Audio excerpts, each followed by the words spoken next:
Test.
Committee will come to order.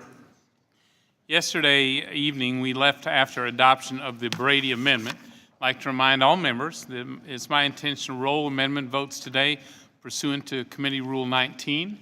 We'll plan to vote on any postponed votes immediately following the two floor vote series today, with additional vote series announced as necessary. Are there any further amendments to the amendment in the nature of a substitute? Mr. Chairman. For what purpose does the gentleman seek recognition? Before beginning, I have a point of personal privilege that I would put to the chair. Yes, sir. You're recognized.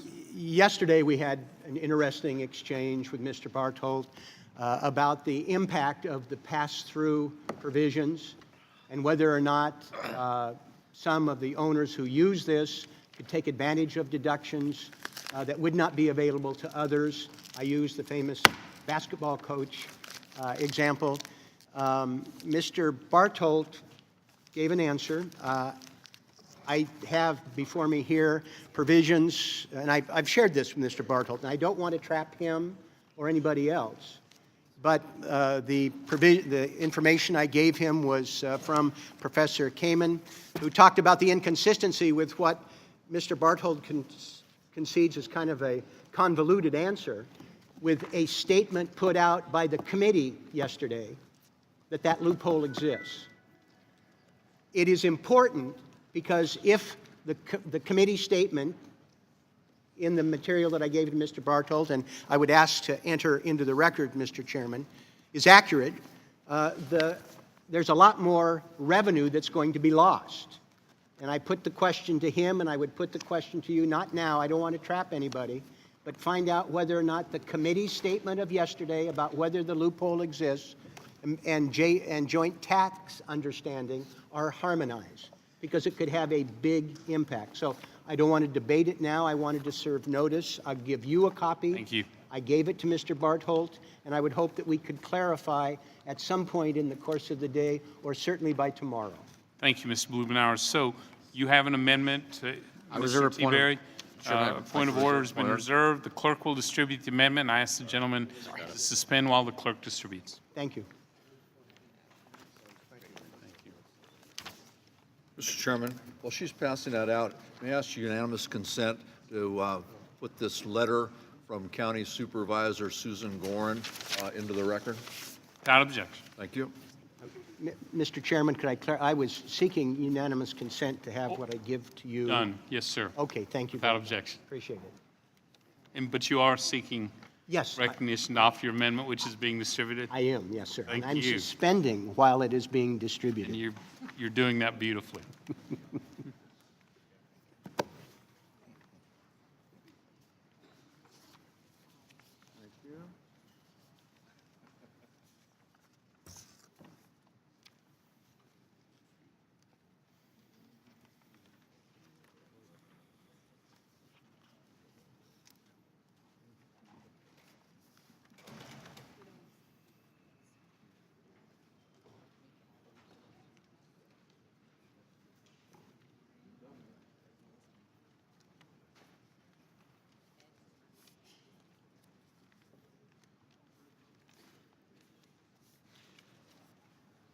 Mr. T-Berry, the gentleman continue to reserve a point of order. Mr. Chairman, I'd like to withdraw. The gentleman withdraws his reservation. The gentleman from Oregon is recognized for 5 minutes. Thank you, Mr. Chairman. I appreciate this. I referenced yesterday that I saw this as sort of an opening bid, that we've got lots of ideas floating around. I have sympathy for you, Mr. Chairman. I feel as we're watching the changes take place hour by hour, or maybe more frequently, I feel like you're in the process of building an airplane while you're figuring out where to land it. It's not easy, and I know there's a lot going on. But one thing that we ought to be able to come together on, one thing we ought to be able to focus is, I think we all are concerned about the increase in the national debt. We just increased the baseline, adding the numbers that everything's going to be compared against, $1.5 trillion headroom.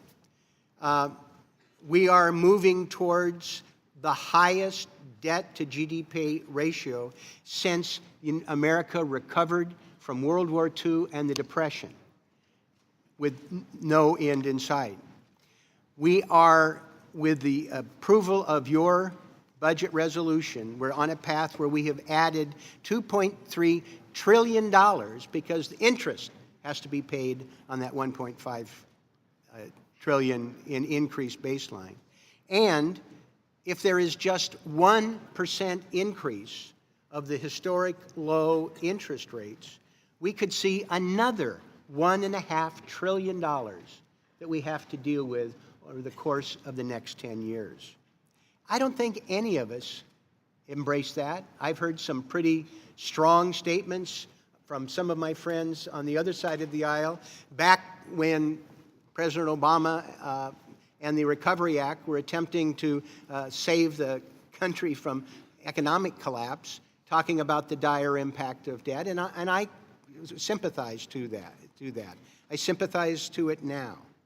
But what I would propose is that we have a fail-safe mechanism. If this, what proposed some people think are unicorn dust and magic beans, if it all works and the economy explodes and grows rapidly beyond the expectation of independent economists, so much the better. And we won't have an increase in the deficit, and we'll be moving forward. And I think all of us will feel good about it.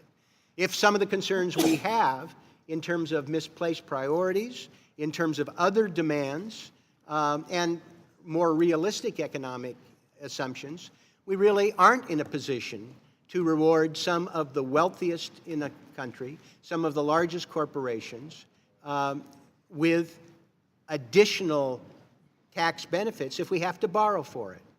My amendment simply says that if after 2 years the baseline that you have increased $1.5 trillion continues to increase. Now, one would think with the shot in the arm, you can structure some of this to have what some economists have talked about, a sugar high, because you can artificially pump this up, and there will be a certain amount of exuberance. I can't even imagine the tweet storm that we would have for weeks afterwards. That in and of itself ought to propel the economy. So there's no excuse for us going down that path of escalating debt. Now, we saw in '81 with the Reagan cuts that it was a little optimistic, and in fact, Ronald Reagan had to follow up with 8 tax increases. We have seen with the 2001 and 2002 increases with the Bush cuts, it didn't quite work out so well.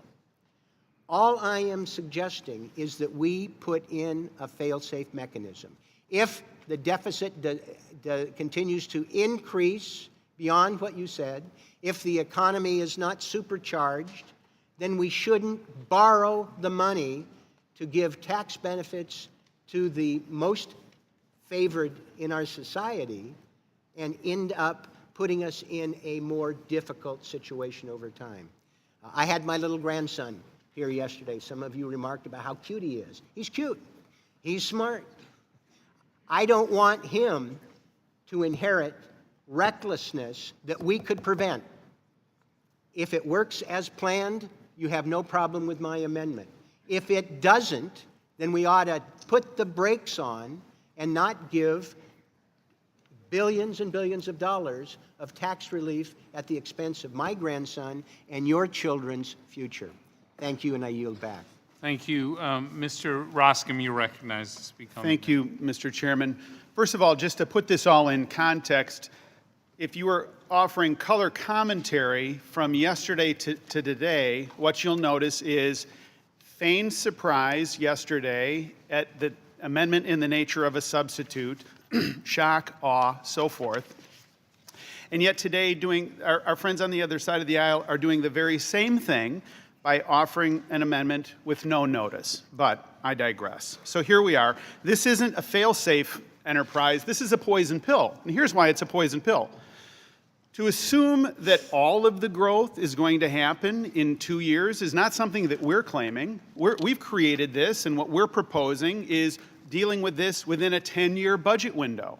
So to go out and say at 24 months there's going to be a decision that's made isn't a fail-safe mechanism, it's a poison pill. So I think, with all due respect to the sponsor... Would the gentleman yield? Hang on, let me just make one other point. Sure.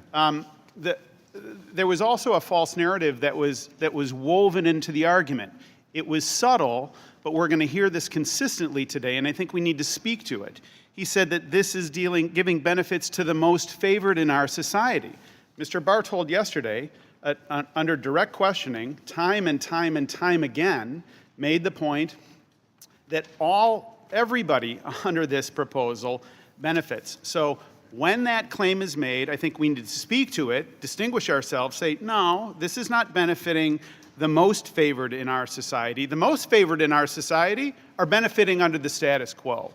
They've got all kinds of folks they're able to manipulate, they're able to do all kinds of things to game a system that we're trying to jettison.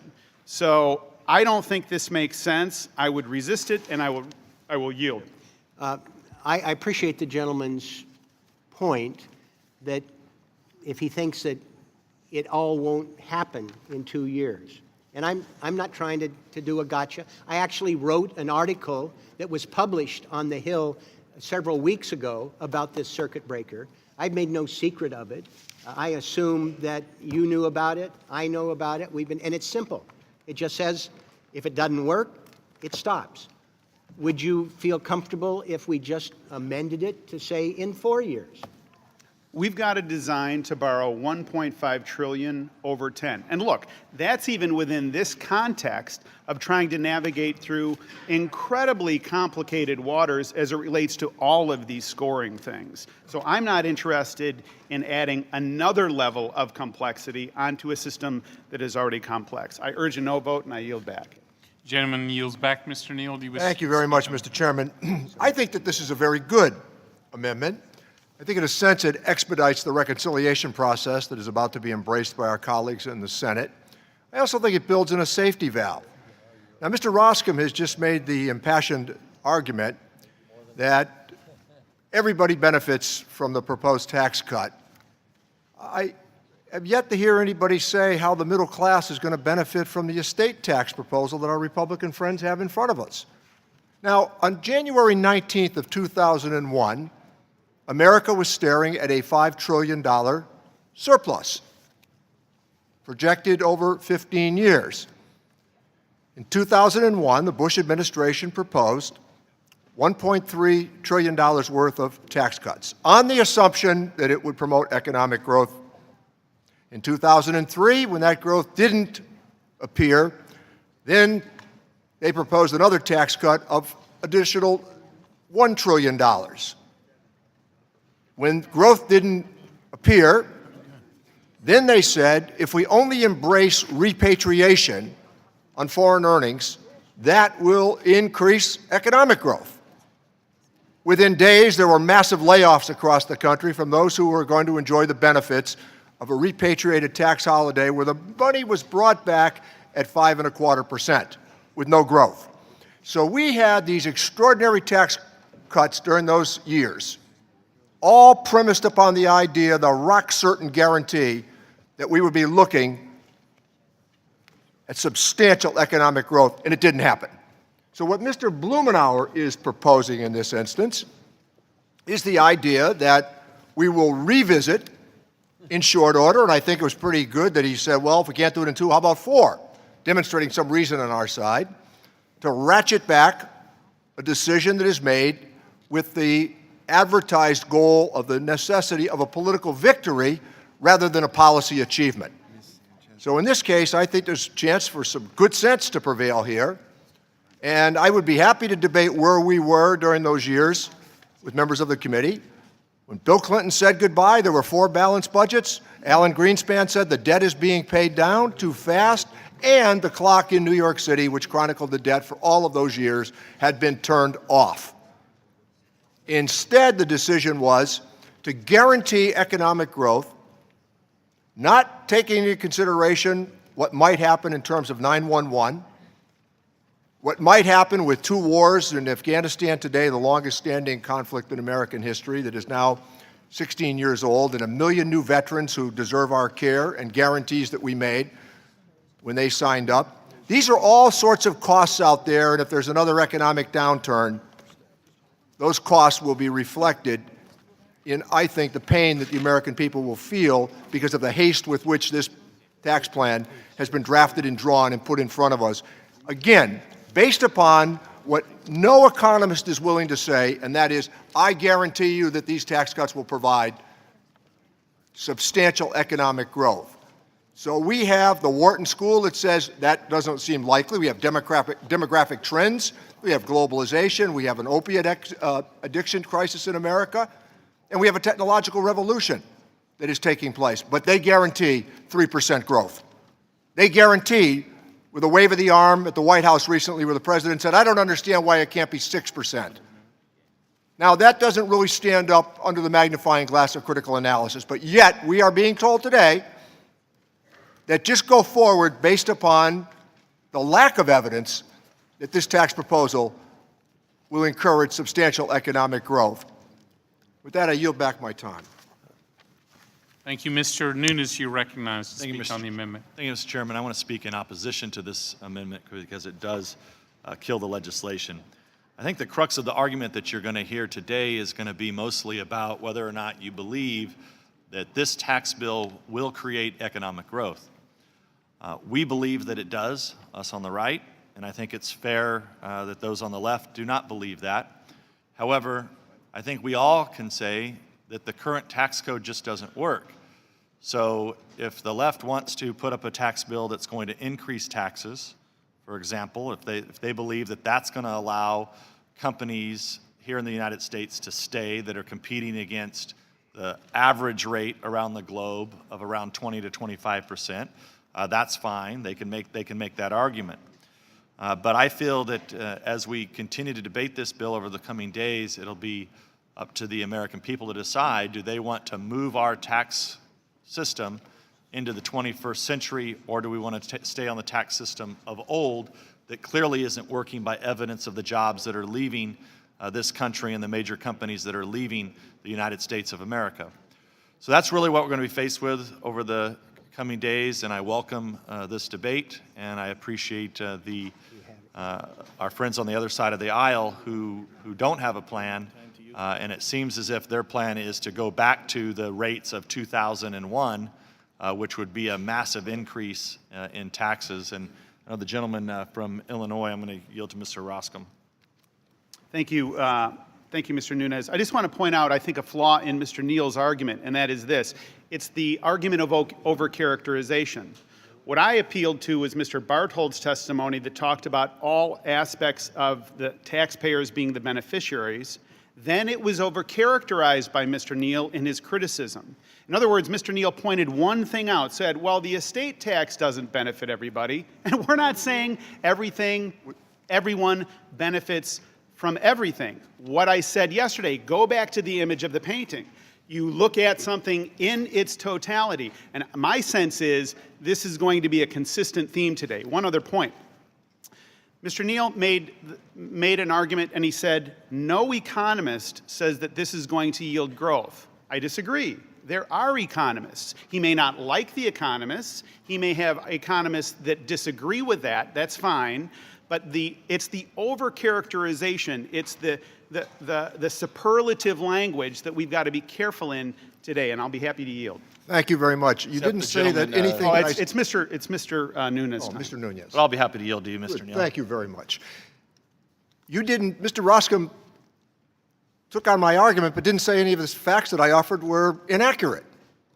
Well, And let me just come Mr. back to Nunes, let will me you just, if yield I to can, me, Mr. okay, Nunes? Can I finish, Mr. Nunes, then I'll let him do it. Please finish, Mr. So let me give you another example.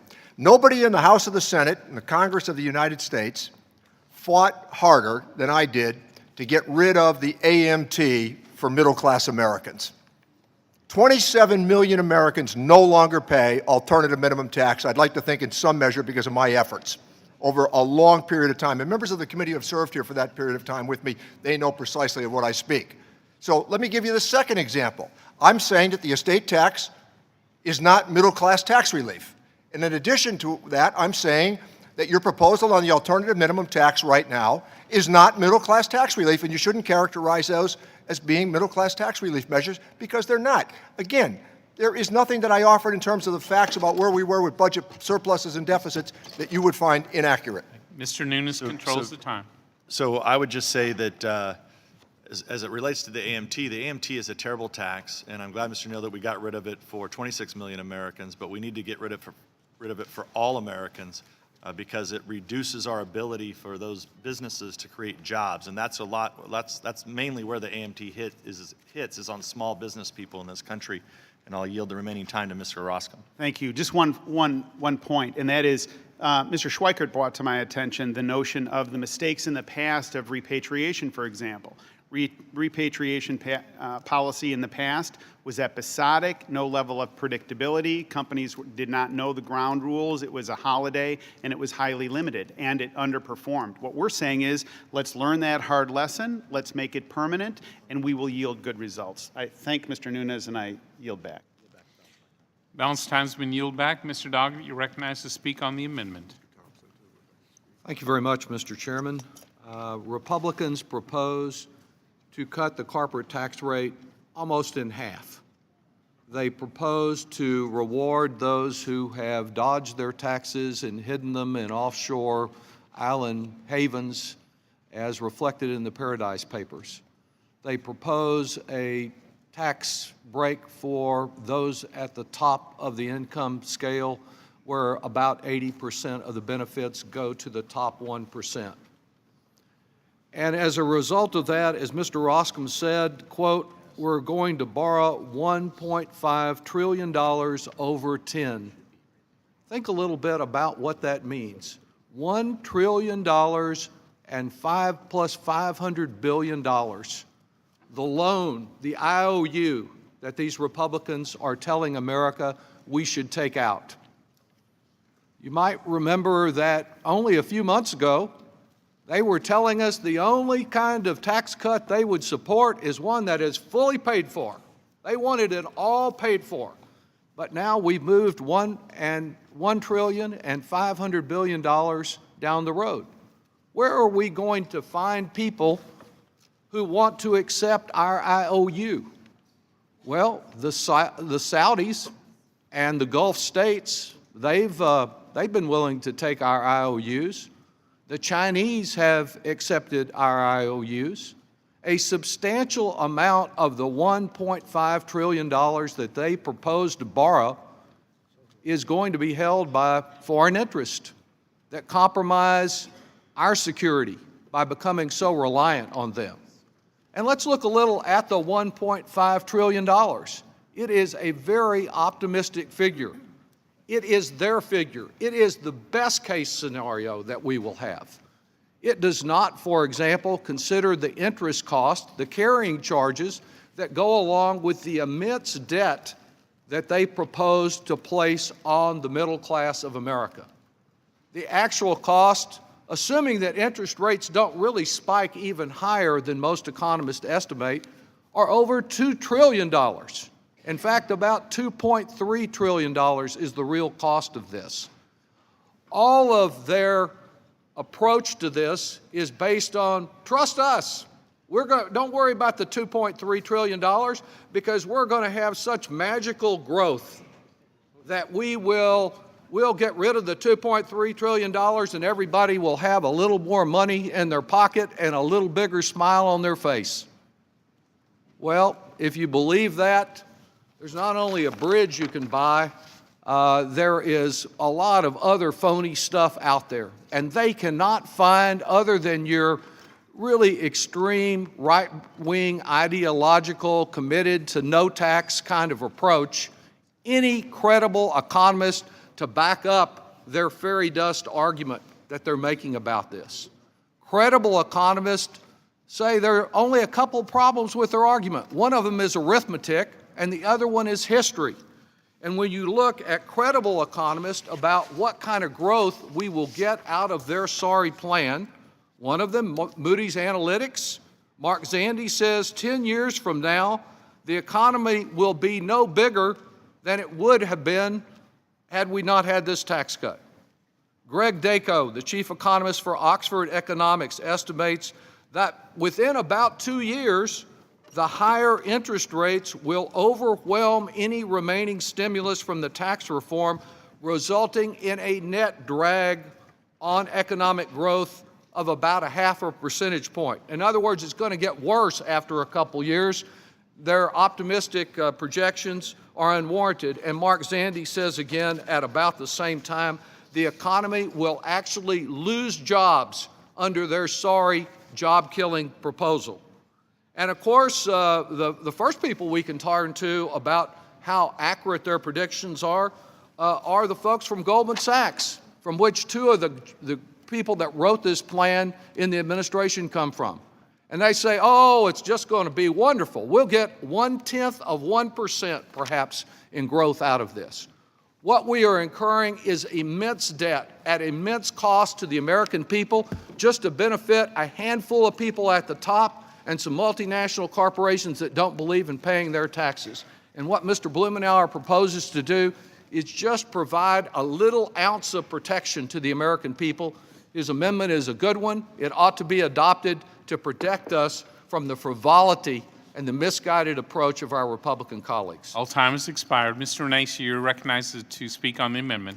Thank you, Mr. Chairman, and I speak in opposition to the amendment. It's interesting because the people who should be watching this probably don't have an opportunity to watch it. That hardworking taxpayer back home, the firefighter, the police officer, the local mechanic, they're all working today.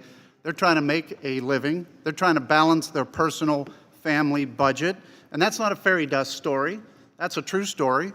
Most Americans are having a tough time making ends meet. And they're sick and tired of hearing people talk about a deficit when most of the people sitting here talking about a deficit have been around for 20 years and have allowed the deficit to occur and have done nothing about it.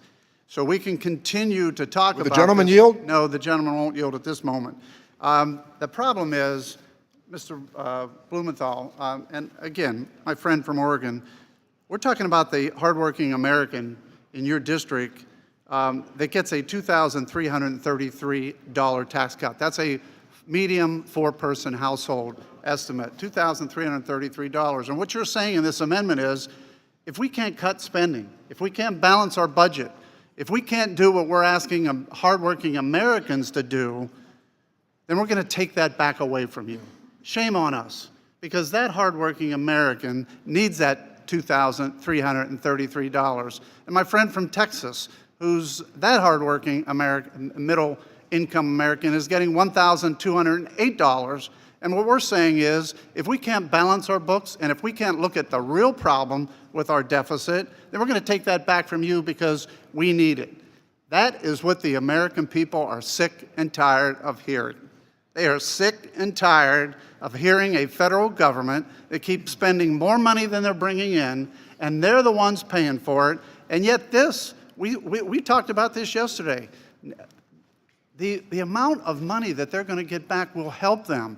But you keep on talking about all this other fairy dust story. Let's talk about these middle American people. Let's talk about the firefighter. Let's talk about the police officer. Let's talk about the guy who's going to get an opportunity to have a little bit more money to balance their books. And then let's start talking about how we're going to balance our books. And if we're going to balance our books, we better start looking at our spending side. It's not the revenue side, it's the spending side. And again, enough of you have been around here a long enough time to realize that we have let the spending get to a point, and the driver of our debt is our spending. So we have an opportunity now to tell the American people, look, we understand we're spending too much money. We're going to give you a little bit back because you're struggling. All these hardworking middle-class, middle-income Americans are struggling. We're going to give you back a little bit, and then we're going to turn around. And what we should be doing, and again, my friend from Oregon, I agree with you. God help our children and grandchildren, but it's a spending problem. It's a spending problem that we better start looking at, and we better start realizing that that's the issue. This gives hardworking Americans an opportunity to make it. Now let's give this federal government an opportunity to fix their problem, which is spending. I'm not going to sit here and argue with you or tell you that growth is going to make it, but growth is going to help. And by the way, we can continue to do what we've been doing. We can do that. We've done that for the last 8 years, run up another 8 or 10 trillion. President Trump, we can continue to do nothing, run up another 8 or 10 trillion. But the truth of it is, we better get some growth, and we better start looking at spending. And when we do that, I think this committee should start taking a look at all these items that are driving the debt and driving the deficit. It's kind of interesting. You know, it's interesting that nobody came up with this amendment when the Affordable Care Act was put in place.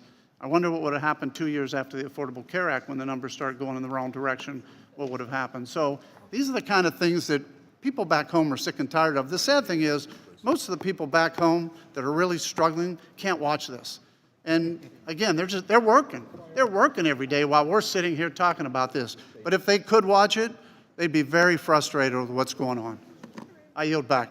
Gentleman yields back. Mr. Kind, you're recognized to speak on the amendment. Thank you, Mr. Chairman. Just to respond to my good friend from Ohio, and he is my good friend. I've been here a little bit longer than him, and this is what I've learned during my tenure in Congress. What works is pay-as-you-go budgeting rules. Pay-as-you-go that applies both to the spending side and the revenue side. So if you're offering a tax cut or a spending increase, you have to find an offset to pay for it in order to maintain balance with the budget. And then hopefully, through increased economic growth, you start running some surpluses. In fact, that was exactly what was in place in the late 1990s under the Clinton administration. And with the booming economy then, it helped deliver 4 years of budget surpluses. We were paying down the national debt rather than adding to it. Unfortunately, the next administration that followed on its heel didn't believe in pay-as-you-go and passed 2 huge tax cuts that weren't offset in 01 and 03 and led to booming annual structural budget deficits all over again. And then by the time that administration ended, they left a gift of a $1.5 trillion annual budget deficit to the Obama administration. $1.5 trillion. And at the end of the Obama administration, it was reduced by 2/3. So here we are again. Here we are again, facing a huge fiscal choice about the future of our country. But what's different this time is, unlike in 1981, when our debt to GDP ratio was 31%, or during the 2001 tax cuts where it was at 54%, or the 2003 tax cuts when it was at 58% debt to GDP, and those tax cuts weren't offset. Today, it's at 103% debt to GDP, and we've run out of time. We don't have the luxury of time of making a huge fiscal mistake by increasing our national debt just when 70 million of the baby boomers are beginning their massive retirement, 10,000 a day, and joining Social Security, Medicare. And you are even admitting in the budget resolution that you passed of $1.5 trillion in tax relief not offset. And you include the interest that we're going to pay on it, and it's up to $2.3 trillion. And if you include the expiring tax provisions that are contained in your bill, which I suspect that you suspect will be continued by future Congresses, that $2.3 trillion is going to be even north of that with the baby boomers retiring. And that's why I speak in strong favor of Mr. Blumenauer's amendment. It at least puts a fail-safe check on runaway deficit spending again. We would have gladly have accepted this amendment for the Affordable Care Act because the Affordable Care Act was fully paid for and fully offset and still is today with the recent Congressional Budget Office analysis that with the spending offsets and the revenue that was part of the Affordable Care Act or Obamacare, it's a $300 billion surplus of that bill. So yeah, and let's also remind ourselves in this committee that in 16 of the last 20 years here in Congress, you guys have been in charge. And during the 4 years when the Democrats were in the majority from 06 to 2010, the only bill that came forward that wasn't fully paid for and offset was the American Recovery Act, because you're not withdrawing liquidity from the economy when you're trying to pump some in order to prevent the free fall from occurring. That was the only bill that wasn't paid for during the 4 years of the Democratic majority. And quite frankly, some of us are getting tired of cleaning up the fiscal mess that Republican administrations leave for the next generation. And that is happening again today because of your refusal to make the tough decisions to find offsets to pay for this tax reform bill.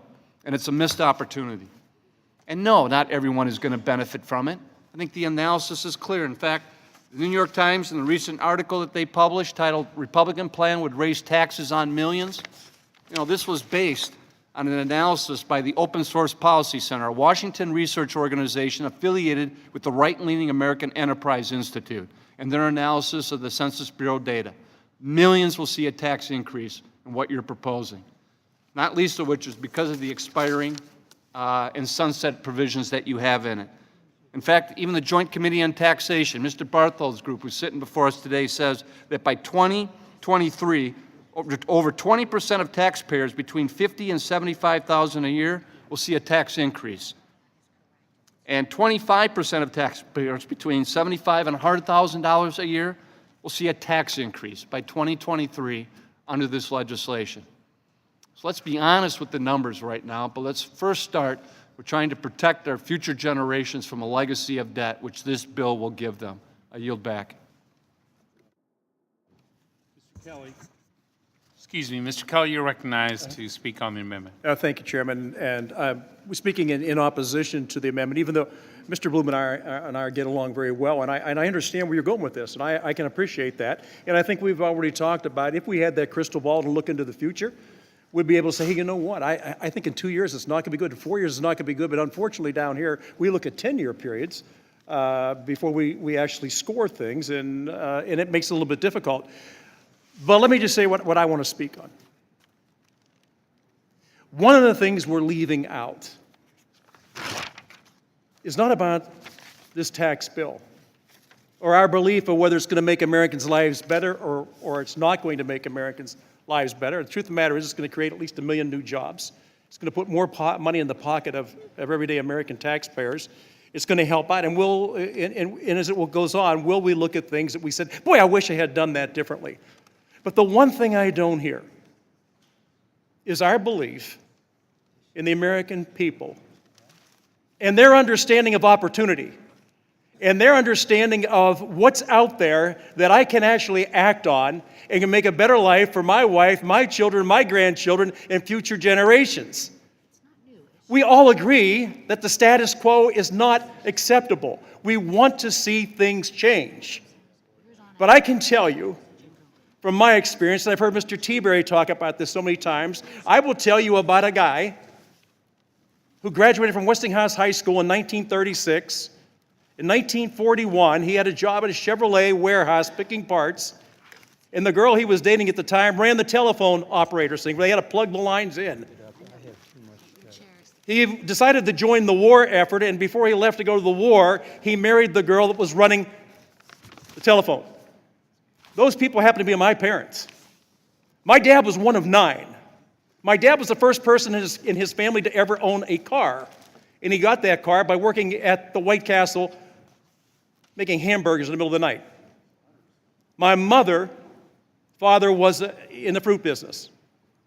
But what I'm talking about is the dynamic nature of the American people. When they see an opportunity, when they are given the option to fail or to accelerate their lives, to succeed, they always go towards success. There's not another nation in the history of the world that has seen the dramatic rise in the average person than right here in this country. It is who we are. We're not ours, we're not D's, we're we's. We are people who understand opportunity. We are people who understand that when I'm given the opportunity to pursue a dream, that I can do it. And unfortunately, where we are in our country right now, it's not foreign competition that hurts us. It's our own government that hurts us. We tax them too high, we regulate them too much, and then we criticize them when they say, I've got to go offshore to survive. Not to thrive, but to survive. This piece of legislation brings jobs back here to the United States of America, where Americans work. It doesn't drive them offshore. It increases the ability of every single American to have more money in her or his pocket to take care of their families. What in the world are we arguing about? I will never, ever give up on who this country is and who we are as a people. When America faces a problem, they don't turn and run from it. They stare it down and they find a way to work their way through it. It doesn't matter how the debt got there right now because it's already there. And I agree with Mr. Renacci. We're chasing a rabbit we can't catch. This is a revenue bill. It's not a spending bill. It is a revenue bill, and we're trying to figure out the revenue is provided by hard-working American taxpayers. It's not provided by some other entity. Isn't that who we should be working for?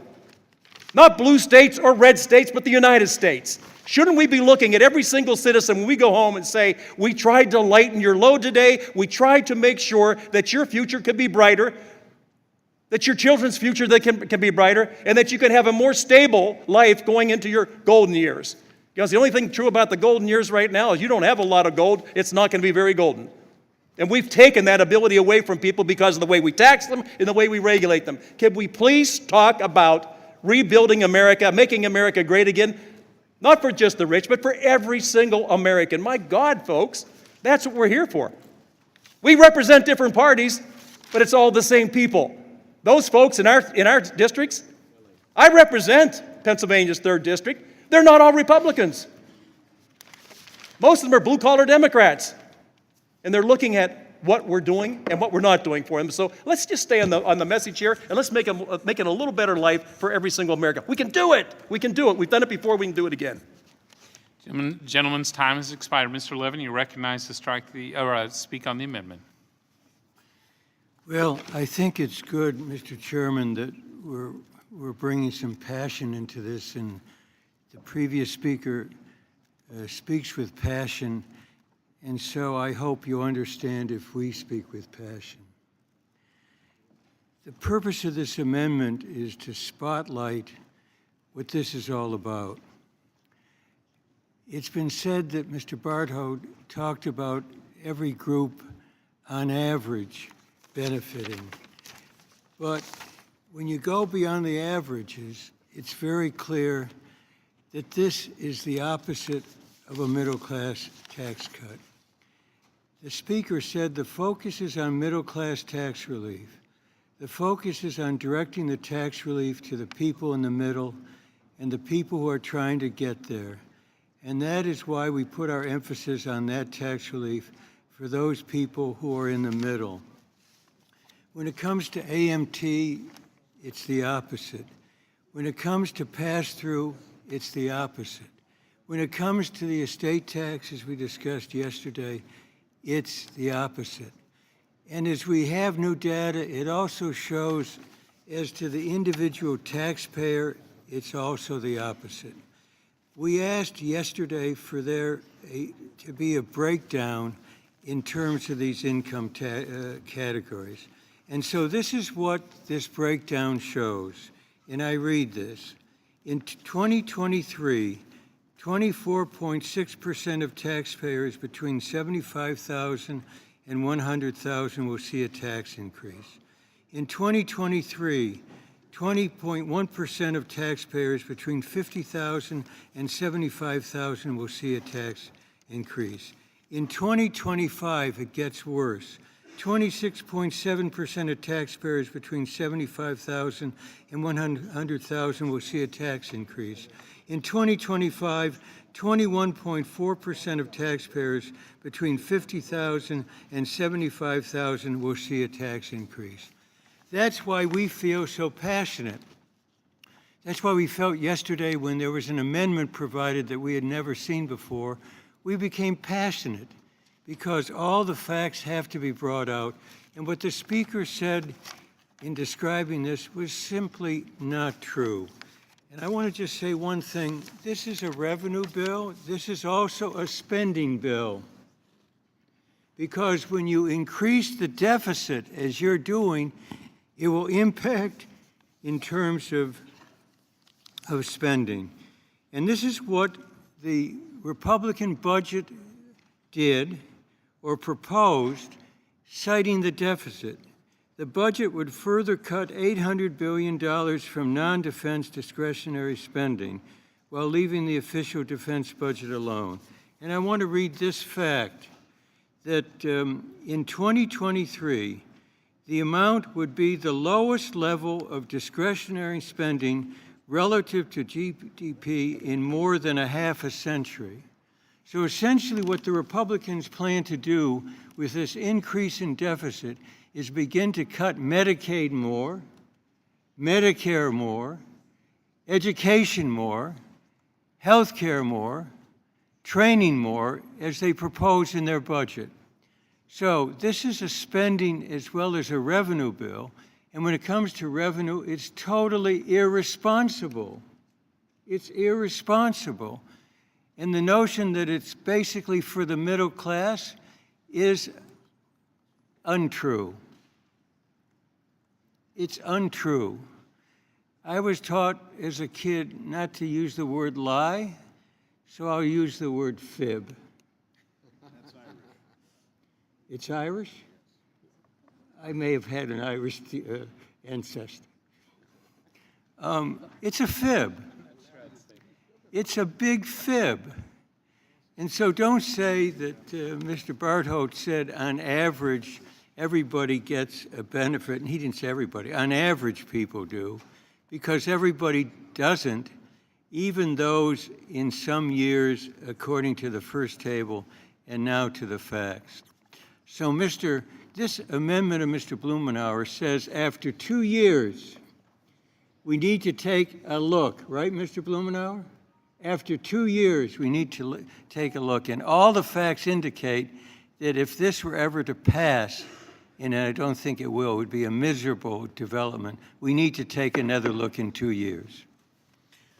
Gentleman's time has expired. Mr. Reed, you're recognized to speak on the amendment. Thank you, Mr. Chairman. And Mr. Chairman, I wanted to focus in on some of my colleagues and on this amendment's issue on the issue of growth and the denial or the argument that it's foo-foo dust, I think is what I heard my colleagues on the other side indicate. But before I do that, Mr. Chairman, I do want to agree with my colleagues on the other side of the aisle and their concern that they're raising on the deficit and the national debt crisis.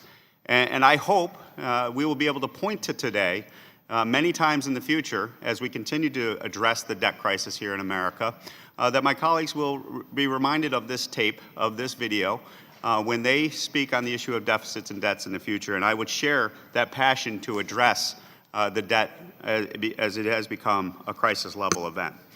But Mr. Speaker, Mr. Chairman, I want to focus on the growth argument and how somehow my colleagues on the other side just cannot accept the fact that lowering taxes will lead to growth.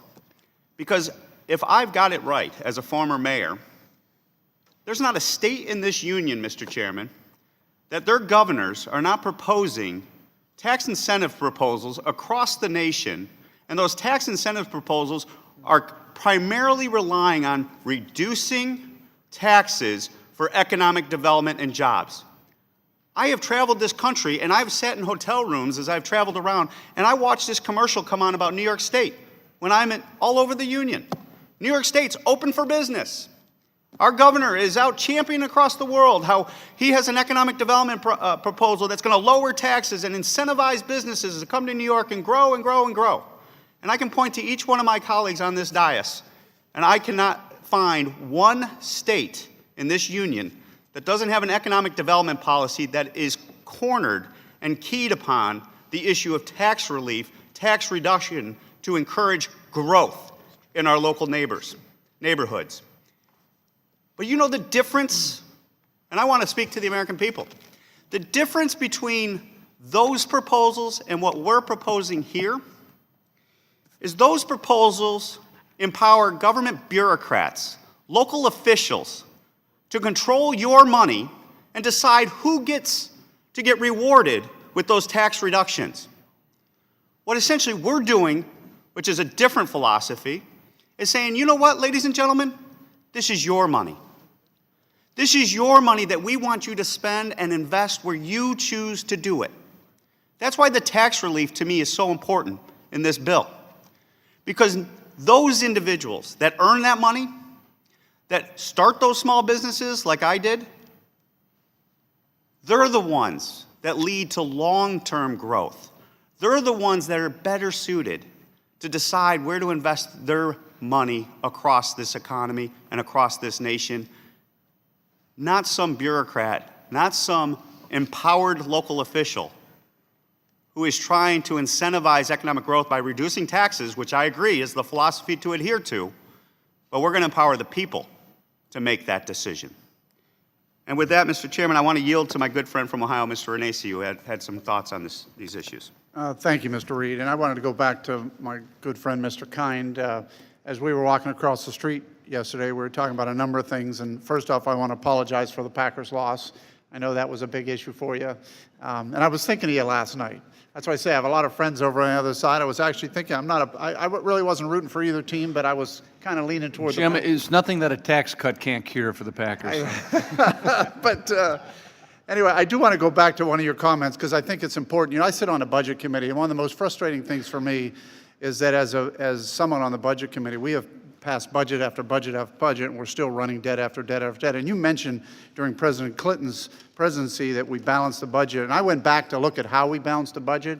The truth of it is we spent double what we budgeted for those 6 years, which a lot of people aren't aware of. So we broke the budget. By the way, we've broken the budget since 1974, which many Americans back home don't even realize how we don't keep a budget. We broke the budget by almost double. We spent almost twice what we budgeted. But what really helped us back then was something that I don't know if it'll ever occur again. It was the tech boom.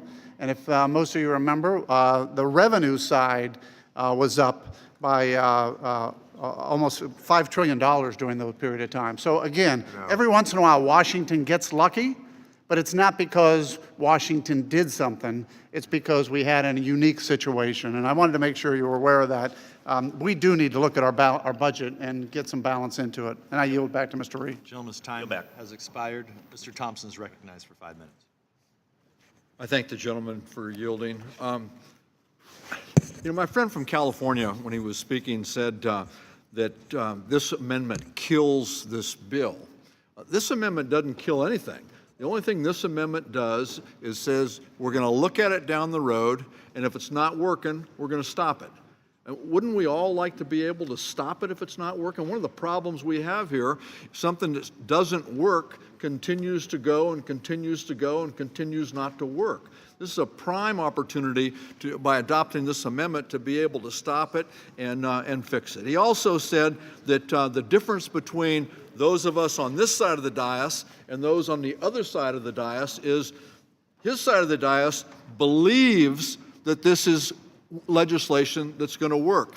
Well, this is a pretty important committee, and we've got a lot of very, very smart people supporting us, and we don't have to rely on what we believe. We can actually get the data, we can get the facts, the true fact, not the alternative facts, the true facts, and we can base our arguments and base our legislation on good, solid data.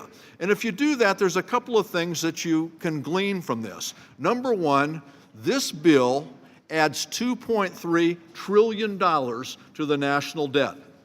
If this happens, it's going to hurt the people that we represent. It's going to hurt the local governments that we represent.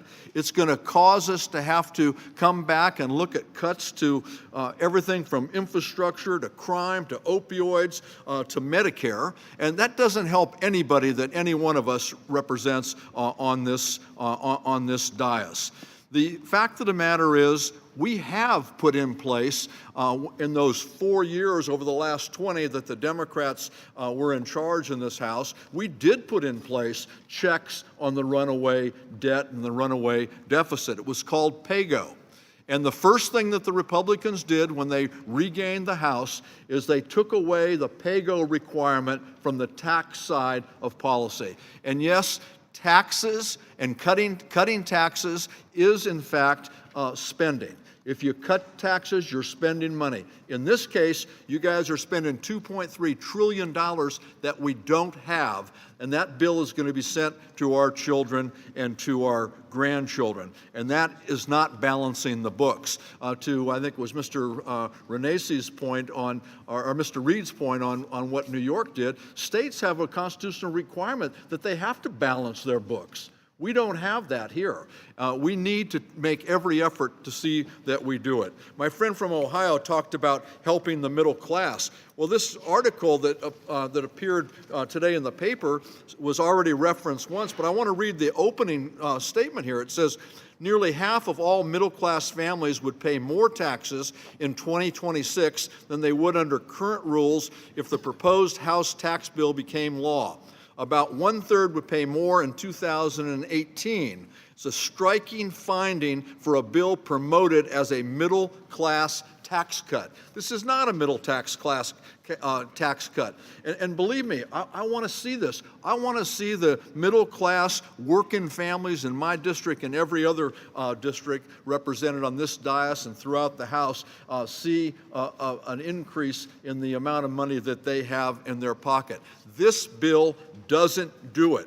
So those police and firefighters that my friend from Ohio was talking about, believe me, I've got one of each. One son a firefighter, one son a police officer. I'd like to see more money in their pocket. But this bill does the exact opposite.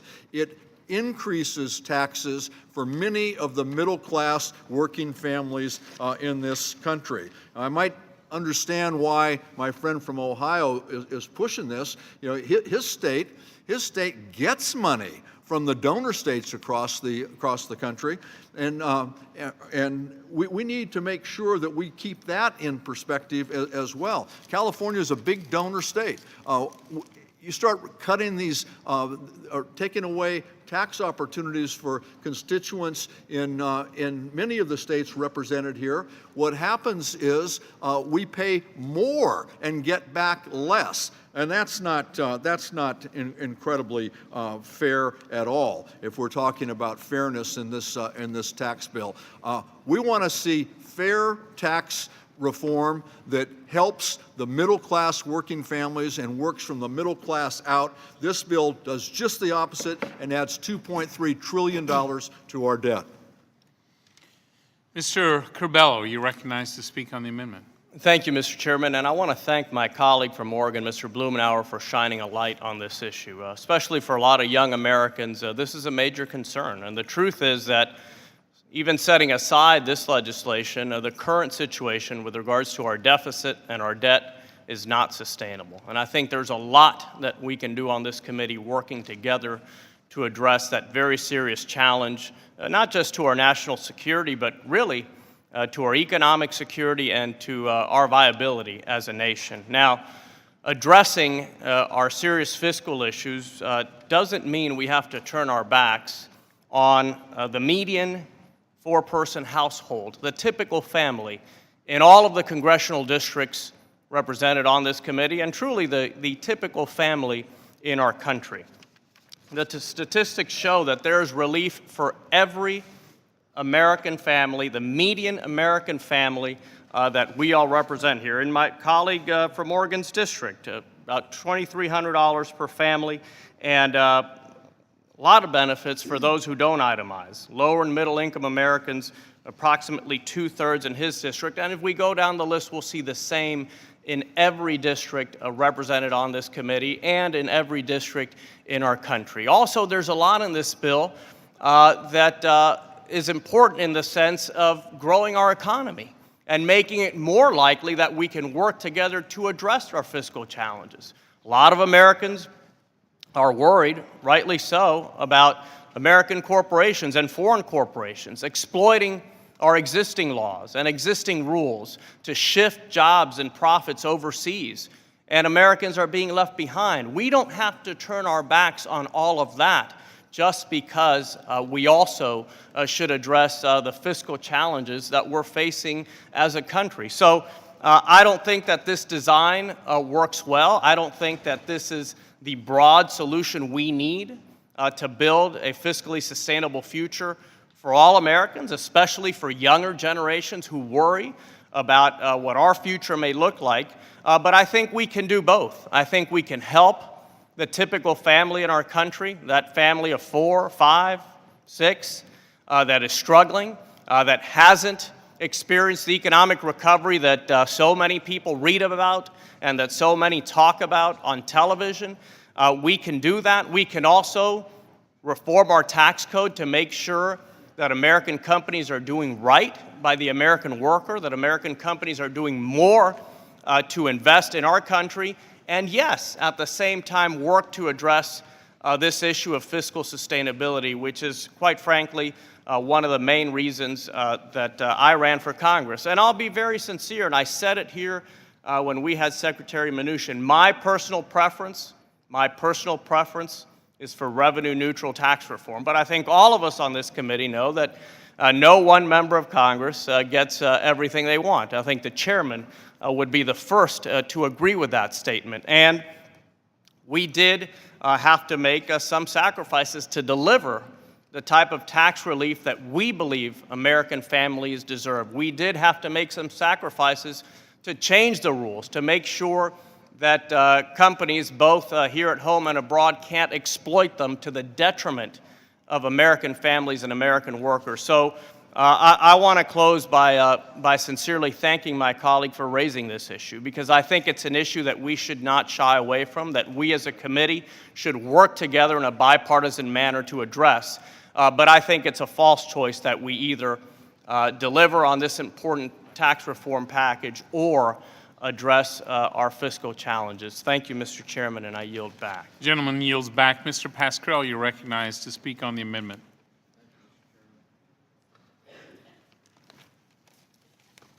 Chairman, since a few of my brothers brought up this morning policemen and firefighters and teachers, I just got a letter which I want to enter into the record from the International Association of Firefighters,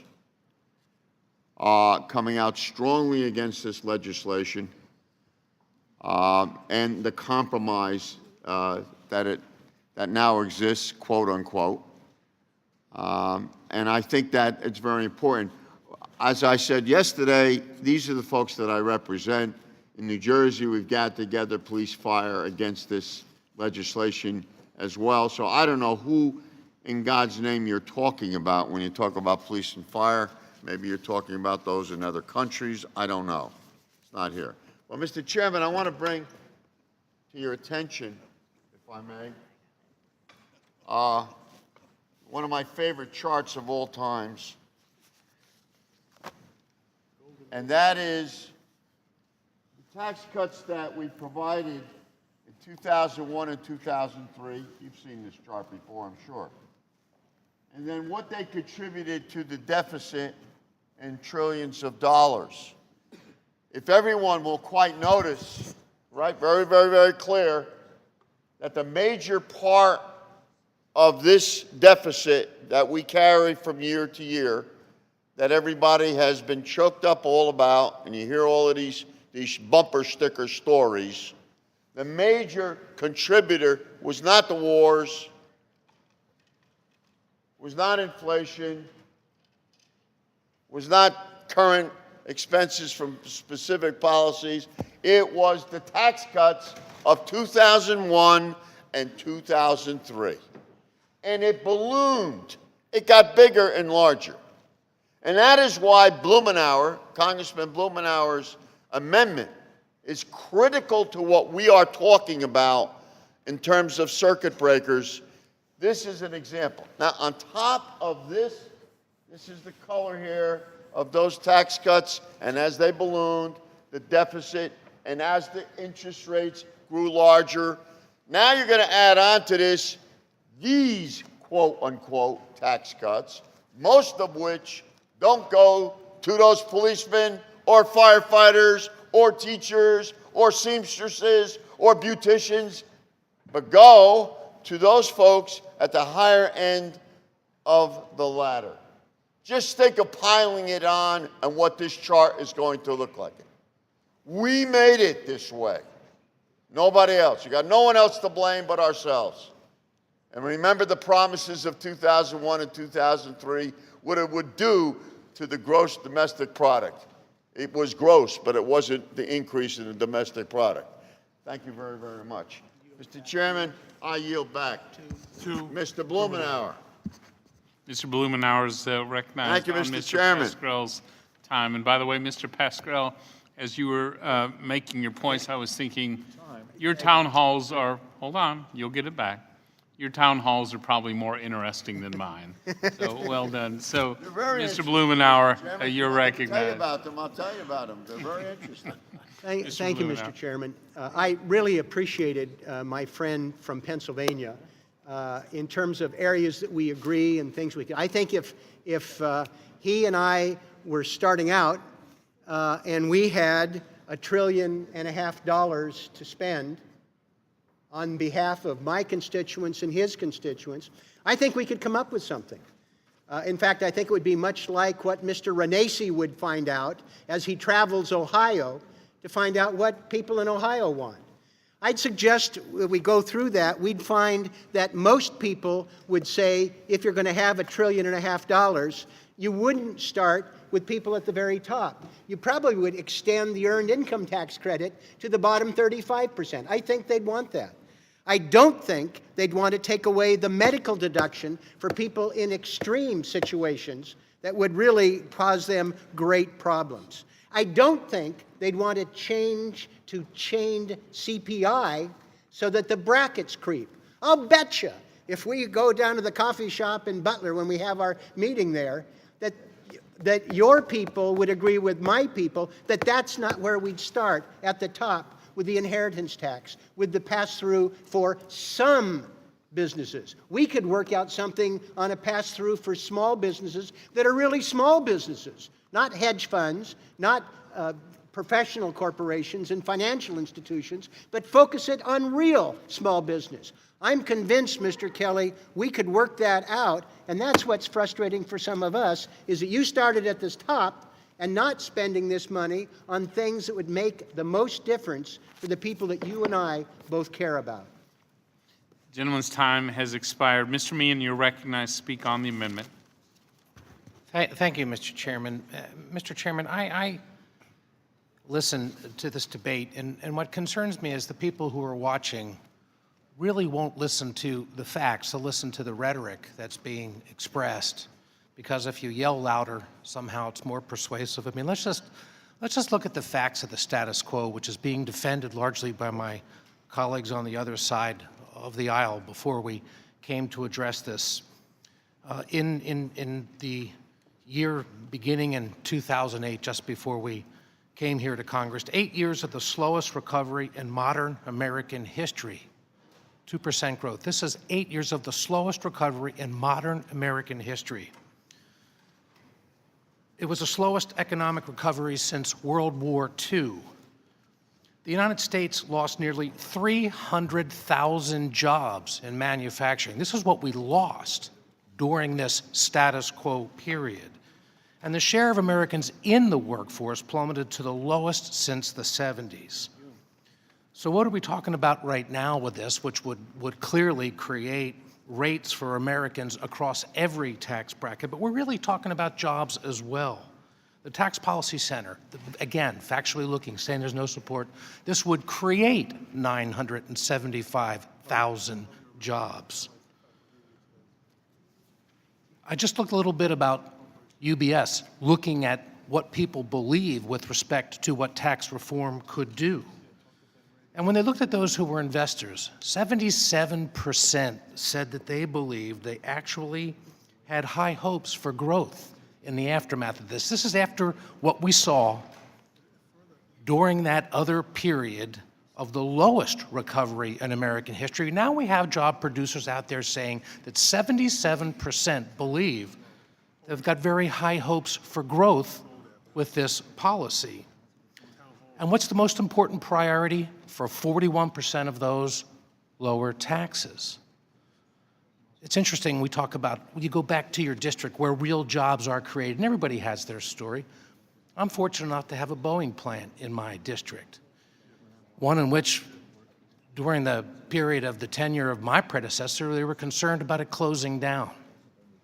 But with the opportunity for global investment, Boeing's now talking about 70,000 new American jobs because of the competitive global tax circumstance lets them compete across the country. And for every one of the jobs that's created, the most important thing is that these go down the line to the suppliers, to the people who service us, those 3,000 Boeing workers at a plant like mine, 5 times as many more people will be employed.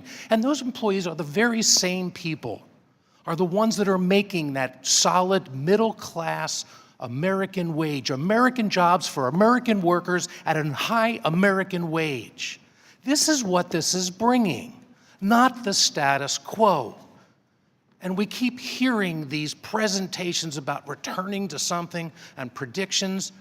This is what the investors are saying we can do. But I look through it, not through that, but through the people that I know are going to be working tomorrow in my district, because they're going to have the ability to take this wage, and as they've demonstrated, these are the very same workers in which, because of this tax reform, they're going to have dollars in their pocket, and they're going to make the determination. In Pennsylvania, it's estimated that this is going to create 39,673 jobs across the state. That's pretty significant growth for a state like Pennsylvania. These are the numbers, these are the facts. And so those who are watching something like this are going to be all impressed by the rhetoric. But look at the facts, and look at the opportunity, and most important, compare to where we've been. Compare to where we've been to the promise of where we can go. If you want to get stuck in the past, go back, put that wagon back in the rut, and just stay with the old policies, and we can be right back where we were in 2008, to the lowest period in recent American history, or you can believe in the possibility of the future. And I know that the people who got real paychecks, real American jobs in a district like mine through Boeing will appreciate that we reach for the future and compete globally with this tax reform plan. Thank you, Mr. Speaker. Gentleman yields back. Mr. Larson, you're recognized to speak on the amendment. Thank you very much, Mr. Chairman, and I thank you for your comedy and the way that you've conducted the hearings. I also want to thank Is your microphone on, Mr. Larson? Can you check? yes, it is. I also want to commend Mr. Bartold and his staff for a number of the things that we ask of them, and under this in this crucible of having to bring forward a bill with absolutely no expert witnesses. And so everybody claims that they want to be about the facts, but we have not one expert witness who could talk about those facts. However, we do find ourselves in a situation where, as President Lincoln would say, a house divided cannot stand. And so we find in states like Connecticut, and in fact, even in Pennsylvania, if you're from the Pittsburgh area, you find that your house is divided and that one set of middle-income taxpayers is paying more than another. And that as Lee Zeldin and Peter King have said, this is a massive tax shift from one group of taxpayers within the middle class to another group of taxpayers. Now, coincidentally, a lot of those taxpayer shifts occur from blue states to red states. I'm not shocked by that. I mean, I get it. This is a political document. This is what this is intended for, but that's what the facts are. I want to thank JCT for taking a look at specifically, factually, a zip code 06117. That's in my district, in West Hartford and Bloomfield, with household income of $125,000. And what they've come up with in 3 various examples is that people will, in fact, be paying more. They'll be paying more, so that, as Mr. Neal pointed out before, that somebody who benefits from the estate tax at more than $11 million can get a break, so that hardworking middle-class family has to pay for it? That's the facts. Ronald Reagan said facts are a stubborn thing. Mr. Blumenauer, I think, has argued and articulated that we ought to have an opportunity here to at least have this circuit breaker on this. And he's gone back and forth what I think are very level-headed arguments to try to appeal to your better angels. But this isn't about appealing to your better angels. This is about 2416. That's what the vote will be at the end of the day on his amendment and every other amendment. But I'll yield to my good colleague from Oregon. On that note of optimism, thank you. I appreciate my friend. I want to zero in for a moment on our friend from Ohio's notion that we have a spending problem. You know, it's interesting, the Republican budget, and they've been in charge 18 out of 22 years, including the last 7 in the House. They have unified government control right now. And although you can have budgets that sort of squeeze down the 302 budget allocations, they get so small that your appropriators can't pass those budgets.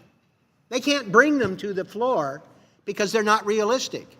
Republicans like them in the abstract, but when it comes down to cutting money for opioids, cutting money for transportation, cutting money for veterans, you don't have the votes. You can't get them through. And now we're going to do this on steroids. We're going to have increased pressure on the budgets on things you can't pass now because it's about the next election, or it's about theoretical activities, or it's some magic budget amendment that will force us to do what we could do now but we're afraid to because the American people don't want it. And I go back to what I said. I would be happy to have some fun in Ohio and take the $2.5 trillion that's being rearranged and the $1.4 trillion in deficit and find out what people in Ohio would prioritize. Repealing the inheritance tax, or as we both want, put more money in infrastructure? Would we repeal the medical deduction for people who have extraordinary expenses? I don't think so. Would we have bracket creep with chained CPI so people are going to be pulled up into higher brackets, unlike what happened with Ronald Reagan? No, I don't think that challenges the test. That's why I think we should at least have this circuit breaker, and I'll give you 5 years for the circuit breaker. But this is an important principle. Gentleman's time has expired. Mr. Call, you're recognized to speak on the amendment. Thank you, Mr. Chairman. I appreciate listening to the discussion and debate this morning, and I have affection for Mr. Rainisi. I think he's a good, decent fellow. He finds himself in the unenviable position to have to defend a clunker of a bill, because that's what this bill is. It is a real clunker. The average person, you're right, Mr. Rainisi, the average person is not watching what we're doing here today in terms of debating the merits of this bill. That's because they are literally too busy making ends meet. They're making their lives meet. They're trusting, though, that we, but particularly you, the majority, who are presenting this bill without involvement from the minority, that you have their best interests at heart and that you have their back. But, and I'm going to quote a colleague, and I don't blanket all my colleagues on the other side with this notion, but you know who is watching? Your donors are watching.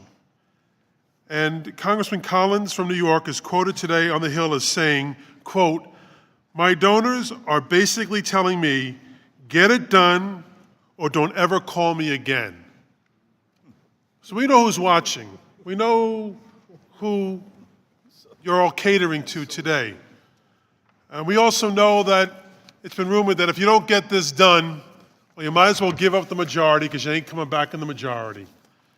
And that's kind of sad that that's how we're going to be putting together a tax bill that affects so many people. Let's go back to the point about a clunker. Years ago, Americans would buy a car, and if it broke down within a short period of time, they were stuck with that lemon. They were stuck with that clunker. In response, states like mine in New York and others, they passed lemon laws. These lemon laws were made to ensure that the sellers stand behind their product, and if there was a defective car, that the seller was on the hook for that lemon. And that's what we're debating today, a legislative lemon law. Now, I think this is a lemon. I think it's a clunker, but you all disagree and differ. Every time the Republicans enact a tax cut that they proudly scream that it won't add a cent to the deficit, and we know in this particular case they can't scream that too loud because we know of at least $1.5 trillion that will be added to the deficit to give a tax break to the wealthiest in our nation. And every time they're proven wrong. In 2001, the Bush tax cuts were pushed as a way to save the economy.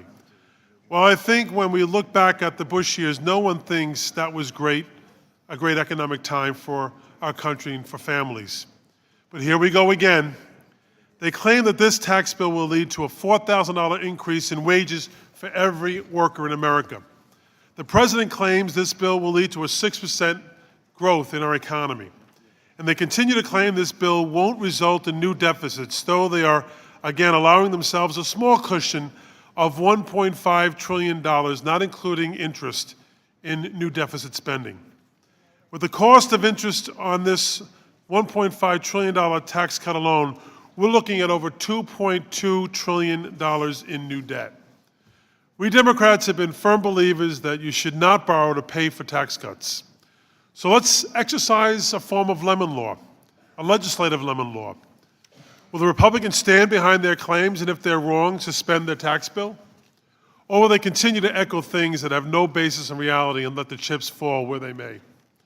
Instead of passing that old jalopy off to the next generation, it's time to take some responsibility. I hope my Republican colleagues accept the challenge, not for us, but for the children and grandchildren and great-grandchildren and children yet to be born.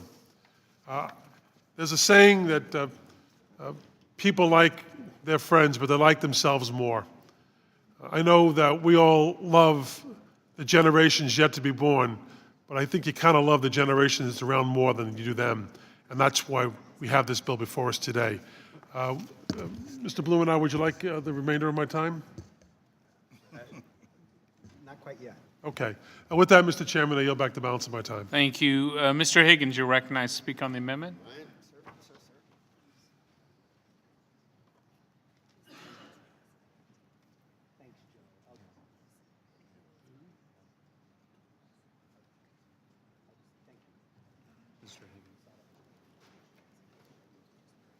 Thank you, Mr. Chairman. Under this plan, millions of Americans will see an immediate $2,000 increase in their taxes beyond what the current law is. And 50% of middle America will pay more taxes in less than 10 years than the current law. Mr. Blumenauer has a very commonsensical stopgap against the accumulation of more debt and deficit. My question is, where are all the deficit hawks? In fact, where are any of the deficit hawks? Corporate tax cuts will reduce federal revenue over the next 10 years by $1.5 trillion. The Tax Policy Center, the University of Pennsylvania's Wharton School, and Goldman economists, from which both the Treasury Secretary and the head of the economic advisors came from, all have concluded, after clear analysis and comprehensive review, that no good economic growth will come from these tax cuts. In fact, the University of Pennsylvania's Wharton School says that we will lose $1.75 trillion over the next 10 years and $5 trillion over the next 2 decades. The Treasury Secretary makes reference to dynamic scoring, which is nothing more than a repackaged version of supply-side economics and trickle-down that have been an abject failure relative to the promises that were made when they were advanced. Arthur Laffer drew a curve on a napkin. Everybody was bamboozled by him, and we ended up with record debt and deficits. Treasury Secretary says that tax cuts will not only pay for themselves, that there'll be an additional $2 trillion because of the growth that will result from dynamic scoring.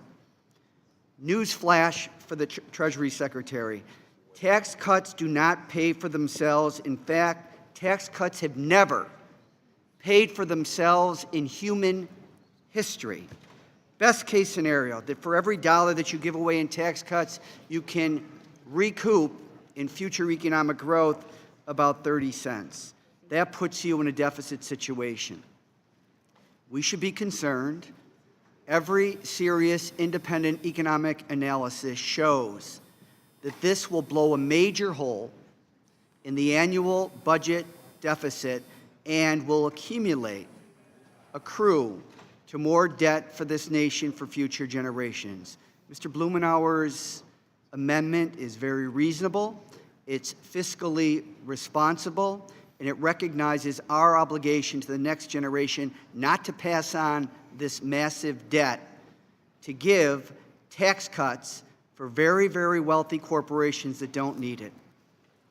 Not only do corporations have over $2 trillion hidden away for tax avoidance in foreign accounts, they also have $1.9 trillion in Treasury bonds. We're told if they get a tax cut, that money will accrue to the benefit of the American worker by $4,000 to $9,000 a year. That is a lie. That is a lie. And anybody perpetrating that lie should resign or should be fired. Mr. Blumenauer's amendment is very reasonable, it's very responsible, and we should all support it. I yield back. So I remind members, rules of decorum in this committee to make sure that we are not in any way impugning members' integrity or motives in any way. I know we will comply with that. Mr. Paulson, you're recognized to speak on the amendment. Thank you, Mr. Chairman. And first of all, let me just thank my colleague from Oregon raising this issue on debt and deficits. One thing I will say is we have talked about tax policy in this committee for years, resulting in a 70,000-page code, which we're changing, obviously. This is more than just about tax cuts. It's about real reform that changes behavior for investors that are small businesses, that are large companies, that employ people all across this country, to making sure they're going to be seeing their paychecks grow. They're going to be getting wage increases. That hasn't happened. The first time in an economic recovery, we've actually seen wages fall during an economic recovery. We are trying to reverse that with real reform, not just tax cuts.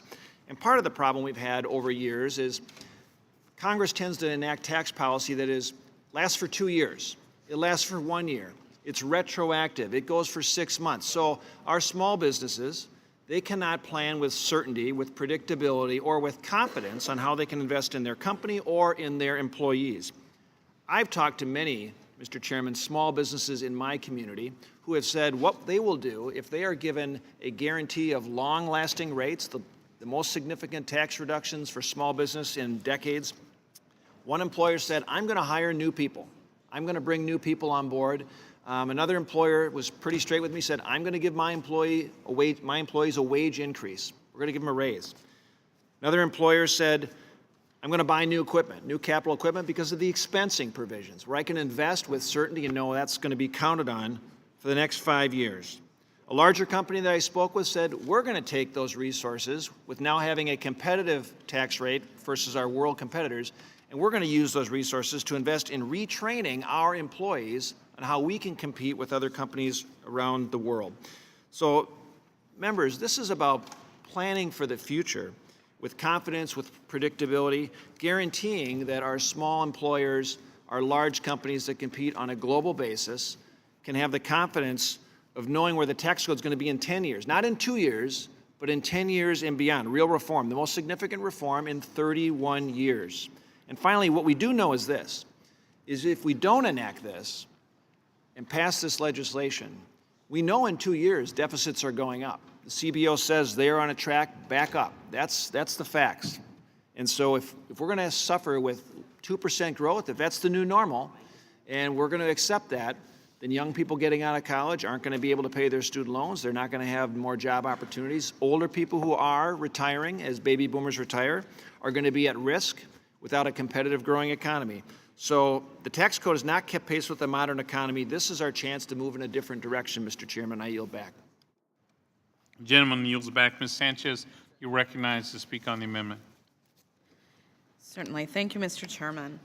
What I find interesting in this discussion is this overly rosy belief that the tax cuts are going to pay for themselves through growth. And in fact, when we met the one time with the president, the first time that Dems were invited to that table, He said that he predicted we could get up to 6% growth easily. And I asked him at that time, well, what if we don't hit the 3% projected growth rate? And he didn't have an answer. And I suspect my friends on the other side of the aisle don't have an answer for what happens if that doesn't materialize. Well, I do have an answer. That means that we will go further and further into debt on the wish or the hope or the prayer that our economy will grow at 3% or more rate for a sustained period of time. A projection which, by the way, most economists think is not possible under this plan. There's nothing in this bill that guarantees that our economy will grow by at least 3% yearly. So we should at the very least, have a provision, such as Mr. Blumenauer's very well-reasoned amendment, that says, hey, if after 2 years this overly optimistic economic forecast doesn't in fact materialize, well then let's not keep throwing good money after bad. Let's not keep betting on a losing hand. Let's stop the money hemorrhage and let's cease the madness. And let's stop this really bad plan. So I believe that Mr. Blumenauer's amendment is a thoughtful amendment. It's a well-reasoned, it's a logical amendment, and yet my colleagues on the other side of the aisle seem to dismiss it out of hand. I think at the very least we should have a circuit breaker that says, if this isn't working, let's stop and reevaluate, and let's try again. So I fully support Mr. Blumenauer's amendment, and if he cares to, I will yield him the remainder of my time. Thank you. I appreciate the gentlelady's courtesy. It is important to not have a false conflict. I think we could have worked together, as I mentioned, with reference to Mr. Kelly. If we were looking at how we were going to allocate this, it wouldn't be the bill that is in front of us. Who on this committee really wants to break the commitment that we made to the wind energy industry, a commitment I think was widely supported on a bipartisan basis, and put at risk $50 billion because people took Congress at its word and the bipartisan strength, and this is the only retroactive position in this bill. Why would we put at risk $1.5 billion in South Dakota? Why would we put at risk almost $11 billion in Texas? Why would we put in risk almost $1.5 billion in Kansas? 50,000 jobs are at risk because people took Congress at its word, and we put them on a gentle guide path so that they could come to scale, they could take advantage of it, and at the end of that process, the idea was they'd be able to function. We've been working on this committee for years to help the wind energy industry. It's been largely successful.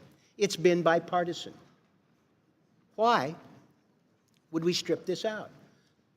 If you're having that conversation at home, would these be the losers? I think not. And that's one of the reasons that this process fails. If we'd really had hearings on this provision, I don't think it'd be in the bill. I truly don't think most of my colleagues want to destroy jobs that actually have more than oil and gas and coal, and break the commitment to people who are investing billions, trusting us. It's another reason why I hope that we put the kibosh on this if the assumptions don't add up. I yield back. Gentleman yields back. Mr. Bishop, you're recognized to speak on the amendment. Thank you, Mr. Chair. Thank you for all that you've done to lead this debate. And I just want to say that as a part of this process, I have been all over my district talking with the businesses and with families, trying to figure out a way that I can best participate in this process and how I can best support growth in our economy and relief to our families and businesses. And I just want to say specifically in response to the amendment at hand, nothing, and I mean nothing, based on what I can gather from the folks that I speak with, especially in the business community, will stifle growth more than uncertainty. And if we are going to move forward with a bill to reform our tax code, which is more than just tax cuts, but a reform that provides relief over a given period of time, a window in which businesses and families can find some relief. Businesses have the certainty to invest, not just in their business, but into the people that work for them, to grow their businesses. We, as members of Congress, have got to be responsible to ensure that we give them that certainty, and that's exactly what this does. If you look at the end of the dais here and see the size of our code, over 70,000 plus pages of regulations, it's insane that we've come this far. We've waited 31 years to reform our tax policy. We live in a global economy now. The rest of the world is passing us by. And now, instead of having a tax policy that's forward-leaning and forward-thinking, we're talking about setting up yet another 2-year window to decide whether or not what we're doing is correct. And it's exactly what's gotten into this us into this jam in the first place. We have the tail wagging the dog in this country where unelected, unaccountable bureaucrats are making decisions for us in our agencies and departments that have added to the regulation, that make laws to supplant current law outside the guidance and the instruction of the Constitution, which gives that responsibility to Congress. And that's what we're doing right now. And since we've been in majority this term, and our president has been helpful in guiding us down this path, we have scaled back the size and scope of government. We have taken back control from those regulators who are accountable to no one. And we have seized control of the legislative process. This reform process that we have going right now is a great example of our philosophy and our founding fathers' philosophy of what is the responsibility of Congress, and that is to legislate and to guide this country down a path, a financial path of success, and to allow our families to be able to provide for themselves and our businesses to grow and prosper. I believe that the plan that we have in place does that. It gives us a window of opportunity, a period of certainty for our businesses to invest. I support it, and I oppose any amendment that would limit the time within which businesses have that certainty, and I would ask that members oppose this amendment. Chairman yields back. Mr. Lewis, you're recognized to speak on the amendment. Thank you, Mr. Chairman, for yielding. Mr. Chairman, I want to yield time to Mr. Blumenauer. I think his amendment is a good and necessary amendment. Thank you, Mr. Lewis. I was getting excited and losing my voice. Lucky for you, it'll be softer and shorter. I listened to Mr. Bishop talking about how we got to this point after 31 years. You know, and I think it's unfortunate that we got to this point the way that we did. Tim Griffith, our friend from Arkansas, who was briefly on the committee, gave every Republican a copy of a book about Wilbur Mills, who he used to have that district. And he was kind enough to give me one as well, because he knows how much I care about the Ways and Means Committee and its history. And I've been reading, refreshing my memory of what happened for landmark achievements of this committee. You can go back in history and you'll never find anything where this massive transfer of wealth and rolling the dice on future deficits and some theories that may work, may not, and rushing into the final stages with as little clarity about what we've actually done. I mentioned the wind energy tax credit. I can't imagine ripping out an agreement like this, putting at jeopardy 50,000 jobs, $50 billion worth of investment, and not having the industry come in and talk about it, or have the farmers and ranchers who are relying on those payments and what you're doing to them, or the workers, not maybe workers. These are real life workers, more of them than in oil and gas and coal, who are not going to have jobs because you're breaking a commitment that this committee made on a bipartisan basis several years ago. That's not how this committee operates. I can't imagine in the tradition of this committee if we were really going to reallocate $1.5 trillion or $2 trillion, that we would not have concentrated effort focusing on the lower third of the income strata, who are going to get the tricklest down. Wouldn't we have expanded a refundable tax credit, earned income tax credit, like Republican senators are talking about in the Senate? I think we would. Would we have opened the floodgates on pass-through income, which is muddied? We don't know. There's a difference between Mr. Barthold and the committee about its actual application. But one thing is clear, the benefits would be flowing to some that are by no stretch of the imagination small businesses. Taking the 25% rate for people that are large professional organizations or basketball players or hedge fund managers. Wouldn't we have started to take the pass-through rate and be able to do something really with small business? Because most small businesses don't pay 25% now. Those are the people that are creating the jobs, and they're left out. And we wouldn't have had to have left them out if we could have had the conversation. If we could look at how many $1 billion of revenue we're going to give up and then focus on people that we want to help first, not a few thousand billionaires who are going to be able to pass on money tax-free, most of which was never taxed once. You don't get to be a billionaire on W-2 income. It's appreciated capital. So that's why I wanted to just push the reset button for a moment. And I'm not trying to be unrealistic. If it takes 3 years to prove whether or not this works, or 4 years, so be it. But have the confidence in what you're doing that you're not going to drive us over the cliff with a mountain of debt, particularly if interest rates go up. That's the first dollar we have to pay, regardless of the president thinking we can renegotiate the national debt.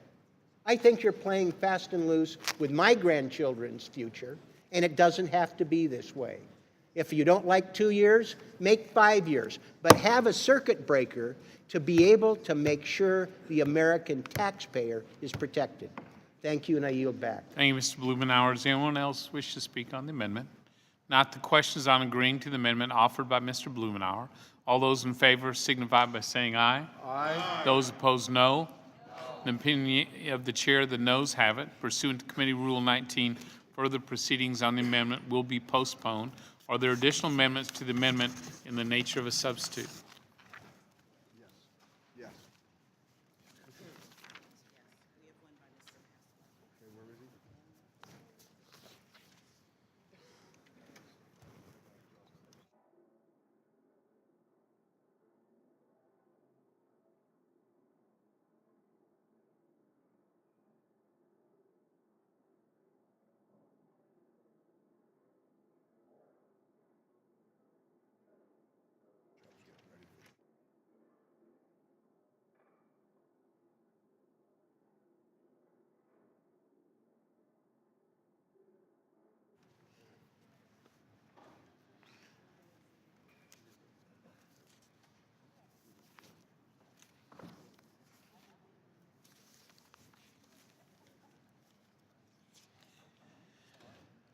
For what purposes, gentlemen from New Jersey, seek recognition?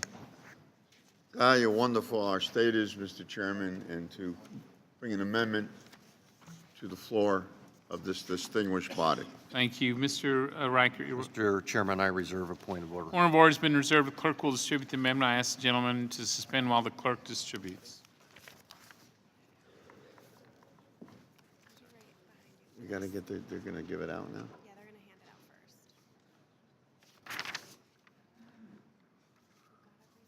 Mr. Riker is recognized. I withdraw my reservation. Gentleman withdraws his reservation.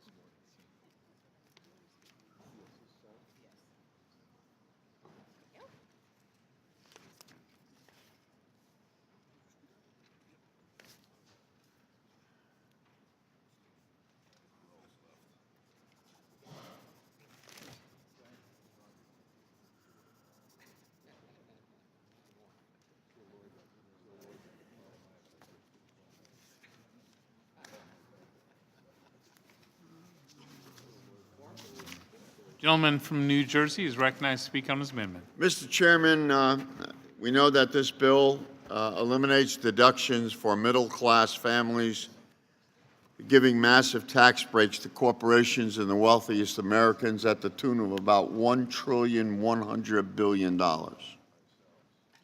One of those deductions on the chopping block is the state and local tax deduction, commonly referred to as SALT.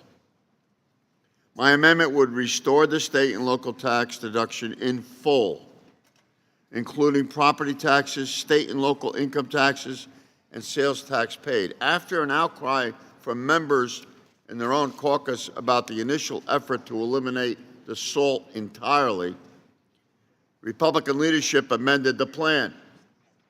They still removed the deduction for state and local income and sales taxes, but allowed for property tax deduction with a cap. Now, some in the majority will tell you this is a compromise. Some have tried to claim that this is a big win. But middle-class families, particularly those from New Jersey and other high-tax states, will tell you that's baloney. And today, the first Republican congressman in California agreed with that when he said, I will not vote for this bill, and I salute the congressman from the 9th Congressional District in California, which is not one of the most hard hit in the state of California in this particular deduction. I hate to break it to my colleagues, but you got rolled on this deal. It's a raw deal. They shouldn't be surprised when Chairman Hatch, prepare yourselves, drops a bill later this week repealing SALT deduction outright. Then what are you going to do? What are you going to say? Despite claims of this bill being pro-growth, tax reform plan, the only thing homeowners in my district will see grow is their tax bill. An erosion of SALT is a tax increase, plain and simple. That is why I've been fighting to retain this deduction for years, long before this bill. Sent a bipartisan letter with 68 of my colleagues in June, asking this administration to preserve the deduction. Data shows an average middle-class family of 4 with incomes between $50,000 and $200,000 who own a home will see an increase in every state in the country: California, New York, Utah, Maryland, New Jersey, Virginia, etc. They're among the hardest hit. In New Jersey, middle-class homeowners can expect to see a tax increase of 19.3% or $1,140 an average. The changes to SALT, paired with changes to the mortgage interest deduction, mean housing prices will fall.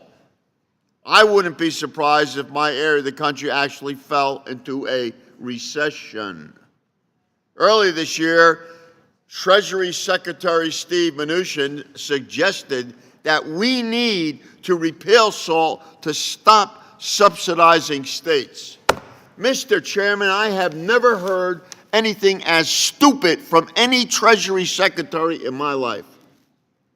How much New Jersey pays and sends down to the federal government, which is our obligations and responsibility, and how much we get back, pales to what? Mr. Chairman, I move that we take down Mr. Pasquarelle's words about our Treasury Secretary. Mr. Pasquarelle, could I just remind you? This is not off my time, right? Right. Just color close to the lines, but don't cross the lines. Thank you for Gentleman that. I'm not crossing the lines. Anything like that is harmful to my state. That statement, that state of West Virginia or any state, God bless West Virginia, I love West Virginia, is subsidizing the state of New Jersey or Connecticut or New York is absurd, Mr. Chairman. And he said that on the record, and I want to correct the record. That's the first time I ever heard anybody in the federal government, Democrat, Republican, Independent, ever say that. And I'm annoyed. And the people in New Jersey are annoyed. We are donor state, and that means something in the specific numbers. May I continue? Of course, it's your time. As a mayor, as a former mayor, I know municipalities across the country rely on state and local property taxes and sales tax and revenue. In fact, this piece of legislation was existing during the Civil War, came into existence. Not in the tax code. It was finally put in the tax code in 1913. That's how old this is. This is how sacred this is for local communities. And why did we do it during the Civil War? Did it so that the resources would not be dried up for states to fulfill their own responsibilities and duty. Ronald Reagan understood that. Mr. Mnuchin does not understand that. I'm trying to teach Mr. Mnuchin. I think he's educable. Mr. Neal. Thank you very much, Mr. Chairman. And I want to agree aggressively with Mr. Pasquarelle's argument over the notion of state and local taxation, how important it is as a former mayor to the finances, not just the municipalities and townships across the country, but it's pronounced in the Northeast, the donor states. And time and again, whether it's Massachusetts, Connecticut, New Jersey, or New York, we, in fact, are indeed donor states. And I think in this instance here, Mr. Pasquarelle traced a bit of a history of this. But before the Civil War, Alexander Hamilton noted this in the Federalist paper number 32. That's correct. And I think that what we're examining in this instance here is taking away a very important deduction, raising taxes on middle-income people against the Northeast for the purpose of paying for an estate tax repeal, for the purpose of paying for repeal of the alternative minimum tax, which now, in the coming year, will affect 4.5 million families. And the estate tax, 0.2% of the American families. And it's easy now to figure out how you can trace the connection. Right. The linear nature of the argument is very clear to everybody. So we're going to take away a broad-based tax benefit that induces sound behavior in terms of property improvements and the acknowledgement that it's the most important purchase that an individual or a couple makes in their entire lifetime, a home. All to pay for estate tax repeal, all to pay for the repeal of the alternative minimum tax. And I must tell you, this is going to be a very difficult vote for our friends on the other side to cast on the House floor. And my hunch is that the Senate right now, they're figuring how to get rid of it. And I'm also surmising that the Rules Committee is going to have something to say with this in the next week or so, because this is dynamite in terms of exploding the argument that is being offered to us today. There is no reason. This proposal is unwarranted, and indeed, for fiscal purposes, it's very unwise. And with that, I yield back the balance of my time. Mr. Rice. Thank you, Mr. Chairman. You know, we spent yesterday delving into the various groups and publications that have examined this tax proposal and its effect on taxpayers, and it was established over and over again that the Joint Committee on Taxation says taxpayers at every quintile will pay less taxes under this plan, even considering the fact that the state and local income tax deduction goes away. And not only them, but the Tax Foundation says that the average family of four will have $1,100 or $1,200 more in their pocket at the end of the year because of this tax plan, even considering the fact that the state and local tax deduction goes away. And not only that, but the Tax Foundation goes on to say that the average business will have $3,000 more at the end of the year. Then you throw in the Washington Post. The Washington Post, through their examination, says that taxpayers in every quintile will have a reduction. In fact, they say 93% of taxpayers that make $80,000 or in the bottom three quintiles in this country will get a tax reduction under this plan, even considering the fact that the state and local tax deduction, income tax deduction, goes away. Now, you know, when we were crafting this plan, my goal was to reinvigorate our economy. As I pointed out yesterday, during the 2 years when the Democrats were in control of Congress and they had the White House, in 2009 and 10, the two signature events that came out of that were the Dodd-Frank banking law and the Obamacare law, which imposed a large number of additional taxes. The result of heavily regulating our banking industry and our healthcare industry and adding all those taxes was that we had 8 consecutive years, none of which reached our average growth since World War II of 3%. Not one single year. That has not happened under any administration since World War II. Every single administration until Barack Obama's administration reached 3 and I think even 4%, including Jimmy Carter's, for goodness sake, had 3% growth at least 1 year. So my goal in crafting this tax plan was to reinvigorate our economy. I can go through and I can pick apart every single thing that we're taking out of the tax code and make some argument for why it should be in there. But in my opinion, we've done a masterful job here of focusing on ways that we could raise revenue, like doing with the state and local tax deduction, and applying that revenue to things that will invigorate our economy. Every economist that came before us, when we talked about this plan, since we rolled out our blueprint a year and a half ago, have said that they thought it would spur our economy, except for one, I believe. The Tax Foundation says it'll raise it by 0.4%. I've heard estimates from 0.3% to 1% additional growth. 8 years we didn't reach 3% for one single year.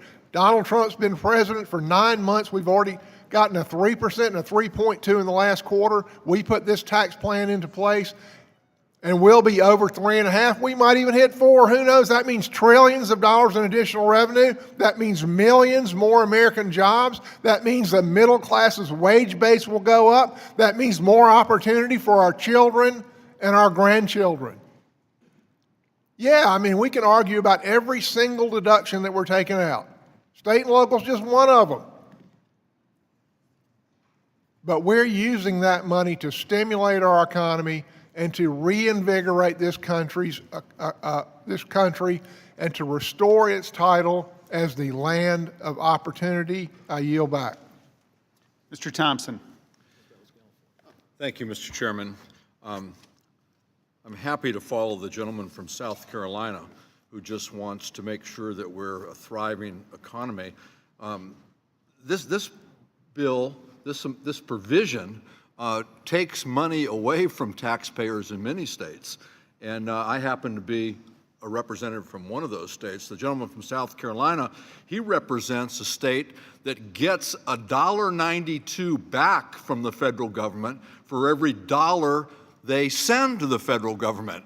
And the idea that he'd want to get even more at the expense of other states, I find a little offensive. Maybe folks there should just pay their fair share.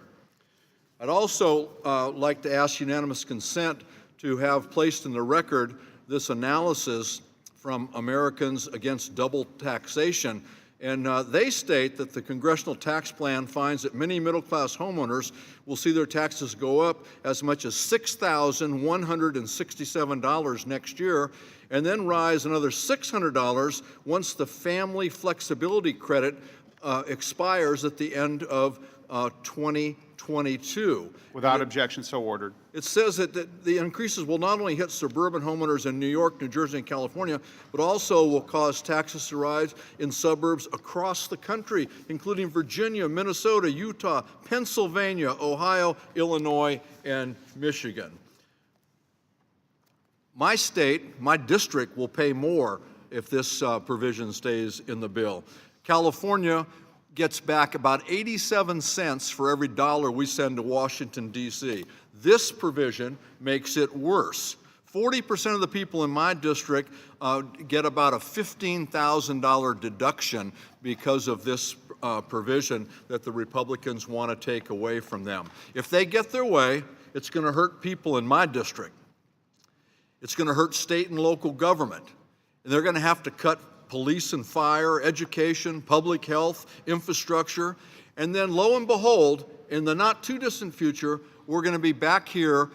They're going to be proposing that we further cut Medicare. This hurts people.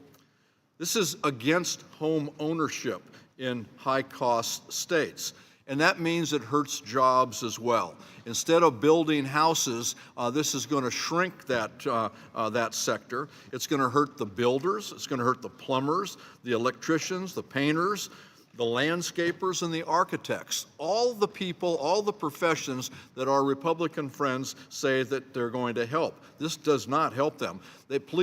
My architects, landscapers, builders, electricians, they do not need this kind of help. It discourages home ownership, and it's going to cause taxes to increase by nearly 26% in my state of California.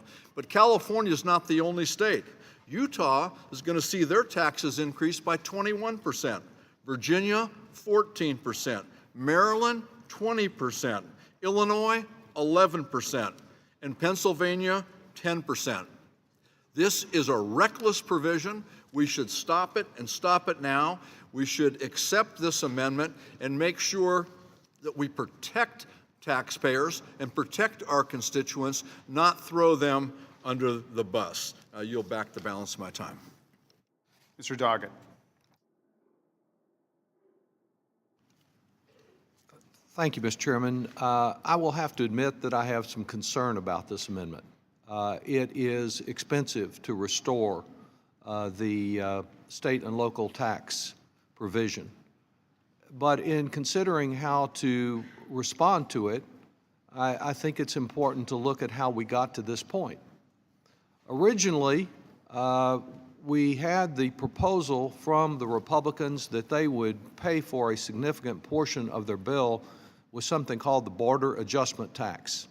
The border adjustment tax was the first of Donald Trump's many broken promises. You'll remember his most oft-repeated promise was that he would build a wall and Mexico would pay for it. And we found out very early in the year when Donald Trump proposed that he used the border adjustment tax to pay for the wall, that he was going to have Mexico pay for it a little later, like never.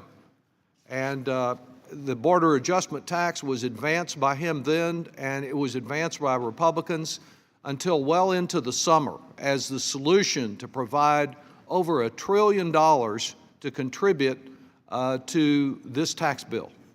And then suddenly, he abandoned it and they abandoned it. And that's when they began to focus on state and local taxes to tax people on the taxes they paid in the form of double taxation They shifted to the state and local tax as a way of providing the money that they lost when they abandoned the border adjustment tax that would have increased the cost of imports in Texas for everything from avocados to automobile parts.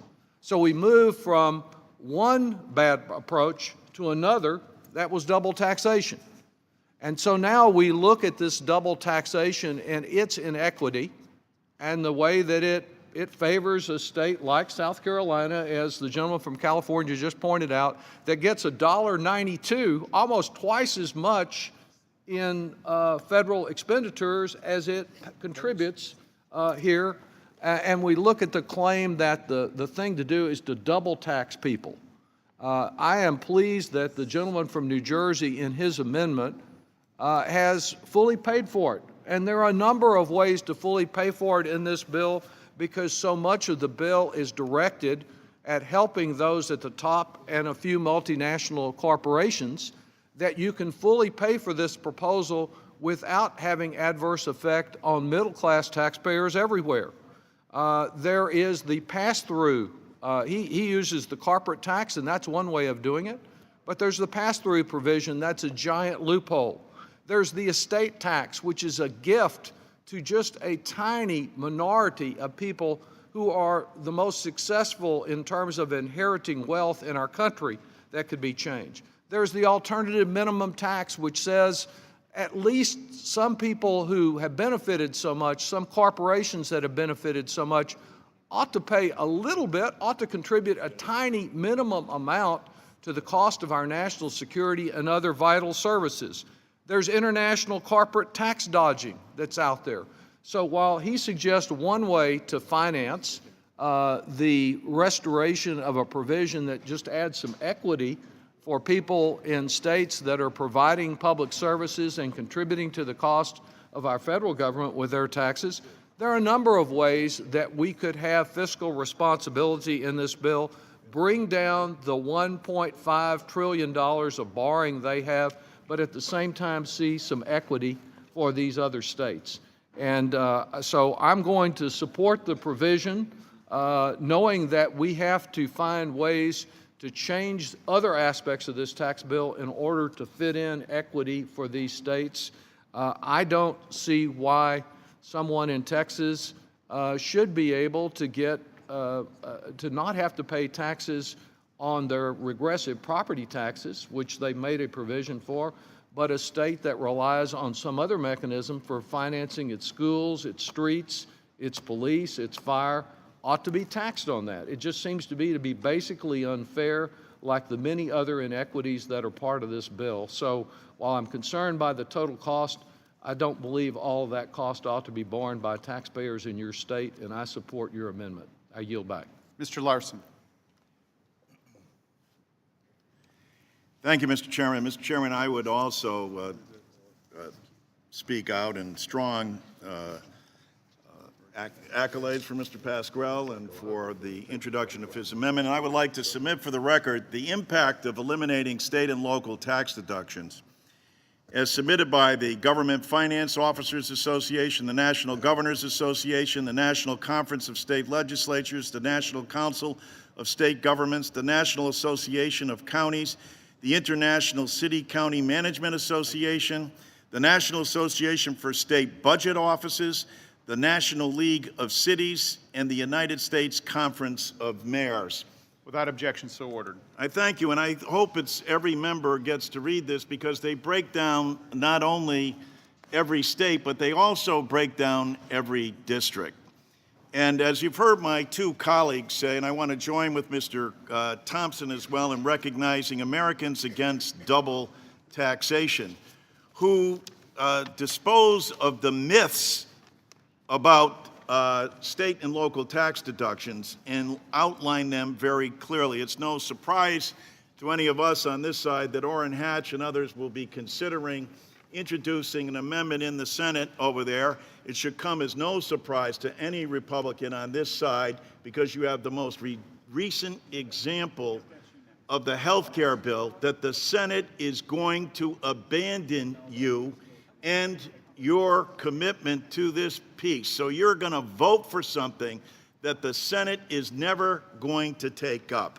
And as I said before, we only have to go back to history, and Mr. Doggett did a good job of outlining of how we got here. We thought that we were going to be in a position to see something like what David Camp did, where we would meet and we would work bipartisanly to go through this. But we all know what happened to David Camp. What happened is at the end of his process, his leadership told him, no, you can't take this forward. I've said repeatedly, you are honorable men and women. Unfortunately, on this committee, you've been given the political task of bringing forward a proposal that divides the country against itself and divides one region against the other, and is a massive transfer of wealth from states that are primarily donor states, like the state of Connecticut, like the state of New Jersey and Massachusetts and New York and California and Maryland and Oregon and Washington states. And so within those states, you are even dividing, like in the state of Pennsylvania, sections of that state against one another. A house divided cannot stand, and your Senate colleagues will make sure of that. You're being asked by your leadership to carry forward a bill that the Senate will never take up. Further, I would like to draw your attention also to an article in The Atlantic written by John Tierney, Which States Are Givers and Which States Are Takers? I said yesterday, and I mean this sincerely, Connecticut is proud to be a donor state because we're part of the United States of America. We receive $8 billion less than what we pay into the federal government. But we do that proudly because we understand there are problems in other states. We understand that whether it's South Carolina or Pennsylvania or any state, that people understand that there's a need to fund a military, there's a need to make sure that we have education systems that work, there's a need to make sure that we have a highway system and infrastructure that functions accordingly. And so we're happy to be among those donor states.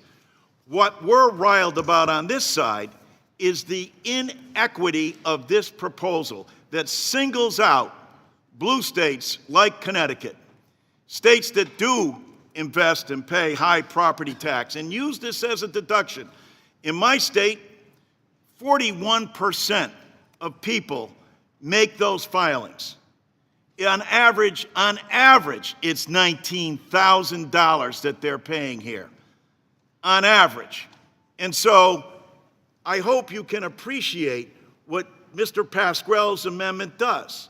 It brings us back to where we were in 1913 when we established the IRS code, and we said that this would be first and foremost a means in which there would not be double taxation on states. That's why I strongly support the Pasquale amendment. Ms. Sanchez.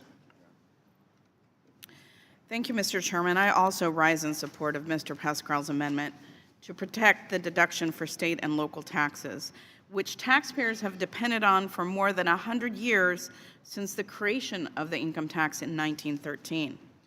This deduction prevents Americans from having their income taxed twice, first by state or local government and then by federal government. In California, more than 82% of the 6.1 million households that claim the state and local deduction earn less than $200,000 per year. The vast majority of these taxpayers depend on the deduction in order to afford their homes. And compared with other common deductions, SALT has a larger impact than the deductions for both charitable giving and mortgage interest combined. So it's a deduction that many middle-income families rely on in order to be able to afford their home. And it's a myth, as Mr. Larson had said, it's a myth that this is just a tax break for California or for New York or for Connecticut. Repealing the state and local tax deduction would hurt working families in every community because the deduction is claimed in every state, not just the high cost of living states, but the deduction is claimed in every state. So every state has middle income families that will be hurt by eliminating this deduction. For young families who are just starting out and they're thinking about buying their first home, the loss of this deduction makes that milestone of home ownership that much harder, because the majority of SALT deductions are for income and property taxes. Eliminating SALT would negatively impact the housing market by causing instability in the market, which would mean a significant loss of wealth for many and tumbling home prices as well. Being from a state of California where the cost of housing is high, SALT really does help many people be able to get into that first home or be able to continue to afford that home. We already saw a huge housing crisis in which many people lost their homes. They lost the wealth that they had accumulated in those homes, and they're just starting to get back on their feet, and they're just starting to have hope. And now what this bill would do is strike a huge blow for those families in terms of home affordability. Taxpayers had depended on a promise that we've made for more than a century that they won't have their incomes taxed twice. I urge adoption of Mr. Pascrell's amendment. It is a thoughtful amendment. It seeks to help constituents all over the United States, not just in his home state of New Jersey. Everybody on this dais has constituents that will be affected by eliminating this deduction. And what that will do is squeeze local states and their ability to be able to provide the quality of life and the services that people need and expect. And with that, I will thank the chairman and yield back the remainder of my time. Mr. Renacci. Thank you, Mr. Chairman. As I was walking outside, I had a reporter ask me about fact versus fiction about what's going on, and as I was listening to what was being spoken, I want to make sure the fact comes out and the fiction is talked about as well. First off, we all know that this deduction is a standard deduction. We all know that, or an itemized deduction, which means that even though you have the expense today, on average, Mr. Barthold, on average, how many people today use the standard deduction? I'll go back to you again. Approximately 70% of taxpayers.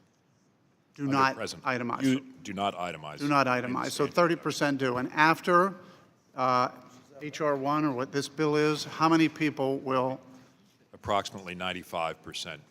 So approximately 95%. We can keep talking about this deduction, but approximately 95% across the country. And out of the 5%, are they in the higher? Are they the wealthier? Will the gentleman yield?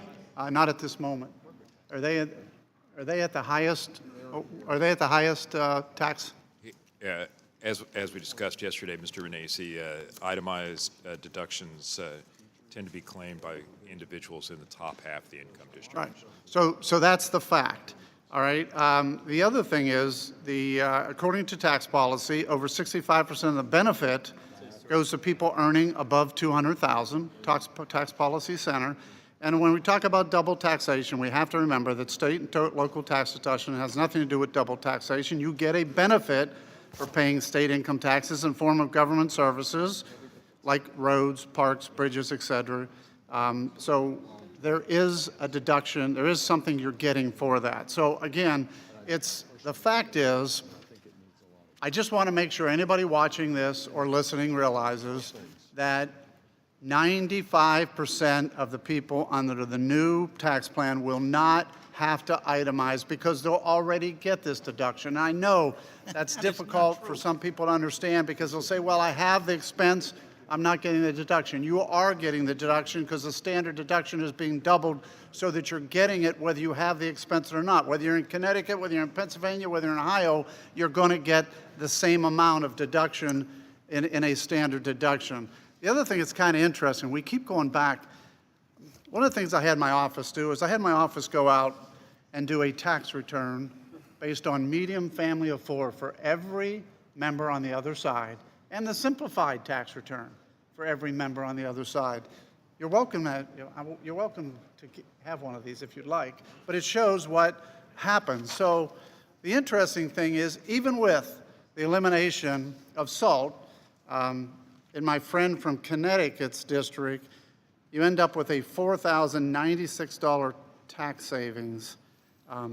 Those are your statistics, right, Mr. Well, Renacci? These are tax returns. They're an expert witness. Mr. Renacci controls the time. I've actually been called as an expert witness on these issues back home, sure. I mean, You're not because- the only expert witness. I know, Mr. but I'm just Renacci saying. controls the Will you yield? time. No. I have actually had to talk about these things back home because I am a CPA that has done tax returns, thousands of tax returns, individuals, corporations. So again, all I had my staff do was prepare a pretty simple tax return. And by the way, I think your constituents back home would really love to be able to do a tax return on one page like that, which is what they're allowed Will to you yield? Will the gentleman yield?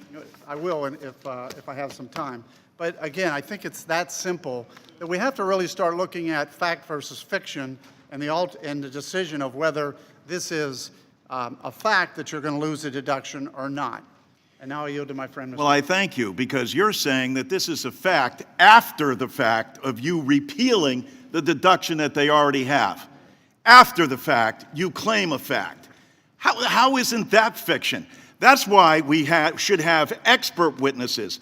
With all due respect, and I have great respect for you, and I'm sure you're a tremendous accountant, you're not my accountant, and you're not the accountant for so many of my constituents who take this, who pay 41% of the people in the state of Connecticut itemize their deductions. Not just salt, but you eliminate those deductions as well. And so what happens is that... So I reclaim my time, and I agree with you, and your state has some unique situations, but what I'm telling you, you're fighting for the average 5% of the American when you're talking about this, and in the end... That is not true. 95%, well, that's true. Mr. Barthold, do we got to repeat that again? How many people after H.R. 1 will not be itemizing? Just answer quickly, Mr. Barthold. 94%. Thank you. Mr. Blumenauer. Thank you, Mr. Chairman. This is a spirited and useful conversation. I happen to be from a community where there is a high reliance on deductions for interest, for property tax, for state income tax. My community is one that actually has benefited. We have a low unemployment rate. We have 111 young people who move to Portland every day. Our housing prices have increased far above the national average. We've been sort of in a competition between Seattle and Portland, having the dubious distinction of the most rapid increase in rents and housing prices, although mercifully the housing prices are still lower, but the rate of increase is high. I've watched young people struggle trying to enter that market. This is something that has a huge effect on my community, and it has a very significant impact on people around the country who pay property taxes. Everybody does. People who are concerned about the 45 states that have state income tax. And it's an example of where we would have benefited from actually bringing people in from New York, from Mr. Reed's district, a variety of people to talk about what impact this is going to have on them and their decisions. Having more people who are involved with providing real estate, both rental and owner-occupied, people who are trying to deal with the affordable housing crisis that we're facing in this country. A serious crisis for people who virtually no one in the United States who earns minimum wage can afford typical rental costs. Now, if we were looking at redistributing $1.5 trillion, and we actually had some hearings back and forth about what would be the best way of doing it, the same way I mentioned a moment ago that if we had actually had some hearings, maybe to unscramble what's going on with the pass-through, but the fact is most small businesses won't benefit from the pass-through because they don't hit the 25% rate. They're already below that. But could we have worked together, rolled up our sleeves, found some things that would actually help the small businesses who really need it, not very wealthy people, very prosperous institutions from taking advantage of an artificially low rate. I'm absolutely convinced we could do that. I am troubled that we're marching into this, offering up something that affects millions of people across the country. And the point that I made earlier about the difference between the Republican plan now and the bipartisan effort with President Reagan in the 80s, that it's turned on its head.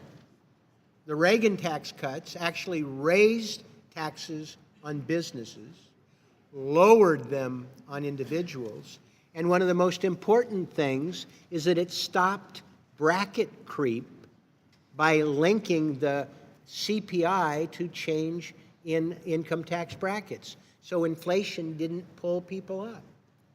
We're not doing that. In fact, what we've seen with the Republican proposal is that it's going to have a much lower rate of inflation for brackets in the future, which means this is a stealth tax increase over the next 5, 10, 15 years. I will yield to my friend. I'd just like to make the further point that while we're focusing on SALT, in a state that itemizes deductions like the state of Connecticut does, it also eliminates the 4,000 personal exemption for families of four. That's 16,000. It eliminates medical expense deduction, so much for compassionate conservatism. It eliminates deduction for student loan interest, eliminates teacher deduction for classroom supplies. So reclaiming my time for the last 20 seconds, I just want to say this is an example of the failure of the committee. This is not what Wilbur Mills or Rostenkowski or Bob Packwood, the Republican from Oregon, who helped craft the last one. And so we're having this debate when we didn't need to have it. We could have structured something to meet these objectives and do it more fairly and understand what we're doing.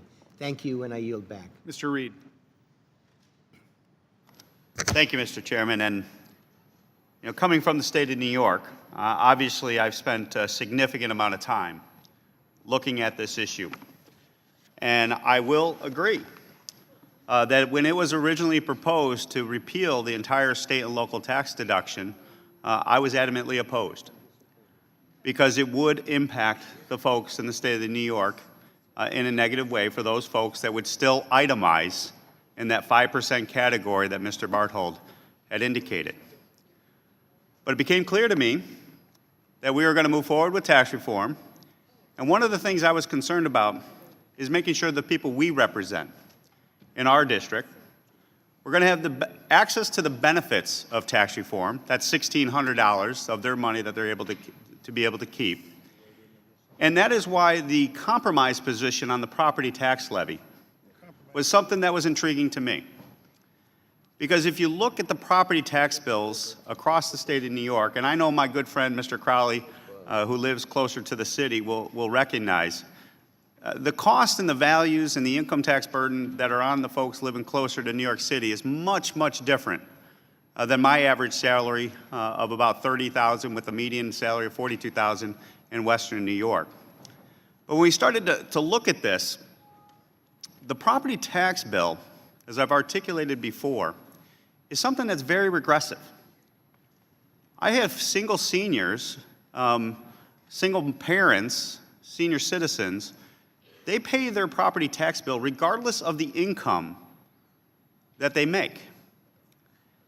So making sure that they have access to this deduction in that 5% of the folks that will itemize after tax reform is done, I think that compromise goes a long ways to protect those middle-class, hard-working families that are paying that real property tax in a very income-neutral way. And when you look at who is really getting saddled with the loss of the income tax, as we heard from Mr. Barthold yesterday, as income taxes are very progressive, the more money you make, the more income taxes you pay, so therefore your deduction is higher. So the folks on the upper end of the income spectrum really are the ones that are going to get hit here, and I would concede that. I would concede that, looking at the data, looking at the number, and I understand My good friend from Connecticut, who has a wealthy state, who his people do very well. Your average income is much different than me in Western New York. And so I think there's I hope some recognition for those of us that come from a high tax state, that we are trying to make sure that as we go through tax reform, we're listening to those voices that we represent. My friend, yield. I will yield to my friend, Mr. Crowley. So, assuming you're correct, what you're saying then is that the 7 other Republicans from your state, including 5 or 6 from upstate New York, are wrong. That's not wrong. reclaiming my time? No. They're opposed to this legislation. Mr. Reed No, controls his time. reclaiming my time. They're not opposed to this legislation. What you're referencing, Mr. Crowley, is their vote on the budget. Five of your colleagues Mr. have. Reed controls Mr. Crowley, I have the the time. time. Well, gentlemen, yield. Those individuals, not yet, because I want to clarify what you just claimed. Those 5 individuals did not have the benefit of 7 years serving on this committee, having an idea where tax reform was going to go, having the ability to know kind of where that relief on hardworking middle-class Americans, like that $1,600 in my district, They're ignorant. those people are going to Sorry, be my able mic to was take. on. Sorry, my mic was on. I was talking to my friends. Mr. Crowley, I have the utmost respect for you. You know I get along with you. And those folks were not opposed to this legislation. They just did not have all the other pieces of the puzzle that were going into this tax reform legislation. They also didn't realize where was that standard deduction going to come down. How many people were going to itemize and who were going to take the standardized deduction after they looked at the entire package. I'm confident that some of my colleagues, when they look at the big picture, the whole benefit of tax reform, may have a different position, but I'll let them speak to that as we go forward with tax reform. But Mr. Crowley, I get what you're fighting for. The taxes in New York are staggering high. They are out of this world high. As when I talked to the governor and he called me and we talked for 40 minutes of it, you know what his biggest concern was? His biggest concern was, Tom, if you let this go, all these people paying income taxes are going to leave the state. Well, you know what? Then I told the governor, I said, well, then that's the real story here.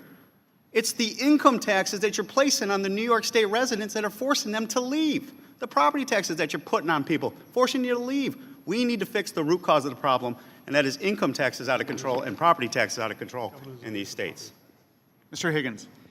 Thank you, Mr. Chairman. Just for the record, New York pays $41 billion more to Washington than it receives in funding. I think the choices here are very, very clear. The bottom line is you needed $1.5 trillion to justify a corporate tax cut that is not needed, and I'll get into the reasons why. And you found state and local tax deduction to come up with that amount.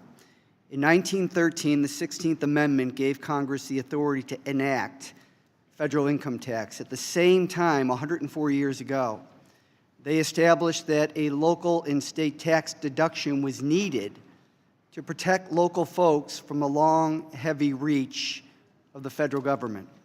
The 16th Amendment authorized the federal government to collect income taxes and local, state, and tax deduction. They were not coincidental. The local and state tax deduction was a check in the federal authority to level income taxes. It was to protect local taxpayers from double taxation and a federal money grab. 45 million Americans will lose this protection, costing $3,500 each. This bill, your bill, will take away that protection and give the federal government the authority to double tax people to raise $1.5 trillion to fund tax cuts for American companies who are reaping record profits. Mr. Chairman, the idea of the state and local tax deduction was easy.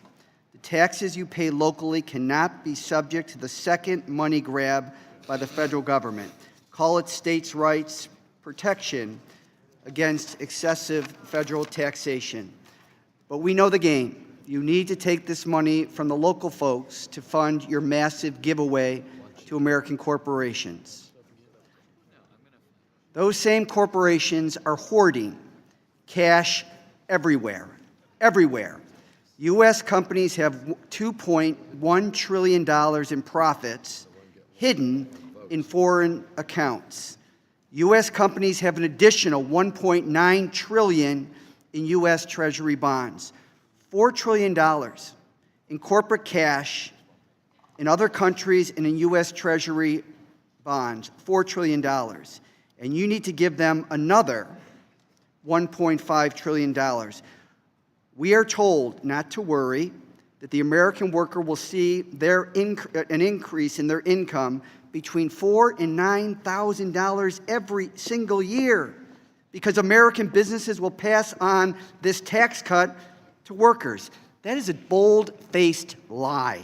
That will never happen, and nobody in this room, nobody, believes that. The White House Council on Economic Advisors actually made a report saying that these corporations will give American workers a huge wage increase. It's not going to happen. The White House economic advisors should all be fired for misleading deliberately the American people to justify this massive cut. Mr. Chairman, General Electric earned $27.5 billion in profits between 2008 and 2012. They paid no taxes. In fact, they got a $3.1 billion refund from the American taxpayers. And you want to give them a tax cut of $1.5 trillion. Apple made $74 billion between 2008 and 2012 and paid no taxes. And by the way, every piece of technology in your smartphone was a direct result of American-funded, government-funded research. Touchscreen technology, global positioning satellite, and voice-activated personal assistant all came from the U.S. government. And guess what? Every smartphone is made in China. Every smartphone is made in China. 115 Fortune 500 companies paid no federal taxes last year, and they will get a tax cut under your plan.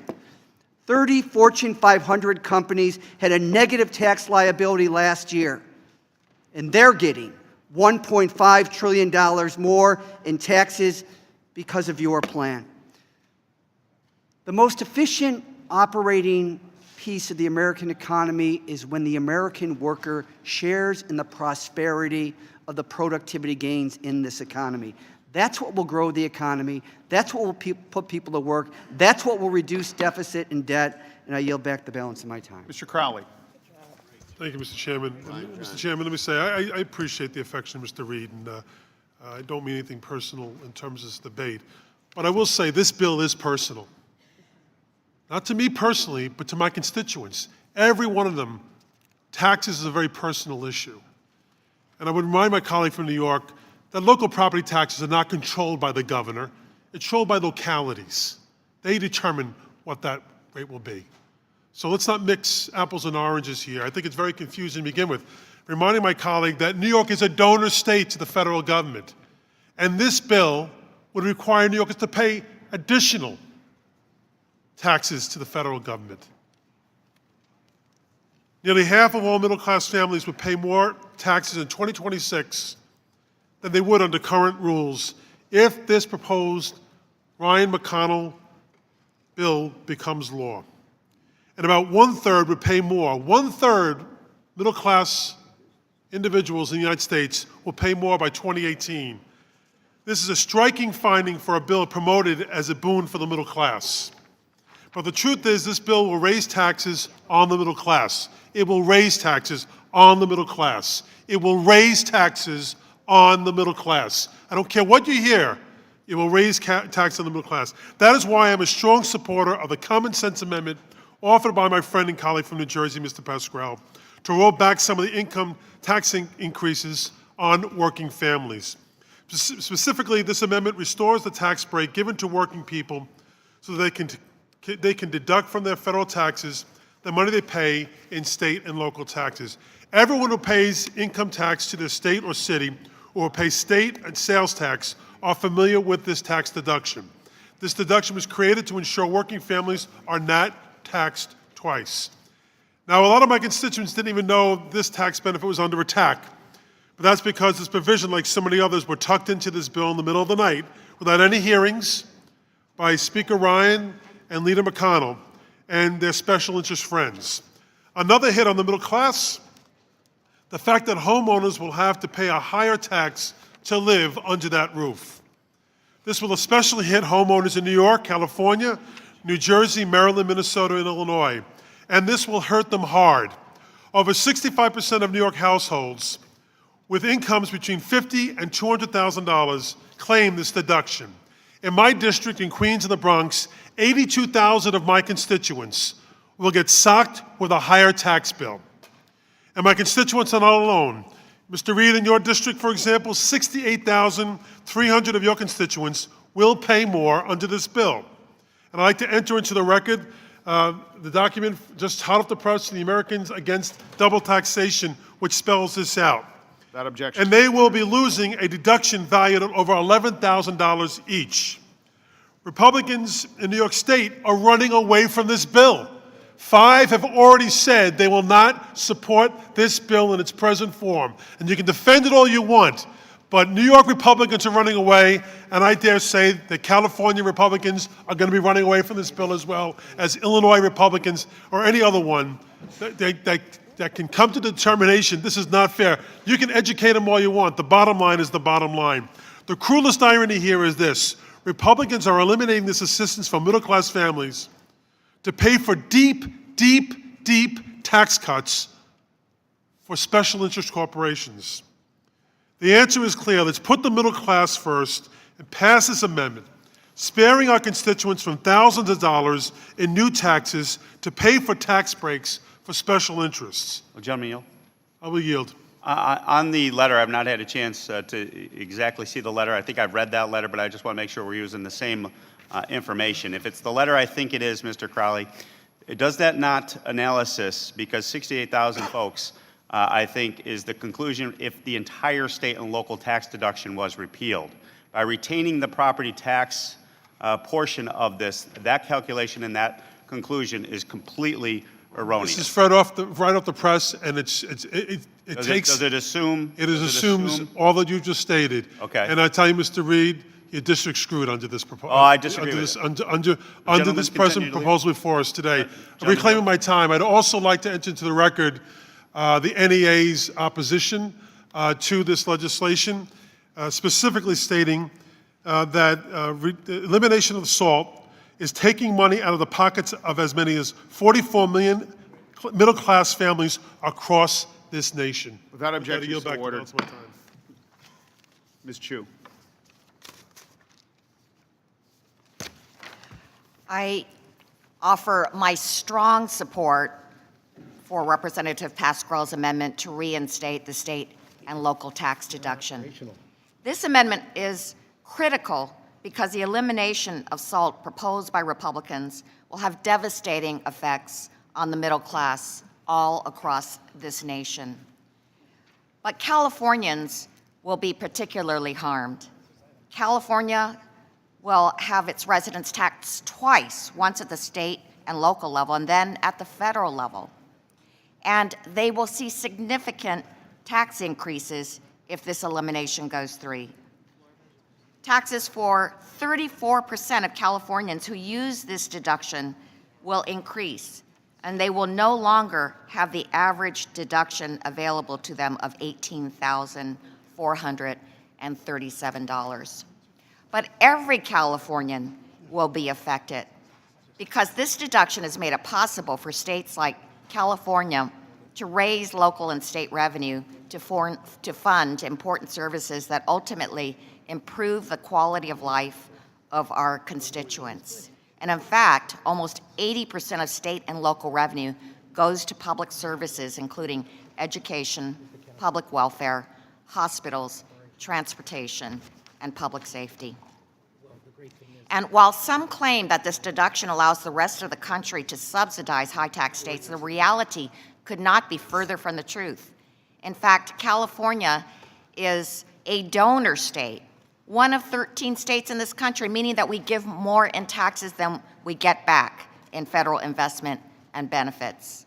Should the SALT deduction be eliminated, California would pay even more in federal taxes to support other states who receive much more in federal investments and benefits than they pay to their governments. Now, after members of their caucus objected to repealing this deduction, Republicans have included a so-called compromise that would allow for the itemization of property taxes. Yet even this compromise limits the deduction for state and local property taxes to taxes under $10,000.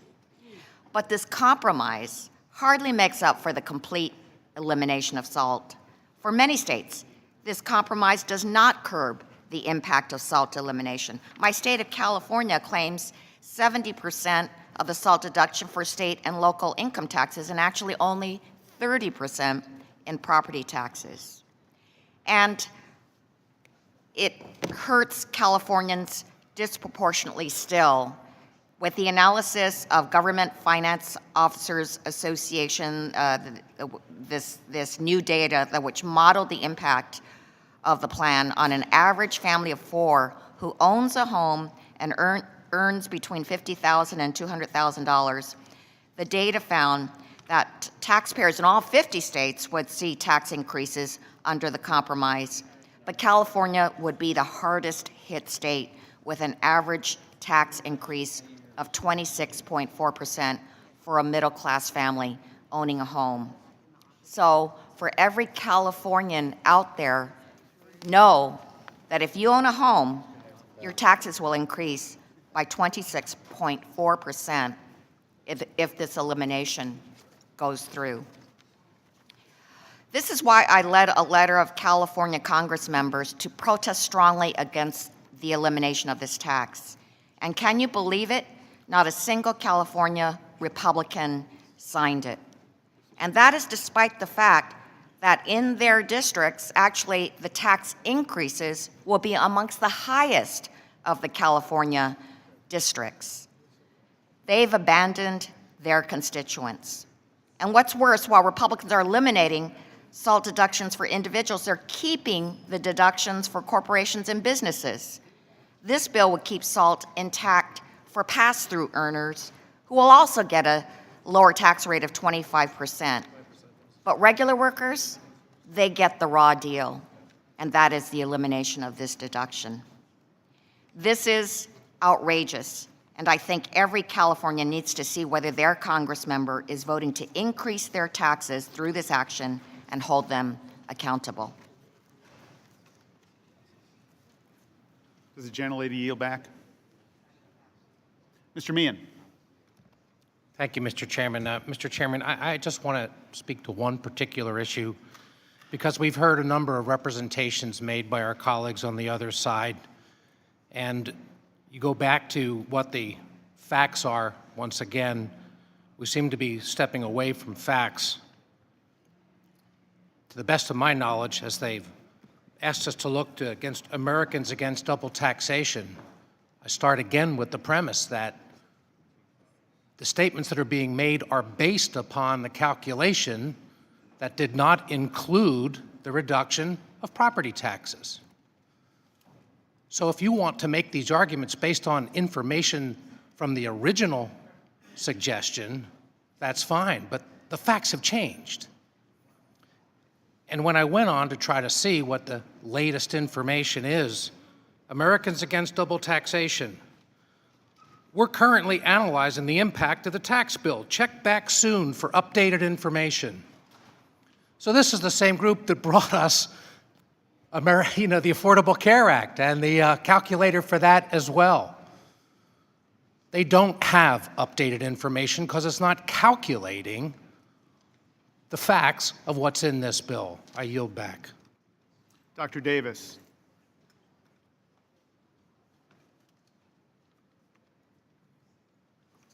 Thank you very much, Mr. Chairman.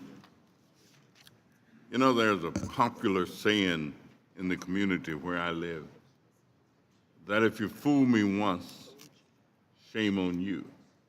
Fool me twice, shame on me.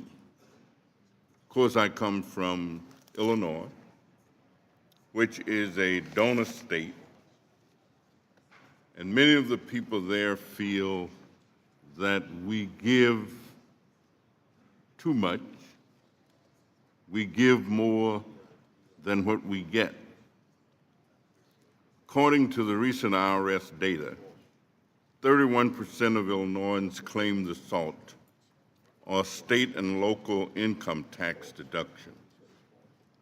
The SALT deduction gave an average benefit of about $12,524 per Illinois household, for a total of $24.12 billion across the state.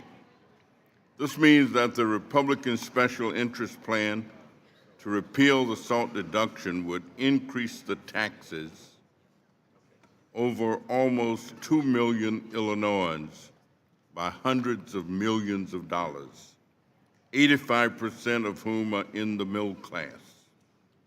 In my congressional district, over 102,000 households benefited from the SALT, with the vast majority of whom earn less than $75,000 a year. The SALT deduction is a bedrock part of the tax code since its inception, because it recognizes that all levels of government need revenue to carry out critical services to help citizens. The Ryan McCall Special Interest Bill increases taxes for hard-working Americans and threatens public service. State and local governments need revenue to provide education services, hire police officers, fix roads, ensure clean water, and support hospitals. This is why the National Governors Association, the National Association of Counties, the National League of Cities, the U.S. Conference of Mayors, as well as public employee organizations, strongly support the SALT deduction. The SALT deduction also keeps housing affordable, and that is why the National Association of Realtors support the SALT deduction. We need to fix the tax code to help real people, not wealthy individuals in Washington's special interests. People in Illinois need real tax reform for real people. We need to incentivize companies for actually increasing the number of good jobs, especially in distressed neighborhoods. We need to help families pay their rent, buy food, pay health insurance, afford quality child care so they can work and send their children to college. We should not raise the taxes of hard-working Americans and undermine local government to subsidize the corporate and special interests. So I strongly support the Pascrell Amendment and yield back the balance of my time. Mr. Kelly. Thank you, Chairman. Thank you, Chairman. Mr. Barthold, I appreciate what Dr. Davis says about fool me once, shame on you, fool me twice, shame on me. There's also another saying that you can fool all the people some of the time and some of the people all the time, but you can't fool all the people all the time. Would you please go over for us the breakdown of who just files a standard or who does the itemizing? Who currently? Under present law, approximately 30% of tax filing units claim itemized deductions as itemizers. Those 30% of tax filing units tend to be in the top half of the income distribution. It's not absolute. There are some that are below the median, but heavily represented in the top half of the income. So 70% of the people do not. They do not itemize, right? Under present law, approximately 70% of tax filing units claim the standard deduction that's allowed under present law. So when we go with the new exemptions, how does that model change? Now, it's a 70-30 split right now, but under H.R. 1, people who itemize will represent, did I understand you saying 6%? That's correct. That's what 6%. I reported to the committee yesterday. Okay, and so these people would represent who in our society?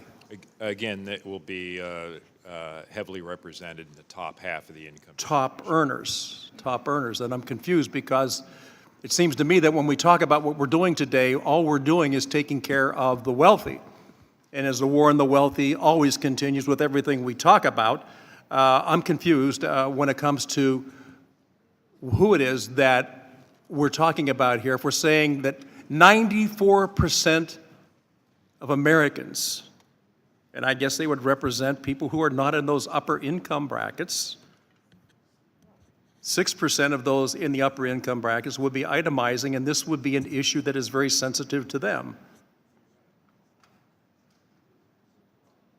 Right? I didn't realize there was a question. I'm sorry.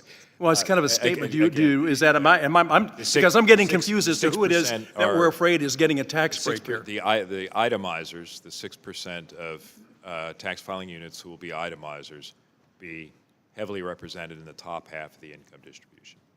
Okay, all right. Yeah, I appreciate that, but because I think there's confusion. As I'm following the debate as it goes back and forth, I'm not sure which side we're worried about, those top earners or those that aren't top earners, and who gets a break and who doesn't get a break. And I guess it depends on what it is that you're trying to bring up at the moment, not what you really believe. So if I'd like to yield some time to Mr. Reed. That's exactly my point, Mr. Kelly, is when we took the property tax compromise, that took care of a lot of the folks that are on the lower income side of the scale, because they're paying a tax regardless of their income. When you leave the income tax removal in this policy, that tends to hit the high income earners. That tends to hit the folks that my colleagues on the other side, and this is the hypocrisy that I've called out on our governor publicly in public statements. He has for decades said the 1% have to pay their fair share. Those high income people have to pay their fair share. That class warfare we have heard repeatedly from my friends on the other side of the aisle. And then all of a sudden with a policy where we have come up with a compromise position that I respectfully submit protect 99% of the people who are paying those property tax bills, and yet they're fighting for the 1%, the high income earners that are going to be adversely impacted by this policy. I grant you that. I grant you that. They will be. Will the gentleman yield? But just one point. It's not my time, but just one point. So the hypocrisy of now coming here and crying out to the American public saying sacrimoniously, we're going to fight for these folks, when they've been calling for those same folks to pay their fair share. And when I have tape records for guys like Warren Buffett and multimillionaires who are saying, you know what, we do need to pay a little bit more. We do need to give to our country a little bit more. And now this position is really causing confusion and is, to me, an example of the hypocrisy that I have called our governor out for in regards to policies that are protecting those 1% high-income people on the income spectrum. And I yield back to my gentleman, Mr. Kelly, who yielded me the time. Thank you. I yield back my time, Mr. Chairman. Kelly, would you yield to me? He yielded back. Mr. Levin? I'm going to yield, but I'm glad we've had this discussion because you didn't listen to what Mr. Barthold said. He said the upper 50%, not the upper 1%. And in the upper 50% are lots of middle-class taxpayers. You totally don't listen. The hypocrisy isn't on our side. We talk about the upper 1% or 5%, and the benefits in this bill in virtually every respect, whether it's alternative minimum tax or whatever, goes to the very wealthy. But the upper 50% doesn't include, aren't very wealthy in many cases. And we pointed out what Mr. Barthold said to us this morning, that there's going to be a tax increase, and we have it in this, I'll just repeat it, 24.6% of the taxpayers between 75 and 100,000 will see a tax increase. 21% between 50 and 75% will see a tax increase, and it gets even worse in 2025. That was 2023. And the problem you face is that a lot of the people that you represent and that I represent are in the top 50%, but not in the top 1 or 5 or 10%. And so that's the policy trap that you're in. Well, gentleman yield. So I say to the gentleman who says, look at the facts, let's look at these facts. Andy? Yeah, and I was gonna yield to Mr. Neal. Okay, and then I'll yield the balance of my time, if there is. Mr. Neal. Thank you very much, Mr. Levin. And my friend, Mr. Meehan, said that this information from the Americans Against Double Taxation, that they were using dated information, it wasn't up to date. I have in my hand the immediate release. It's dated November 7th. Let me read the first two paragraphs. A new analysis of the Congressional Tax Plan finds that many middle-class homeowners will see their taxes go up by as much as $6,167 next year and rise by another $600 once the family flexibility credit expires at the end of 2022.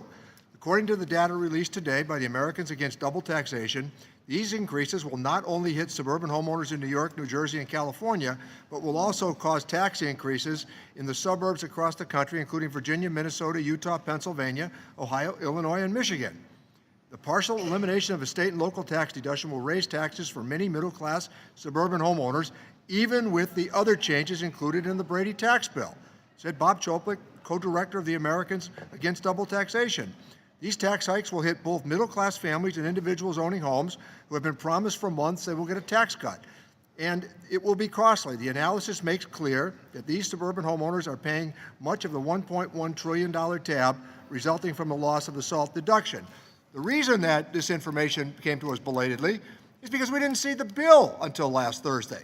And the last point that I would raise on this, I have seen documentation of one member from California whose constituents itemize to the tune of 48.3% in terms of taking advantage of the state and local tax deduction.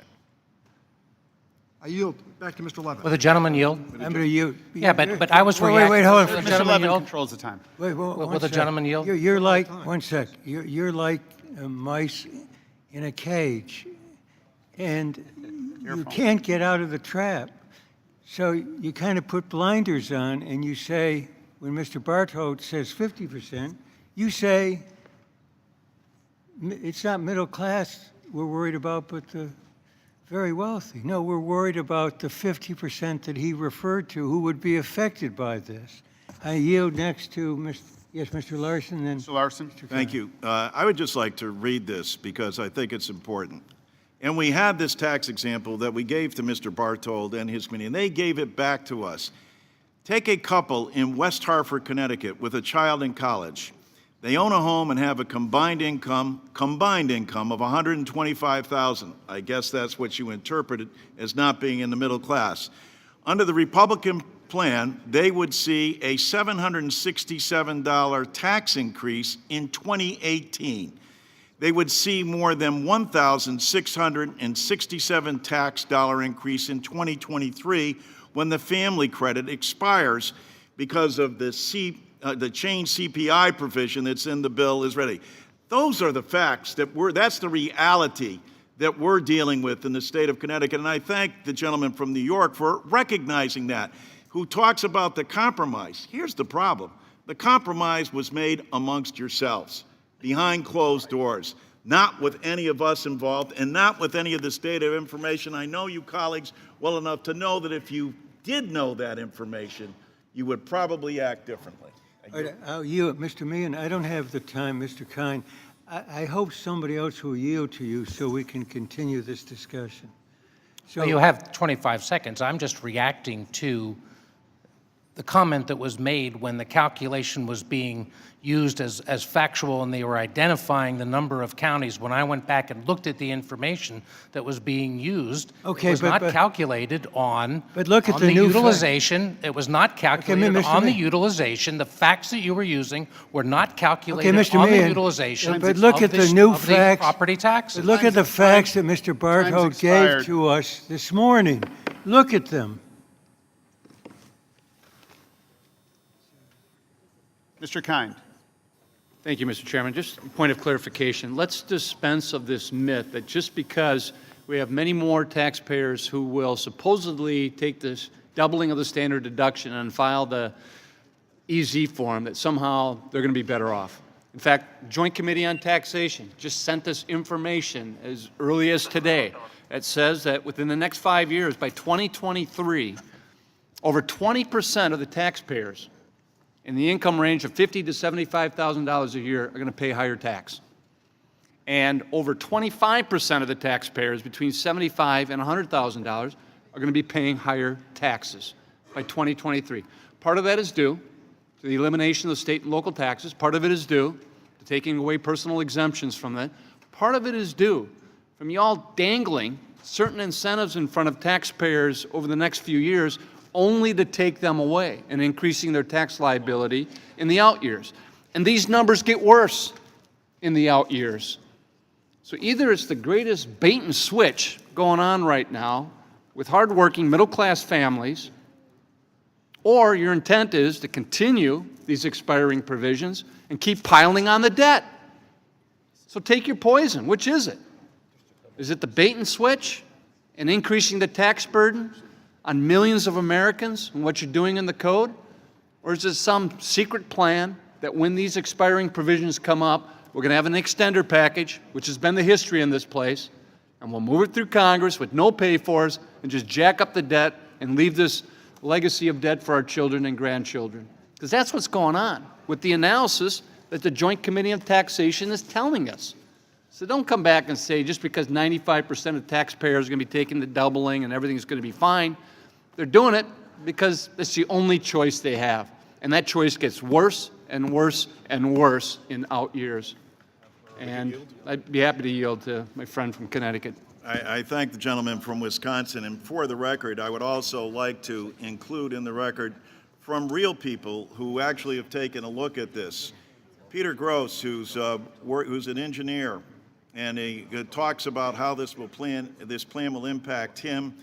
Only certain types of businesses will get this break, and others will not. We understand that professional service firms like Fuss & O'Neill in Manchester, Connecticut, a consulting firm, it is an S corporation, will not be eligible for either the new corporate or pass-through tax provision. I asked to submit that for the record. And Without objection, so ordered. Mr. Benson Kahn from East Windsor, who says, as he looks at this, and I'm just summarizing what are long letters that constituents are pouring in, if I ever need home care or nursing care, the proposed lack of deductibility of medical expenses would cost me something like $20,000 additional in federal tax liability. Diane Hebenstraight says, from what I see, is providing large tax breaks that benefit the rich and corporations. She said, I'm personally hurt by the loss of a personal exemption is going away. I am currently in the 10% tax bracket. Under this new plan, it will increase to 12%. Maureen Eberly from North Granby, Connecticut, I'm urging you to vote against any proposal that comes before the House that will eliminate the property tax deduction from federal income tax because of the way it impacts on my family. Hope Leonards from West Hartford, Connecticut. My family is concerned that interest on college loans will not be deductible, and this will hurt us. The rich are going to get richer, and the middle class will pay for this relief. Jennifer McGarry from Hamden, Connecticut. Jennifer works at Leukemia and Lymphoma Society, and her husband is a teacher. They have two boys, one in college and the other a junior in high school. They both have good jobs, but are still living paycheck to paycheck in order to make ends meet and save for their children's college, and she's concerned about this. Richard Shaker from South Windsor, Connecticut, also writes in about the same thing. And Alan Munutri, I submit all of these testimonies for the record, including Mary Beth Davenier from Wethersfield, Connecticut. Mr. Chairman, just reclaiming my time, I cited the Business Day New York Times article titled, Republican Plan Would Raise Taxes on Millions. They were using the same type of analysis that the Joint Committee on Taxation has now provided this committee, and I'd ask unanimous consent to have this included in the record. Without objection. At this time. I yield back. I recognize myself on the amendment. It's been a fascinating debate to listen to, and I find myself very interested in this because I come from the state of Illinois, and as I've interacted with my constituents basically look at this entire discussion about tax reform, and they say, look, I'm interested in tax relief, and I'm not particularly concerned about the equation by which I get tax relief. but I want tax relief.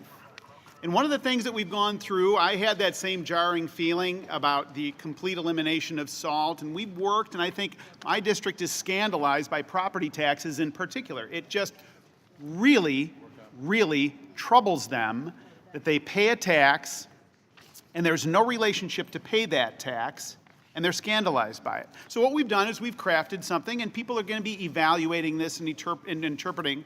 But again, I go back to the theme that I referenced yesterday about looking at the totality of a plan. I mentioned that this morning, and I mention it now because I think it's a very important touch point. Yes, if you were going to simply eliminate the state and local tax deduction and you did nothing else, that would not be a good deal for the 6th District of Illinois. But all in, you evaluate this, this is a winner for the 6th District of Illinois. Now, it's also interesting, and just indulge me for a moment, and let me take you to the politics of my home state, where you've got the Democratic Party in Illinois jammed through a massive income tax hike, really hitting middle-income people, and now the crocodile tears, not of you, but of them, just takes my breath away. I mean, the hand-wringing and the weeping and the gnashing of teeth, and this is from a group of people that just raised taxes, and this is according to the Chicago Tribune.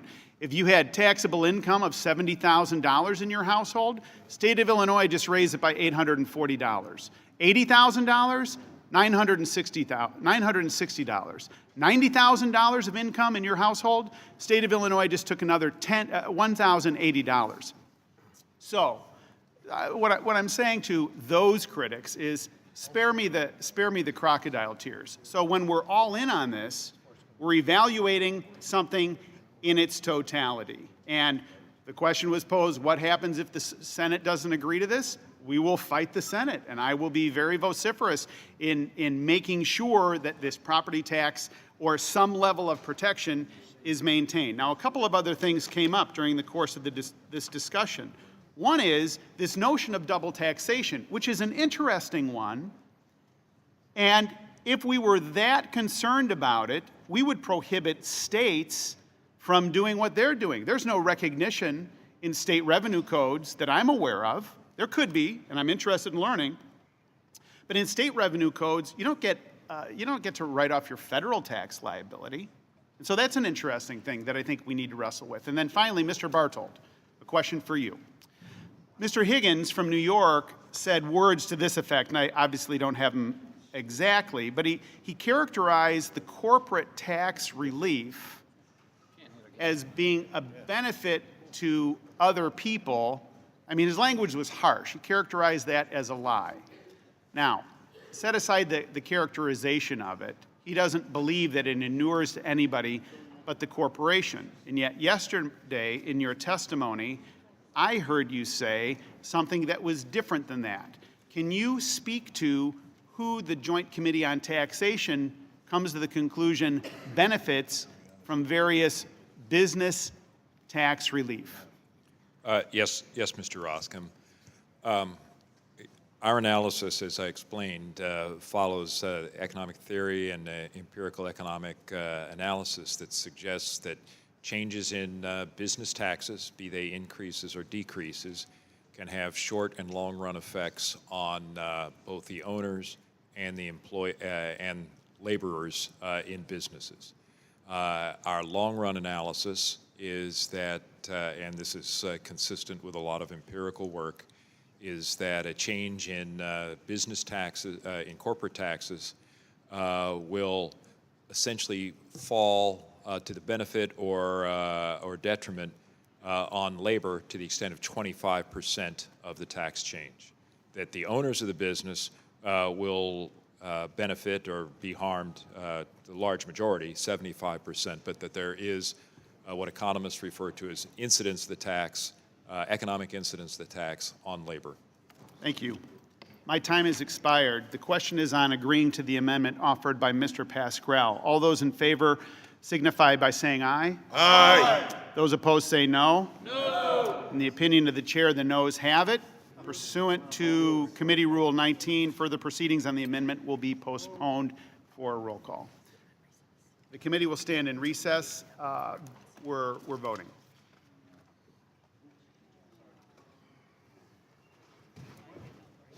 Good show, man. Good show, ladies. Well done. Thank you, thank you, thank you. See you in a little bit.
Is this on?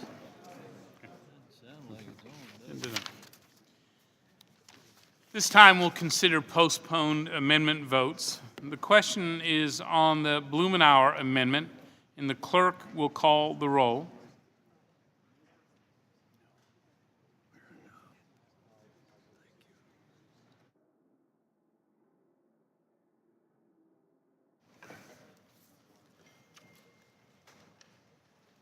Mr. Johnson? Mr. Johnson, no. Mr. Nunez? Mr. Nunez, no. Mr. Teaberry? Mr. Teaberry, no. Mr. Reichert? Mr. Reichert, no. Mr. Roscom? Mr. Roscom, no. Mr. Buchanan? Mr. Buchanan, no. Mr. Smith of Nebraska? Mr. Smith, no. Ms. Jenkins? Ms. Jenkins, no. Mr. Paulson? Mr. Paulson, no. Mr. Marchant? Mr. Marchant, no. Ms. Black? No. Ms. Black, no. Mr. Reed? No. Mr. Reed, no. Mr. Kelly? No. Mr. Kelly, no. Mr. Renacci? Mr. Renacci, no. Mr. Meehan? Mr. Meehan, no. Ms. Nome? Mr. Holding? Mr. Holding, no. Mr. Smith of Missouri? Mr. Smith, no. Mr. Rice? Mr. Schweikert? Mr. Schweikert, no. Ms. Walorski? Ms. Walorski, no. Mr. Curbello? Mr. Bishop? Mr. Bishop, no. Mr. Neal? Mr. Neal, yes. Mr. Levin? Mr. Levin, yes. Mr. Lewis? Mr. Lewis, yes. Mr. Doggett? Mr. Doggett, yes. Mr. Thompson? Mr. Thompson, yes. Mr. Larson? Mr. Larson, yes. Mr. Blumenauer? Mr. Blumenauer, aye. Mr. Kind? Mr. Kind, aye. Mr. Pascrell? Mr. Pascrell, yes. Mr. Crowley? Mr. Crowley, yes. Mr. Davis? Mr. Davis, yes. Ms. Sanchez? Ms. Sanchez, yes. Mr. Higgins? Mr. Higgins, yes. Ms. Sewell? Ms. Sewell, aye. Ms. Delbene? Ms. Delbene, aye. Ms. Chu? Ms. Chu, aye.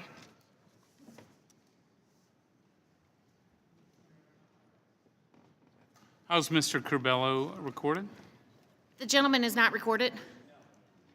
Mr. Curbello, no. Ms. Nome? No.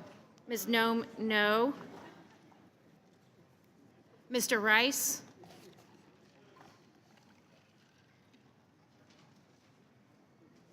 Chairman Brady? No. Chairman Brady, no.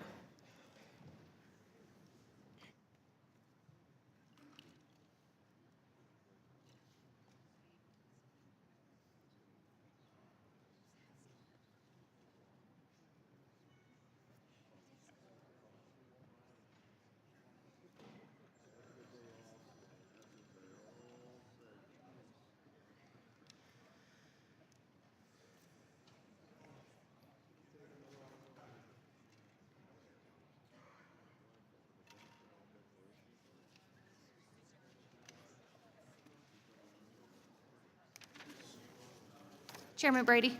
The clerk will report the vote. 16 yeas, 23 nays. There being 16 ayes and 23 noes, the amendment is not agreed to. The question now is on the amendment by Mr. Pascrell of New Jersey, and the clerk will call the roll.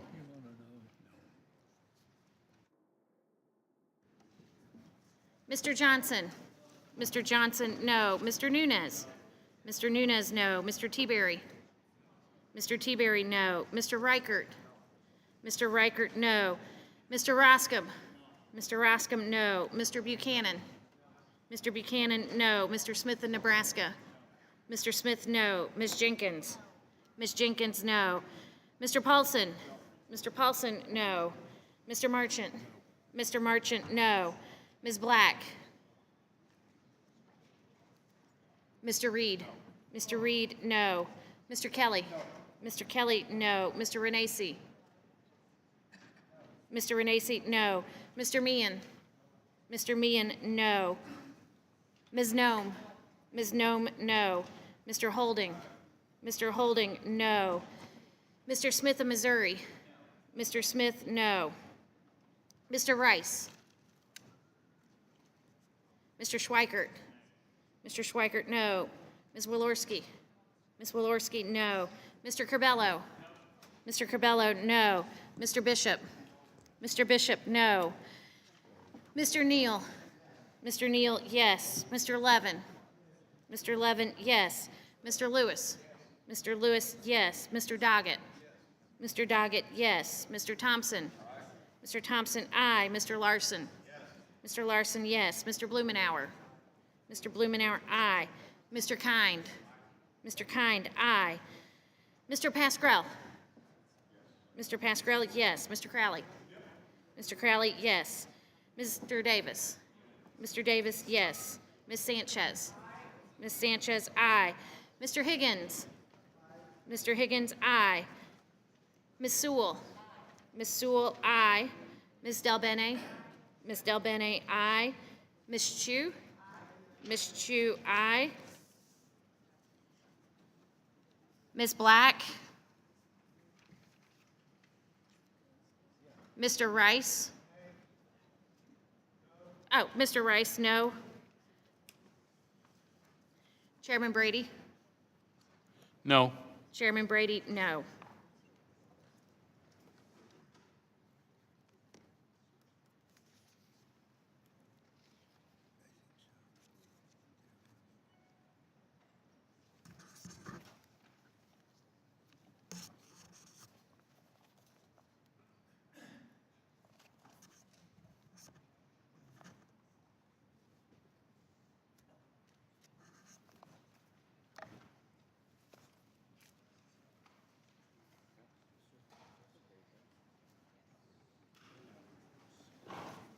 Mr. Chairman, The clerk will report the vote. 16 yeas, 23 nays. There being 16 ayes and 23 noes, the amendment is not agreed to. Are there any further amendments to the amendment in the nature of a substitute? Mr. Chairman, I have an amendment at the desk. Mr. Kind, for what purpose does the gentleman seek recognition? You have an amendment? I do have an amendment. Mr. Nunes?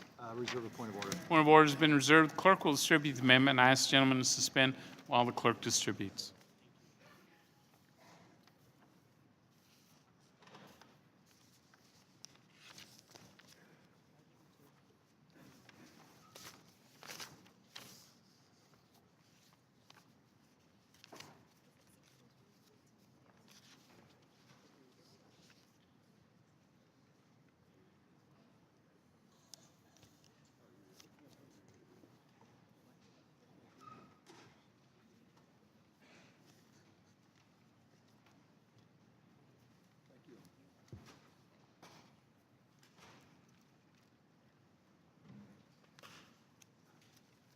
Thank you.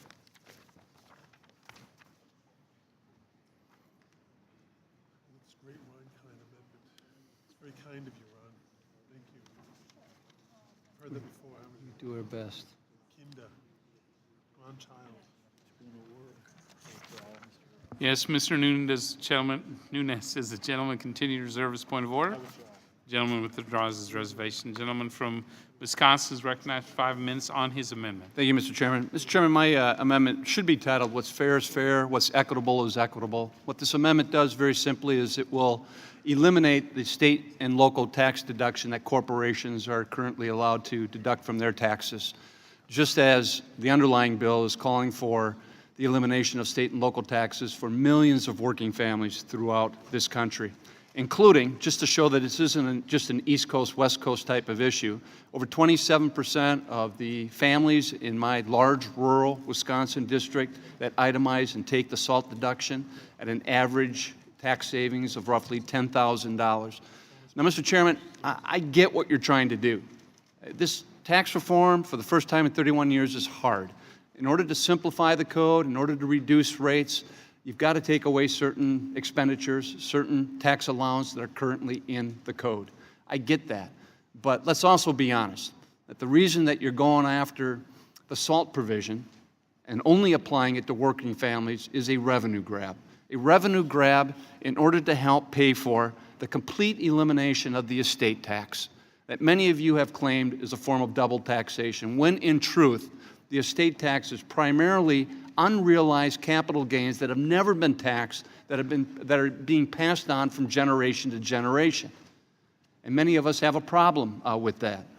But also the elimination of SALT for working families is being used to completely eliminate the alternative minimum tax, which is the only buffer that we currently have in the code to have some of the most wealthy individuals pay some form of taxation at the end of the day, including multi-billionaire real estate developers who own jets and yachts and huge towers named after themselves in New York City, because we now know that with the limited return that was revealed from Mr. Trump's 2005 tax returns, the only reason he paid any federal income tax at all that year was because of the alternative minimum tax that you now are choosing to completely eliminate, which would be a huge windfall and bonanza for people in Mr. Trump's position.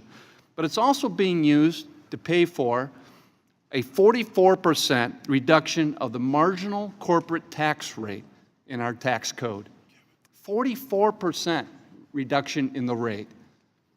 And so we're saying, and what we're trying to do is make it easier for you to pay for this bill and the $2.3 trillion shortfall that you currently have with this underlying legislation. Let's treat corporations like the people that they are, according to recent Supreme Court decisions, and treat them the same way as you're treating other working families throughout the country. We think that's fair. We think that's equitable. And quite frankly, in order for you to be able to sell this back home with the rest of the American people, there has to be that sense of fairness and equity in what we're doing.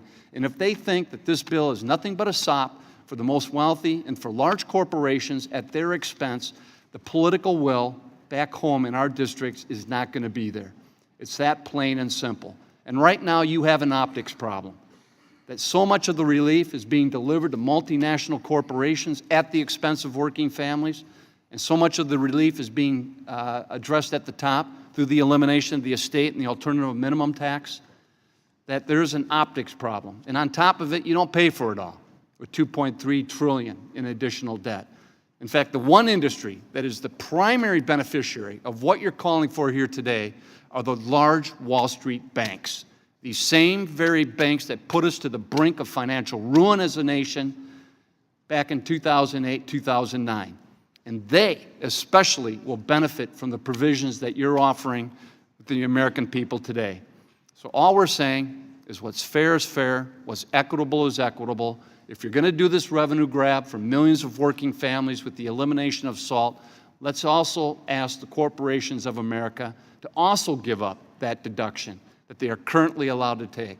And in fact, I'd entertain a friendly amendment on your side if you want to eliminate the foreign tax credit, which allows these multinationals to deduct the taxes that they pay by moving operations overseas and operating in other countries. That'd be some additional revenue that we could raise to close the $2.3 trillion gap. So I think it's reasonable. I think it's fair. I think it helps in so many ways the optical problems that you have with your underlying legislation. And it makes more sense to the working families who are being asked to give up a very important provision that they currently enjoy, the state and local tax deduction, and say, all right, we're all in this together, including the large corporations of this country.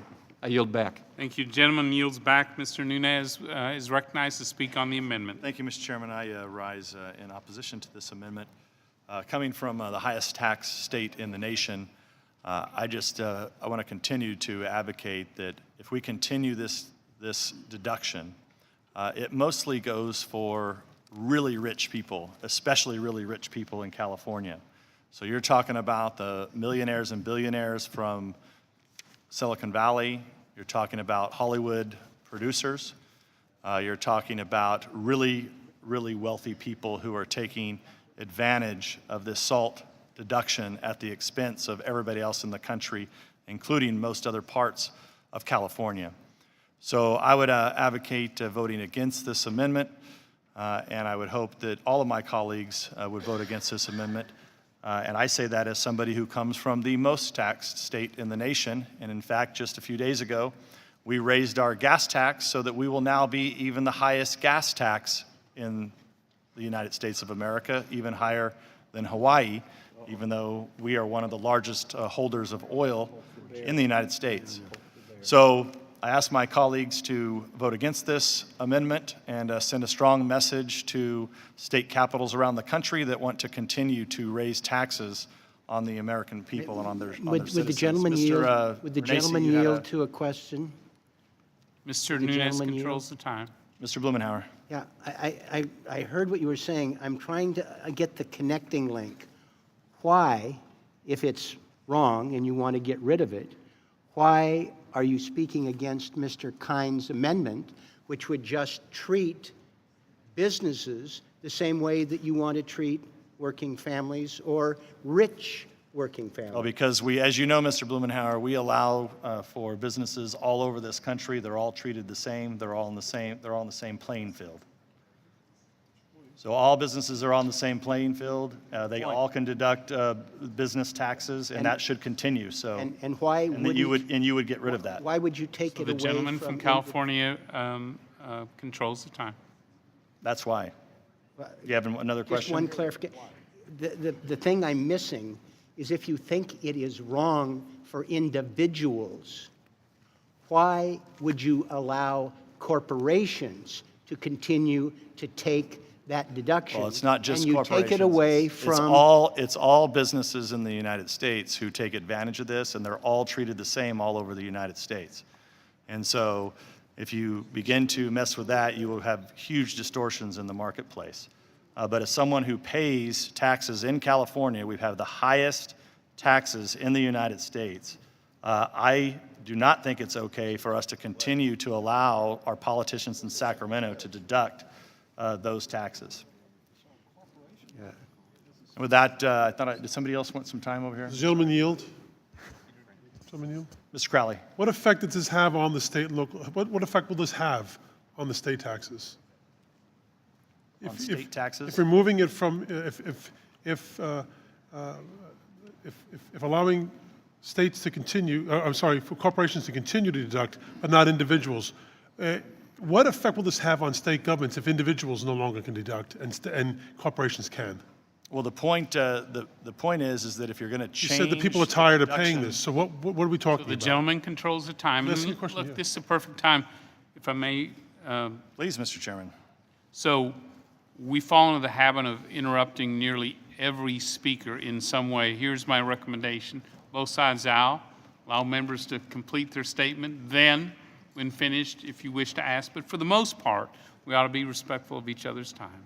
Mr. Nunes. So I would continue to, reclaiming my time, I will continue to make the point that we are giving advantages to state capitals to raise taxes on citizens. That's what's happening. So if you continue to allow Sacramento to deduct, they're going to continue to raise taxes on Californians, on my constituents. The fact remains, as I stated earlier, these deductions go to the wealthiest people. So if you are advocating keeping SALT deductions for states to allow them to do that, you are advocating for the most richest citizens in your state. And that's just a fact. And so if you added that to businesses like this, like you want to do, I can't imagine that this would actually pass if you guys were serious about this amendment. But this is designed to kill the bill, and I just want to make sure, Mr. Chairman, that I am on the record as opposing new taxes for California, and getting rid of SALT does that. The gentleman views his time. Mr. Neal, you're recognized to speak on the amendment. Thank you, Mr. Chairman. I support the Kind amendment, and I support it because I think that it calls attention to the grievance that we feel on this side, where you are subtracting a benefit for middle-class people across the country in terms of the state and local tax deduction, and while simultaneously not addressing it in an equitable manner. So once again, I would repeat, we're repealing the estate tax. We're repealing alternative minimum tax for the 4.5 million families that now pay it. And we can't bring ourselves to say that middle-class people ought to be able to keep the state and local tax deduction. And to allow other people to speak on this, I would also just say to my friend Mr. Nunes, I'm not quite sure of what happened in how the gas tax was raised. But when you live in a state where 1 out of 8 people in America reside, it strikes me that the state has done very well over my time in terms of infrastructure expenditure from the federal government in terms of partnership. I mean, it's a marvel at what's happened, and I look at the upkeep and I look at what's happened across that state. So I think here we're talking about equity once again and fairness. We're repealing the estate tax, repealing alternative minimum tax for 4.5 million people, and on the estate tax, 0.2%. 5,000 families in a nation of 320 million next year will be asked to pay the estate tax. And we're taking the middle class tax benefit away from people who use the state and local tax deduction. And I yield back my time. Oh, I'm sorry. I've got yield to Mr. Thompson. Thank you, gentlemen, for yielding. I just want to point out that in my district, 40% of my constituents use this deduction, and it means about $15,000 to them. So according to my friend's logic, he wants to reduce their tax burden. You're increasing the tax burden on folks in my district. As a matter of fact, 24% of your constituents use this deduction, and by repealing it, it's going to cost them about $10,000 each. So you are, in fact, increasing the tax burden on middle-class folks. Surely, wealthy people take advantage of this too, but this is something that middle-class Americans can take advantage of. And what my friend Mr. Kind is doing is trying to bring equity to this issue.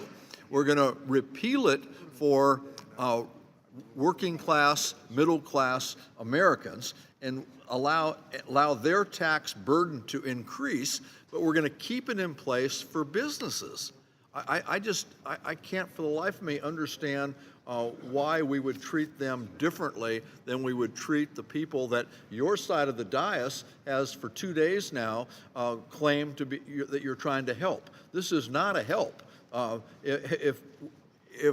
If Mr. Kind's amendment were to be accepted, it would be equal treatment across the board, and we should either treat folks equally, or we should be honest about what it is that you all are doing. And I yield the rest of my time to Mr. Blumenauer.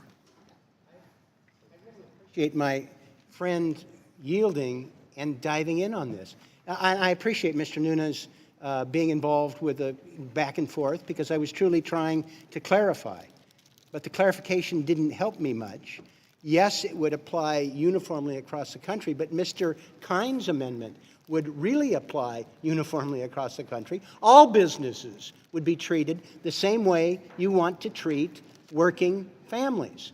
Now, it's not just rich people. I have 40% of the people in my district who claim this, and they're not quite as wealthy as Mr. Thompson's folks in the Napa Valley, but it's $13,000. You don't make as good a wine. Those are, oh, stop it. I want his words taken down. There's no reason to not treat businesses the same as individuals until, give me some help here. Mr. Kind is trying to have uniformity across the country and not tilt this even more against people who don't need the help.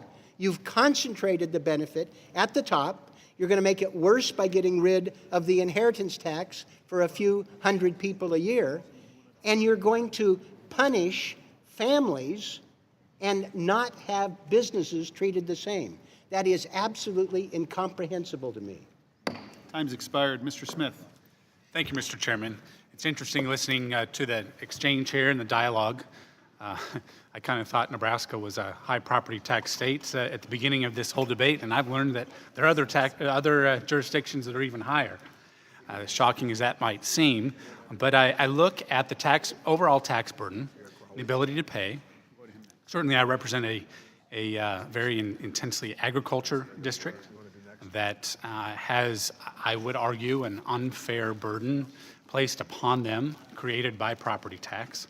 I can't imagine saying, well, let's put these taxes, discontinue the deductibility. Mr. Kind, I assume, just to clarify, Mr. Kind, if you would yield, your amendment then would place agriculture land along with all other businesses consistently, Would correct? this apply to corporations in the agribusiness world? Yes, it would, yeah. But even family farms. But as you know well, family farm farms business. usually have very low tax liability because of all the expensing they're allowed to do every year and all the depreciation that they're allowed to take. So their tax liability usually isn't that large to begin with. Well, I would say that, at least in Nebraska, the property tax burden placed on agriculture is significant. And as we look at our goal, our objective of this entire effort to grow the economy, grow opportunity, grow the number of jobs, I think it's important that we continue in this direction and that this amendment simply stands in the way of that. I know that there are efforts to continue the estate tax that is a double tax. To me, that's unfair at any level, at any rate, at any exemption. It's still unfair. And it's going to hit small businesses. And some would say, well, not small enough, but that's not a good argument when we're looking to grow opportunity and expand the economy. And in fact, it's interesting that the chairman of Gallup said a while back that it's not government that creates jobs. In fact, he would argue that it's not even employers that create jobs, it's customers who create jobs. And this tax reform bill is about creating more customers. It's not about Washington choosing, okay, which narrow group can we give this benefit to, and this benefit to, and this benefit to. It's about broad-based relief, and we've heard that confirmed by Mr. Bartold in terms of folks all across the spectrum being able to benefit. And when folks all across the spectrum benefit, that creates more customers, and those customers create more jobs. Thank you, Mr. Chairman. I yield back. Mr. Levin.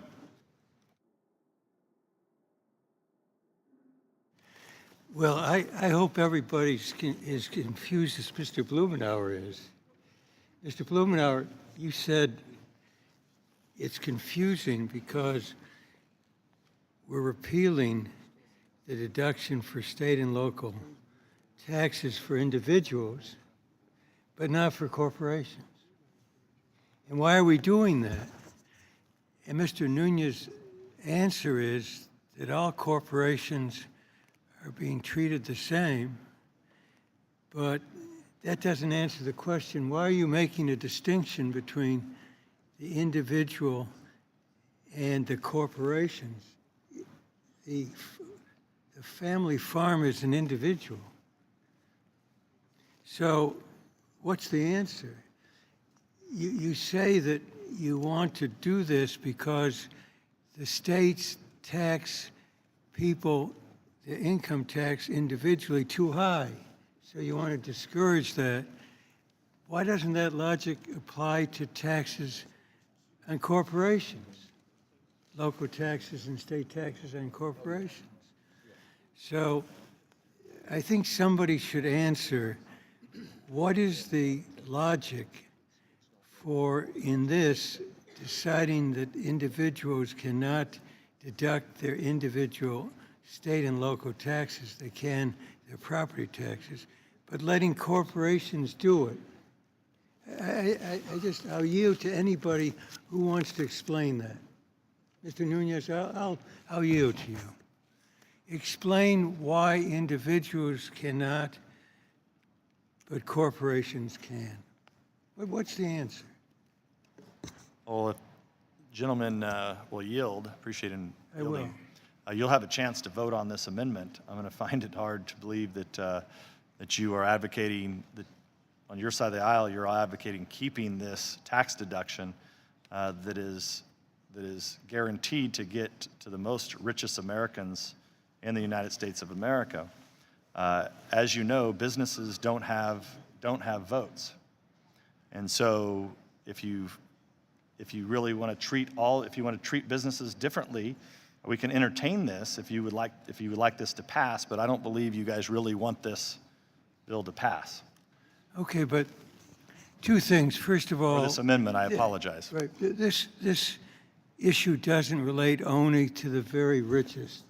I think you should stop saying that, because you're using our attack on your bill as applying mostly to the very wealthy compared to the person who's in the middle class. And the facts show that we're right about that. And so then you try to twist it and say, okay, be consistent, because you're worried about a bill that essentially gives the biggest break to the very richest, while this amendment essentially relates to the very richest when it doesn't. It applies to the very richest and lots of other people. So why do you keep saying that? Well, why do you keep saying that? I think you're so desperate to get a bill passed that when we point out illogic or we point out unfairness, you just kind of duck it. So again, tell me why businesses should be in a separate category from corporations, should be in a separate category from individuals. Somebody on your side say that.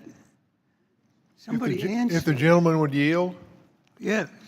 You know, businesses pay taxes on their profit, right? And what they have to do is compute what their profit is. And Section 162 of the Internal Revenue Code says that in determining profit, they shall deduct all reasonable and necessary business expenses. Okay, but the tax, I'll take back. One of the business expenses is taxes. Okay, Mr. Wright. So if you take taxes away, then you are distorting what the... Mr. Levin controls the time. What the profit is. Mr. Wright, I'm glad to have back and forth, but let me just respond. The tax code also says that individuals can deduct what they're paying in state and local taxes. That's what the code says. It says the same for businesses, and my question... For individuals... Let me finish, Mr. Wright. Mr. Chairman, let's remind the chairman of interrupting. Hold on. Mr. Levin controls the time. Restore it for 15 seconds. So you don't answer the question why corporations should be treated differently than individuals. Maybe taking away from individuals raises more revenue, but give a response. Give a rationale. You bet. Gentleman's time has expired. Mr. Rice. Thank you, Mr. Chairman. You know, it's fascinating to me that in the face of all this evidence and all these studies that have been done already on this plan, Mr. Barthold, you know, again, let me ask you, in every quintile of income distribution in America, when this plan is taken into account, the tax reduction, the rate reduction, the increase in the standard deduction, the elimination of SALT, and all these other components of this plan,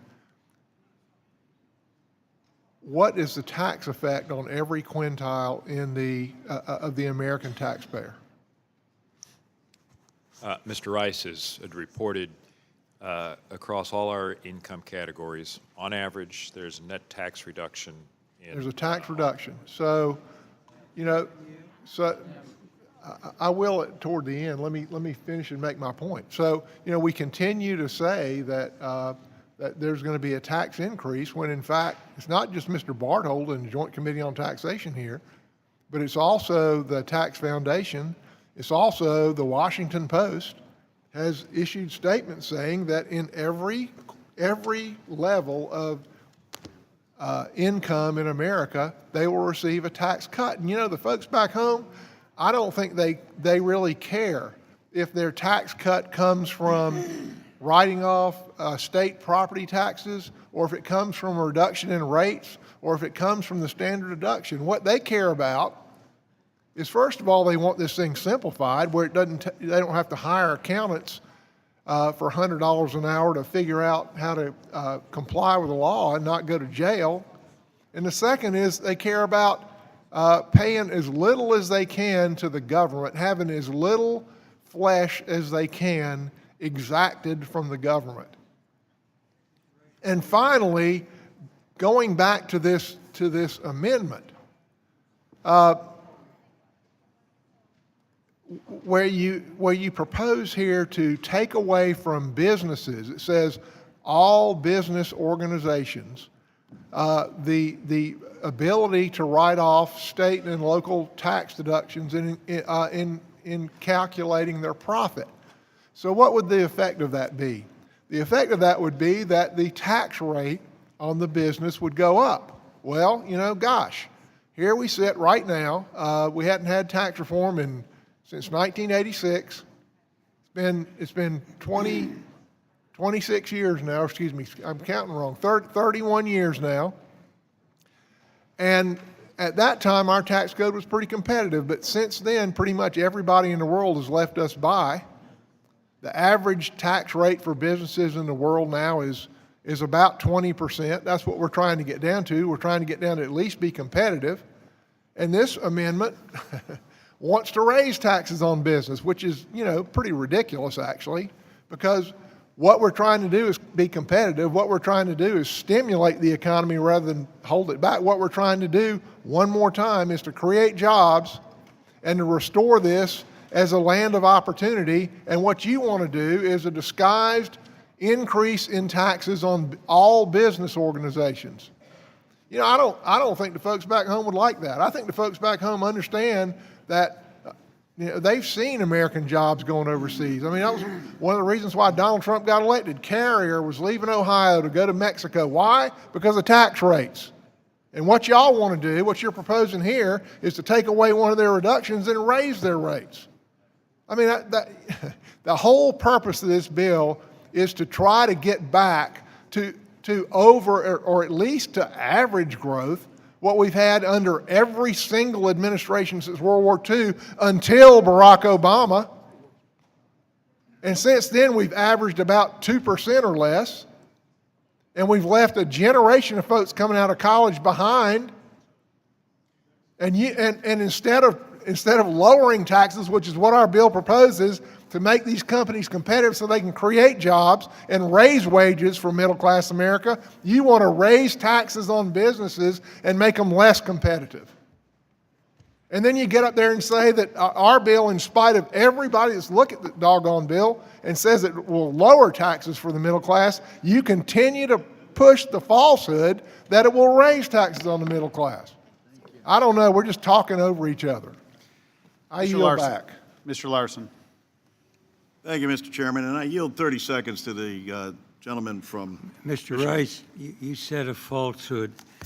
Mr. Bartholt used the word average, and he gave us a chart, and everybody should look at it, that in the year 2025, there'll be an increase in taxes for 21% of people who are making 75 to 100, and 26.7 for people making 100,000 to 200,000.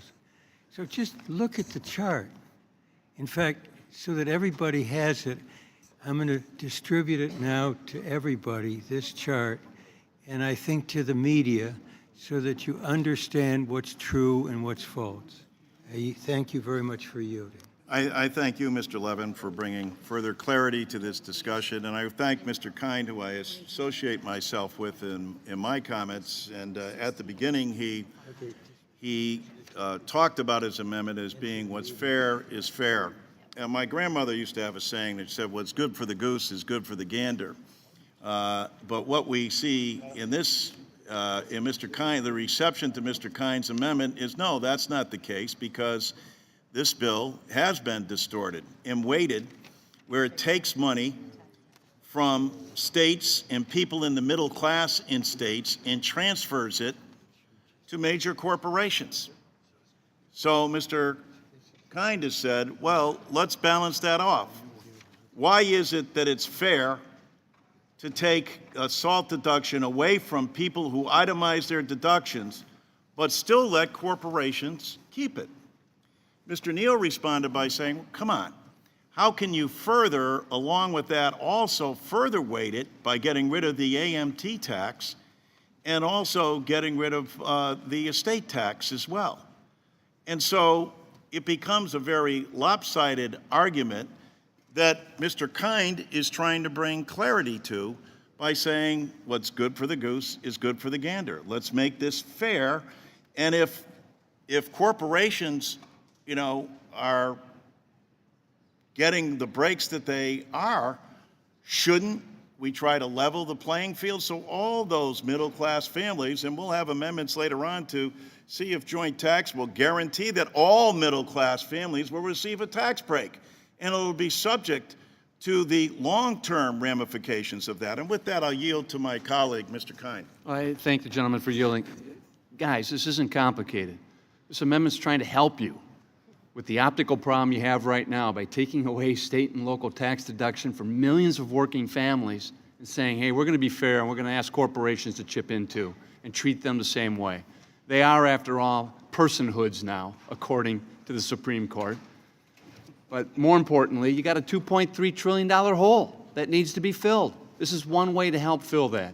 You guys got a bird rule on the Senate side that's going to smack you in the face because they're not going to be able to deliver what you're trying to offer the American people in this bill because of the budgetary rules out there. And get ready to get stabbed in the back by the Senate, too, with the corporate rate that they're going to come up with because that knife is coming. And we all know it is. But let's also be honest that the former Republican chair of this committee recently introduced a comprehensive reform that was all paid for that called for a corporate rate at 25 and not 20. Because he felt that that would enable them to be competitive on a global scale. And you know what? I think he's right. Going from 35 to 25 is a generous marginal rate reduction for corporations in this country. And it makes them competitive with the OECD nations, where you guys conveniently ignore the VAT and the carbon tax that these multinationals are also subjected to, along with the corporate rate that they're living with overseas. And by the time you make those tax adjustments, 25 is looking pretty darn generous. And that would go a long ways of closing the $2.3 trillion hole that you have, but also going home and being able to look these families in the face and say, you know what, we're asking you to chip in for the sake of simplification so we can lower rates or double the standard deduction. And we're asking corporate America to do the same thing. And when you exclude them from the business they're doing both here and abroad, you've got a political problem. And that's showing up in all the polling and all the feedback that we're getting from our constituents and the calls that are coming into our offices right now. So I'm not trying to be cute or fancy or malicious with this amendment. I'm trying to make your job easier when it comes to tax reform, knowing what's coming up in the Senate in very short order. And I yield back. Mr. Renacci.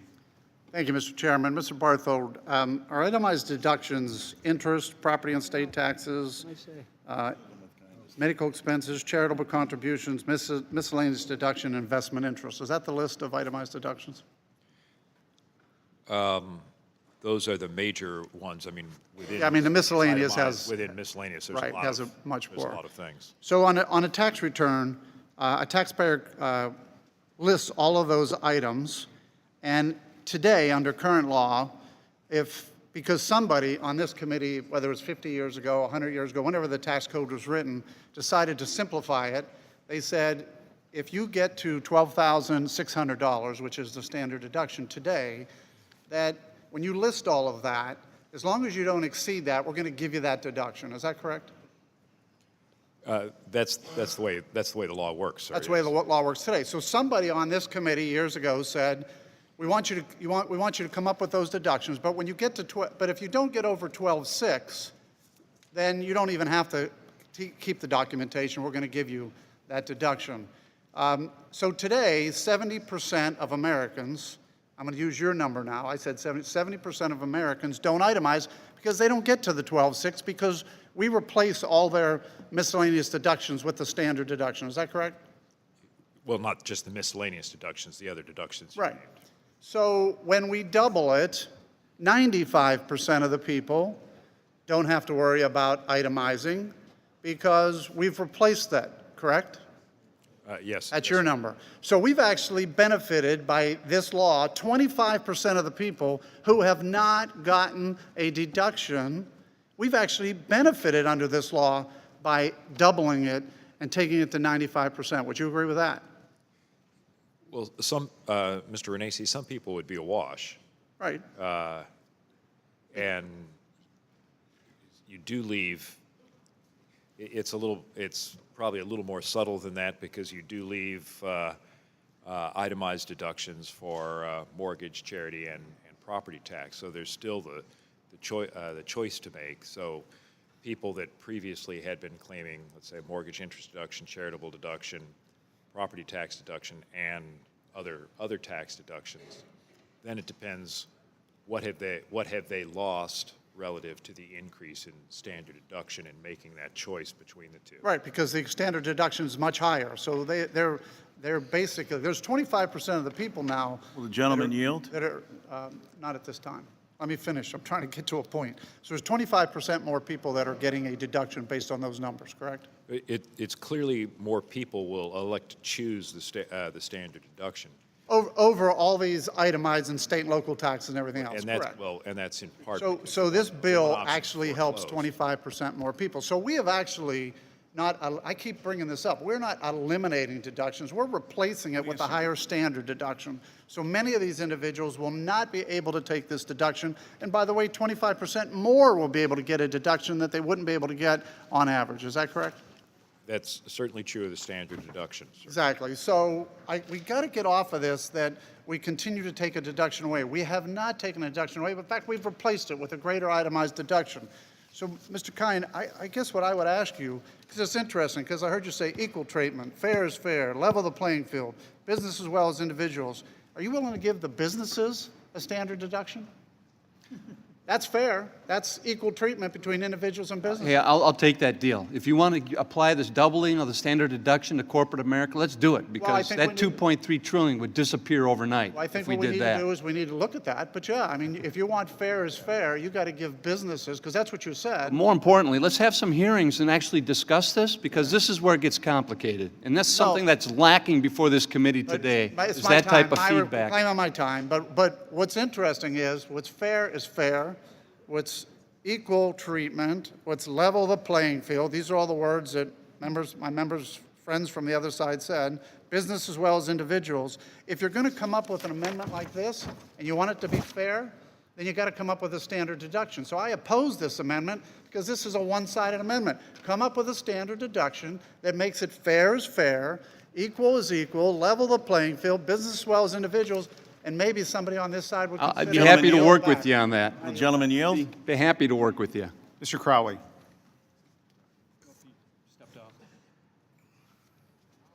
Ms. Sewell. Thank you, Mr. Chair. So I'd like to attempt to answer the question that my colleague, that our colleague, Sandy Levin asked.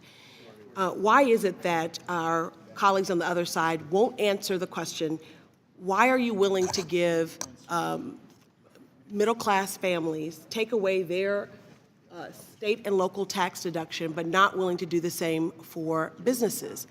As I said in my opening statement, this is about values. What do you value? And Sandy, what they're saying is that they would rather value businesses over middle-class and working families. And that's unacceptable.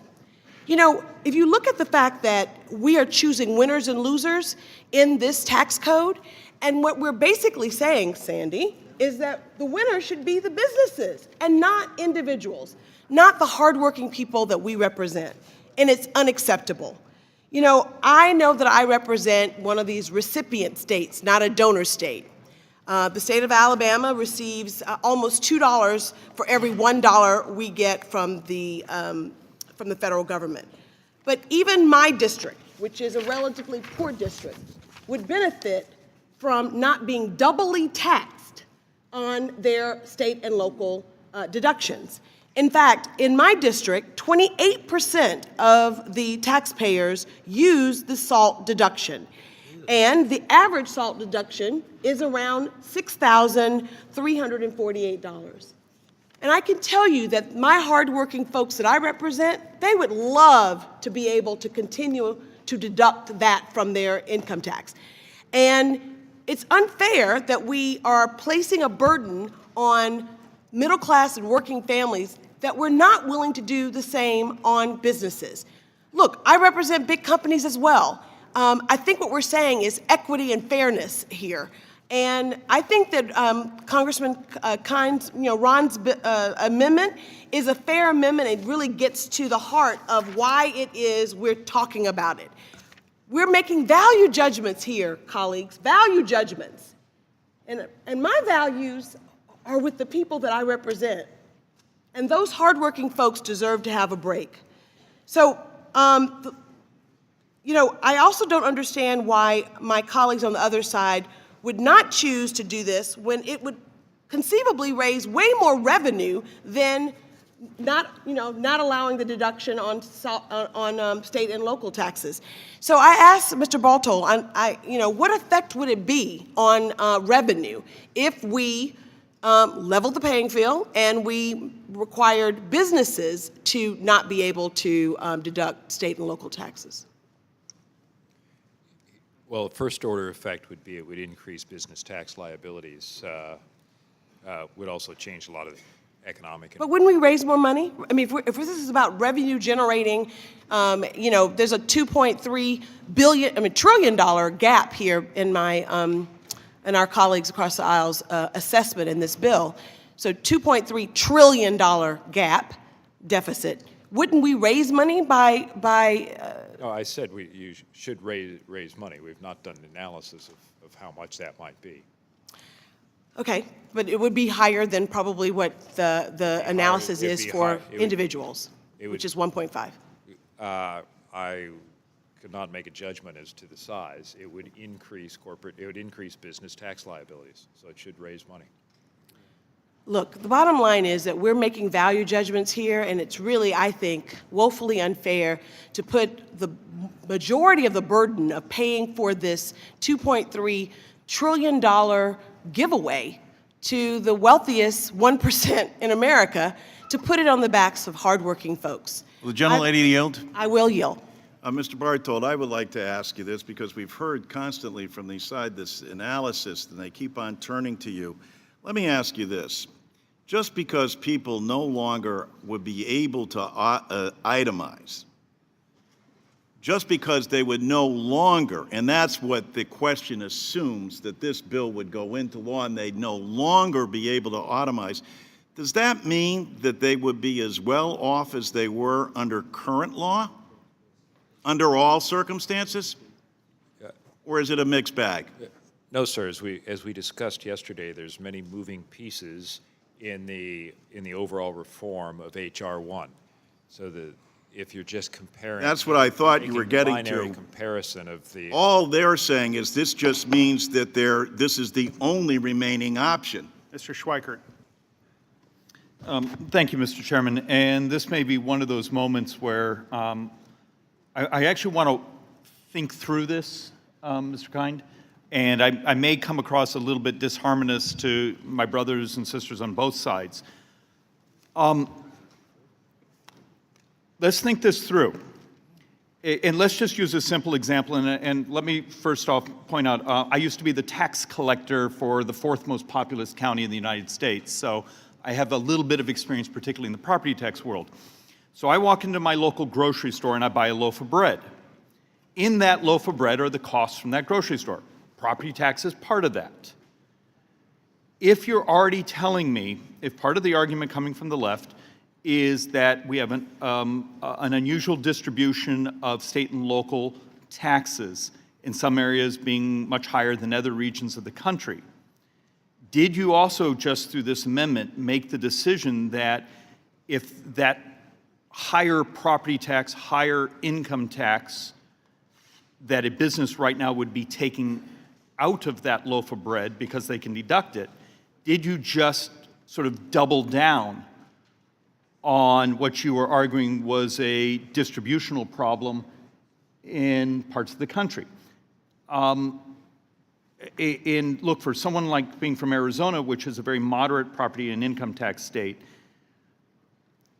so business would actually book its profits in the most marginal state for its income tax, but a heavy user of real estate, like grocery stores in your community, can't sort of do that type of state chartered shifting for its profit. So it would be picking up its property tax, particularly there, and by losing its deductibility, wouldn't you be in many ways just doubling up on your very argument you had before? Look, I understand both the concept of making an intellectual point, and now I'm just actually trying to walk through some of the math, because part of me says maybe we should at least conceptually set this aside if we need a future pay for. But do understand the doubling down impact you're going to have on those very high tax communities. Gentlemen, just yield on doubled that up. point? Mr. Kine, please, because as you know, you're one of I- my favorite people on the committee because Well- I believe you to be very intellectually sound in this. Be careful, the kind words you say now can come back to bite you It won't be later, the but- first time I got a Democrat in trouble. No, I appreciate your thoughtfulness on this issue. And again, this is where it gets complicated, Mr. Chairman. It's exactly why we ought to do this the right way and have experts come before the committee and walk us through and explain the ramifications of what we're doing here, rather than closed doors, late at night, scribbling something in for the sake of some political victory. This may be the one, Mr. Kine, that I can be your expert on, because I did this for a long time, and I was worried about Mr. Larson's folks buying a loaf of bread, because we may have just really raised his costs, but you may have just shifted Mr. Larson's businesses to the beautiful state of Arizona. So with that, Mr. Chairman, I yield back. Mr. Paxrell.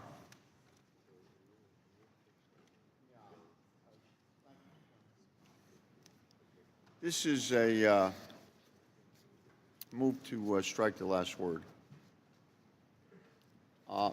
This, to me, Mr. Chairman, is really a double standard.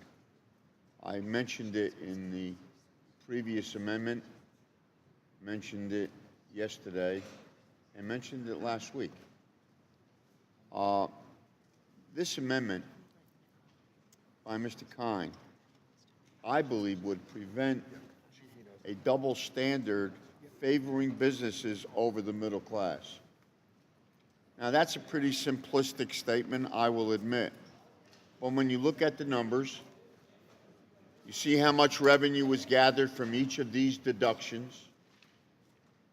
I think you would want to avoid that as well. So we're saying to families, and correct me if you think I'm wrong, we're saying to families that we're going to take this deduction away from you, the ability to use this on your federal taxes.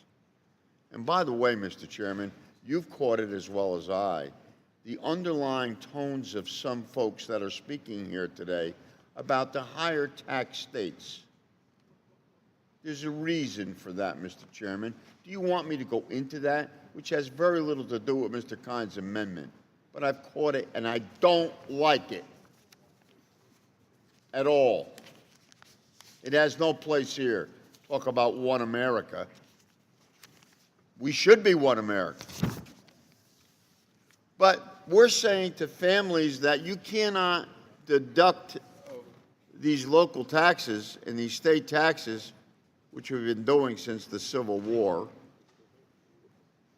And the reason why you can't do that is we're going to we don't need that, because we're going to take care of you in doubling the standard deduction, et cetera. I think I put a few holes into that yesterday about where do we gather more money. So we're saying you'll have enough money here. You don't have to worry about losing any money. But then we say, well, the corporations could keep on doing this. Now, to me, that's a double standard. Mr. Chairman, can you explain to me how it is not a double standard? Mr. Chairman? Mr. Pascrell, please Yes, sir. continue with your statement on the amendment, please. I had a question. For what purposes? So once you finish your statement, at some point I'll be glad to chime in on I it, just okay? finished. Thank you, Mr. Pascrell. Time has expired. will you answer my question, sir? So, having just sat down for a moment, if I Okay. may, Okay, want to let make me, sure we've got this. Mr. Barthard, committee running, Barthold, so, thank you. would you answer the question? Since the chairman does not want to answer the question right now, Feel free to jump Did in you- here, Tom, anytime you like. since you just sat down, Actually, I was a little confused. Could you repeat your question, Mr. Pasquale, and I'll try to answer it. isn't it a double standard if we're asking of families to give up this ability to deduct a deduction that's been available to them since 1863? And we're asking corporations, as I understand it, that you don't have to do this. We're doing it for families because we're going to make up that money that they're not able to deduct by doubling the standard deduction. What are we saying to corporations? Help me understand this, Mr. Barthard. Well, I can explain the principle behind the deduction for businesses for expenses that they incur in earning income is you're trying to measure the income of the business after all costs, all usual and reasonable costs. Right. That's the standard that is applied. So it's a different standard than for families using that deduction. Is that correct, Mr. Barthard? That's the standard for business, And that has been the standard for 100 and some odd years? well, remember we haven't had an income tax quite all that Right. all that. I period, understand but, that, Mr. Barthard. You know what I'm talking in terms of measuring business income, that has been the standard pretty much for that time. That all reasonable and usual costs of engaged in business are deductible at arriving at the income of the business enterprise. Thank you. All time has expired. Ms. Delbenny, you're recognized to speak on the amendment. Thank you, Mr. Chair. We actually had this conversation yesterday, Mr. Barthold, and I want to highlight it again because I think some of my colleagues are still struggling to understand why this amendment is so important. I asked you yesterday if a firefighter in my district would be able to deduct the state and local sales taxes that she pays from her tax returns. And let's say today, can she do that?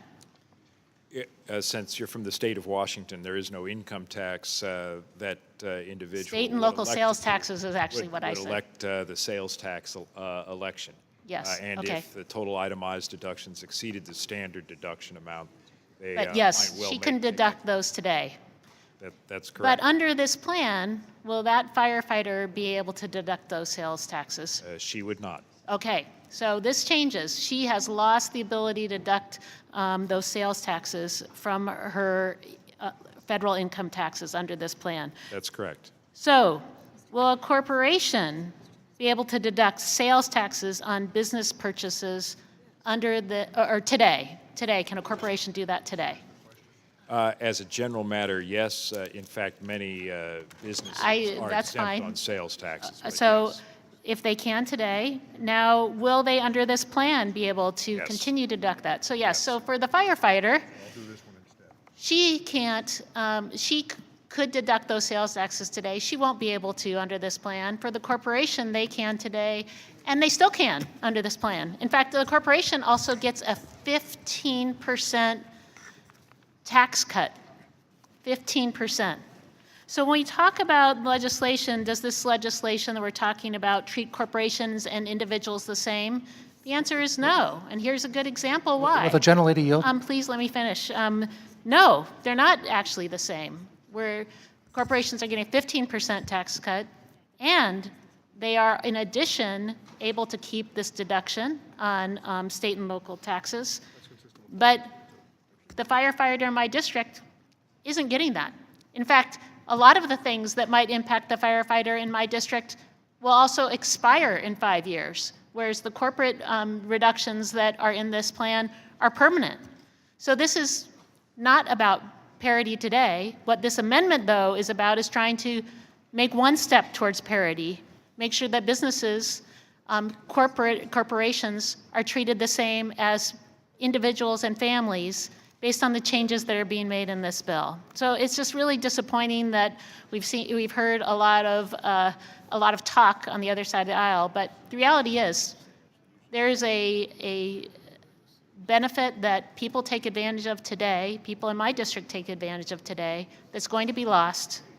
But for companies, that benefit is not going to be lost. In fact, they're also getting a 15% sales tax, or a 15% corporate tax cut. I want to yield to Mr. Neal. Mr. Barthold, just because people no longer itemize does not mean that they are as well off as they are under current law.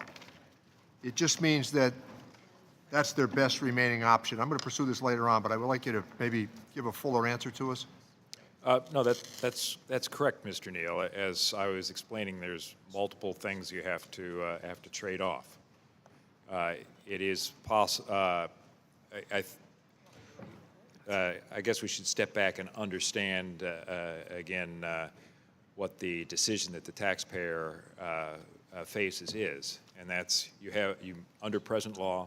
There are certain items that you may be permitted to deduct. If the sum of those items exceeds the standard deduction, you'd wisely choose to itemize those items, and if it's less, you'd wisely choose the standard deduction.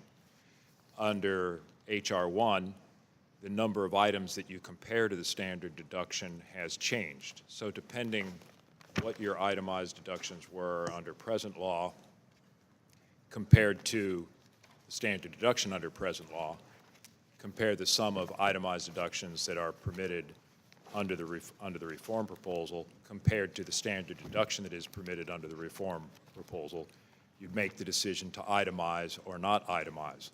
What I reported, as you had just asked, was that more people will choose standard deduction under the reform proposal, but that doesn't necessarily mean that the total amount that they get to deduct from their adjusted gross income is the same.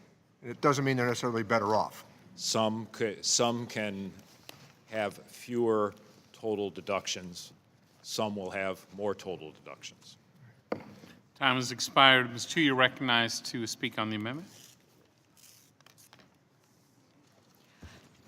Well, when I heard the gentleman from California say that the SALT deduction only benefits rich Silicon Valley executives and Hollywood producers, I could not believe my ears.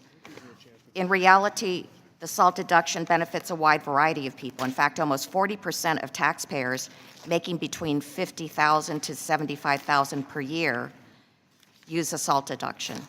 And more than 70% of taxpayers earning from $100,000 to $200,000 per year use the SALT deduction. They don't sound like rich Hollywood producers to me. And in fact, the Government Finance Officers Association just did an analysis of the most recent version of the SALT deduction compromise. And they looked at an average family of 4 who owns a home and earns between $50,000 to $200,000. And they found that all 50 states would see tax increases, and California would be the hardest hit state with an average tax increase of 26.4%. And Congressmember Nunez, in your own district, 24% of the people in your district use the SALT deduction, a deduction of $9,844. They don't sound like rich Hollywood producers to me. Now, the Government Finance Officers Association says that that even if Congress were to offset impacts from eliminating the SALT deduction through increases in the standard deduction, the deduction would need to increase significantly. Even if it were to double or triple, a significant portion of taxpayers would still end up with tax increases. Any way you look at it, the elimination of SALT is a raw deal for the middle class. The gentlelady yield? Right behind you. Yeah. I thank the gentlelady for leading. I couldn't agree with their statement more. I mean, even in my large rural, not exactly rich district in Wisconsin, over 27% of my constituents are itemizing and taking this state and local tax deduction. These are not Hollywood producers. These are not high-tech chieftains. These are just normal, hardworking families trying to figure out the best way to make it all work for them. And again, when you look at the equities involved and the perception that's being created out there, it's going to be awfully hard for me to go home and explain to those families why their deduction for state and local taxes are being eliminated, but large corporations, many of whom aren't paying any taxes to begin with because of the itemization that they have, are able to continue to deduct state and local taxes. And there's a problem with the perception of all of that. I would also submit that the reason we're stuck at 20 right now in the corporate rate is only because President Trump started the bidding at 15. And I think to the chair and this committee's wisdom, you realize, oh my God, that's going to cost too much. We'd have deficits as long as the eye could see. And there's no way we could afford a 15 rate. So we're up to 20. But the truth is, your predecessor, Mr. Chairman, sitting in that same chair when he was putting together a comprehensive reform package, which was completely paid for, the best he could do was get to 25 without blowing a hole in the deficit. And I think even that is generous in light of the value-added tax, in light of the carbon tax that these corporations have to live in overseas that aren't part of the calculation that we're making here as far as the competitiveness of our rates compared to other nations around the world. And with that, I would like to ask unanimous consent, Mr. Chairman, to have included in the record at this time very interesting Associated Press article dated October 18, 2017, titled "Corporations to Keep Tax Break Lost by Millions of Americans." That's unanimous consent. Without objection. Would you yield? I'd be happy to yield, but it's Judy's time. Judy, would you yield? Yes. Thank you.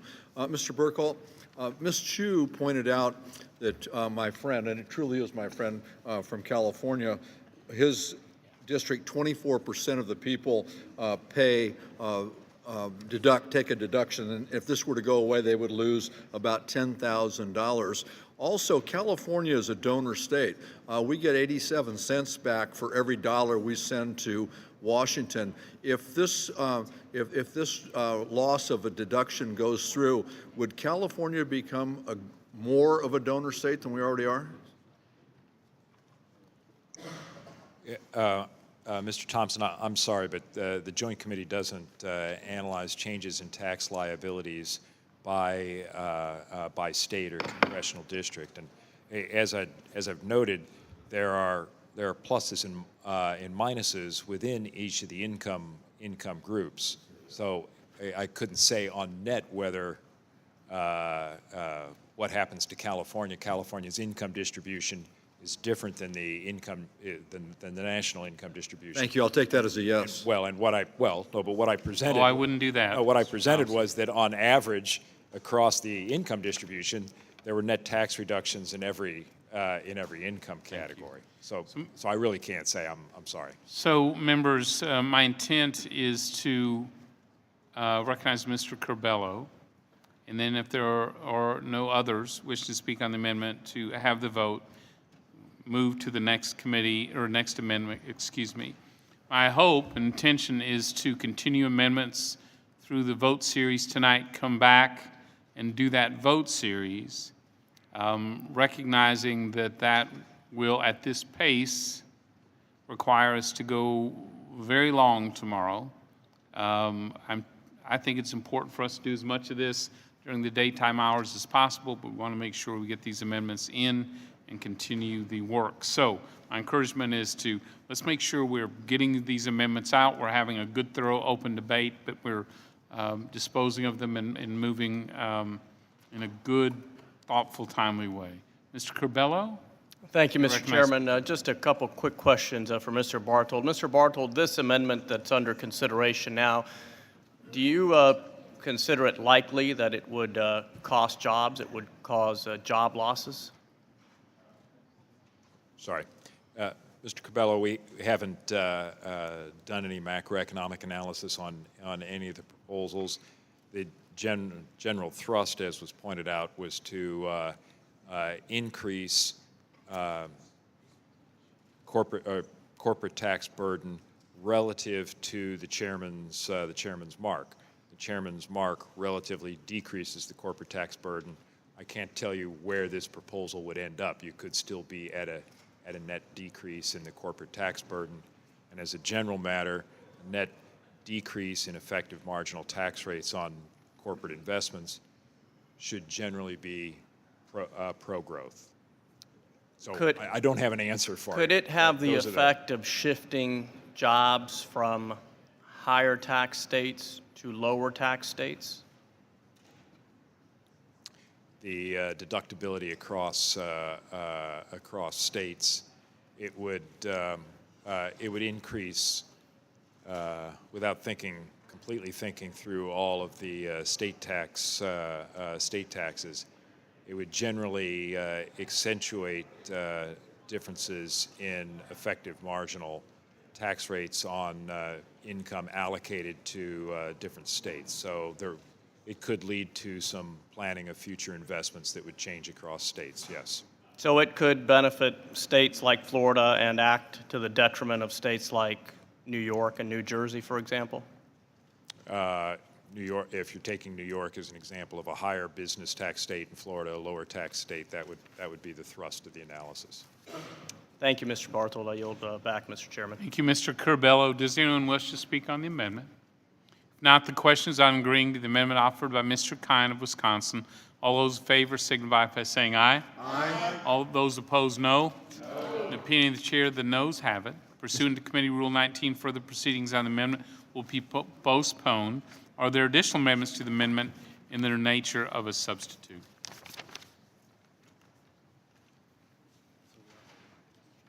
Later tonight. Mr. Chairman, I have an amendment at the desk Oh, no, they changed. being distributed right now. Thank you, Mr. Kine. Mr. Reichert, do you reserve a point of order? Point of order has been reserved. The clerk will distribute the amendment. I ask for the gentleman to suspend while the clerk distributes.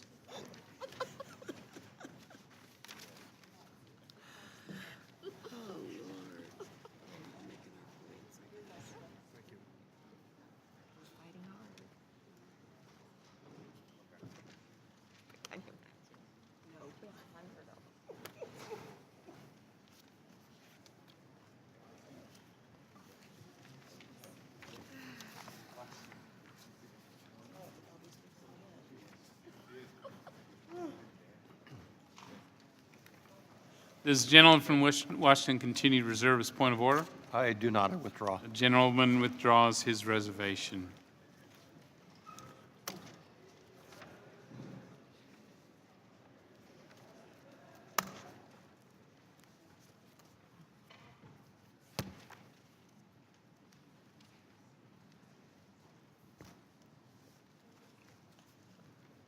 Gentleman from Wisconsin is recognized on his amendment.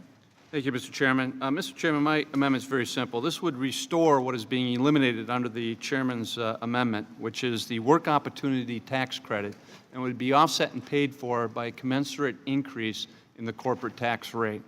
Now, as you're well aware, the work opportunity tax credit creates incentives within the tax code for additional hiring, which has been especially beneficial for veterans across the nation.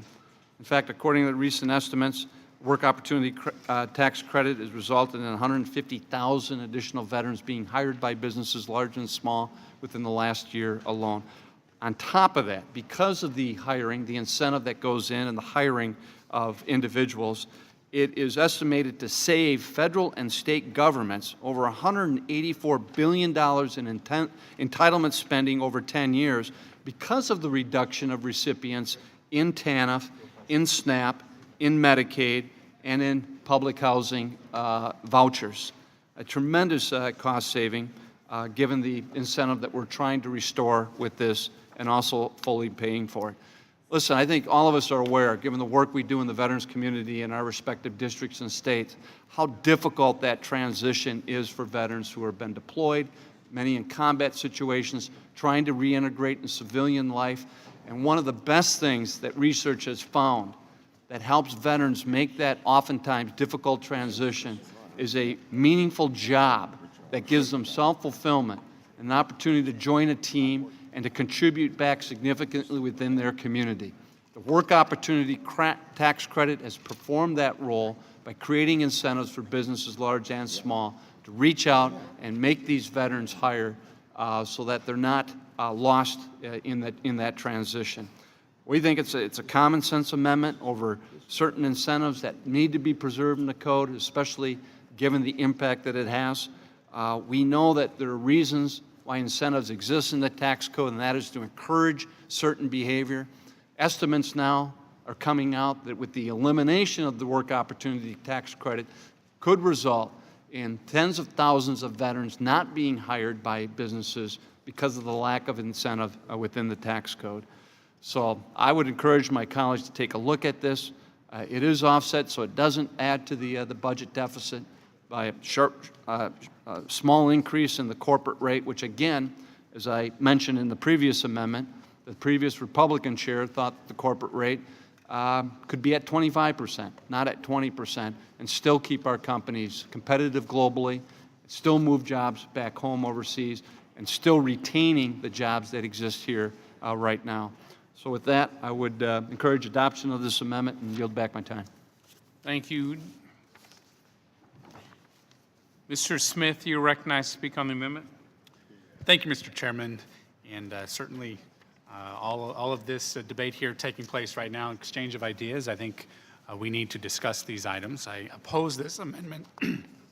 I think as you look at the big picture of employment, certainly as I engage with employers across my district, the most common concern among employers is finding employees. Recruitment and retention of employees is the number one issue. And did you know that there are more than 6 million job openings, the highest levels since the government started tracking it in the year 2000? At the same time, the share of Americans participating in the workforce is near a 4-decade low. I am not convinced that the work opportunity tax credit has been effective. And the status quo clearly is not working. That's why the president has announced the expansion of apprenticeship programs, which actually include wage subsidy programs. That's the center of the president's workforce development agenda. I think we need to look for more effective ways, and I believe that our plan is more effective than the continuation of the status quo. How much more evidence do we need that the continuation of the status quo is not working? We need to do better. We can do better. And that's why I think we need to debate this. And given the fact that, and it's not just my district, I'm quite certain, where employers need more employees. The job openings are there. The work opportunity tax credit does not create job openings. And I think, and we'll hear more from other members and their expertise on this issue, that the work opportunity tax credit is just not doing the job. And we need to do better. And that's why broad-based tax relief is the best way to ultimately increase wages. You know, it's interesting, there's some campaigns going on right now on the promises of higher minimum wages and politicians deciding what a minimum wage should be, rather than creating an environment where every job applicant has more than one job offer. That will do far more for wages, increasing wages, than a group of politicians coming together to decide, well, what's the best number, without adversely impacting various other sectors of the economy and of the workforce. So let's work hard for this broad-based approach of tax relief, because that will do far more to grow wages and expand the economy. With that, I yield back. Thank you, Mr. Pascrell. You're recognized to speak on the amendment. Thank you, Mr. Chairman. I want to strike the last word in strong support of this amendment. My friend from New York, Mr. Reed, I'm sorry he's not here right now, he and I have worked on preserving and expanding the work opportunity tax credit for many years, the record will show. In addition to veterans, individuals living in empowerment zones and recipients of certain low-income social services, I was proud that our bill to extend the WOTC to a new class of qualified workers, the long-term unemployed, was accepted in December of 2015. to the PATH Act by this committee. This provision allowed a tax credit of up to $2,400 for companies that hire a long-term unemployed individual. Studies show that job applications for those out of the workforce for 6 months or longer get fewer callbacks, even over less experienced workers. This credit helps end the stigma of unemployment, brings Americans seeking employment out of the shadows. This WOTC expansion applies to new hires that begin work after January the 1st, 2016 through December 31st, 2019, but this tax bill would eliminate that important credit altogether. Just before Veterans Day, we should not be taking away a credit that benefits the veterans. We should not be doing that. Many veterans face challenges in finding employment in a different field when they return from serving overseas particularly. In recent years, we have made tremendous progress in lowering veterans' unemployment rates. Thanks to a concerted effort of the Obama administration, veterans' unemployment is at the lowest level in 17 years, just 2.7%. We should build on this progress. We cannot leave our veterans behind. Repealing the WOTC would be a slap in the face to those veterans who have stood up and served the United States of America. And I yield the rest of my time to Mr. Kind from the state of Wisconsin. I thank my friend from yielding. Just to respond to my good friend from Nebraska who said there's now evidence that the work opportunity tax credit is working, I beg to differ. In fact, I think the evidence shows just exactly the opposite. A few years ago, when we expanded the definition of eligible people for the work opportunity tax credit to also cover unemployed and service-disabled veterans, there was an 81% uptick in hires of veterans after that definitional expansion. 81%.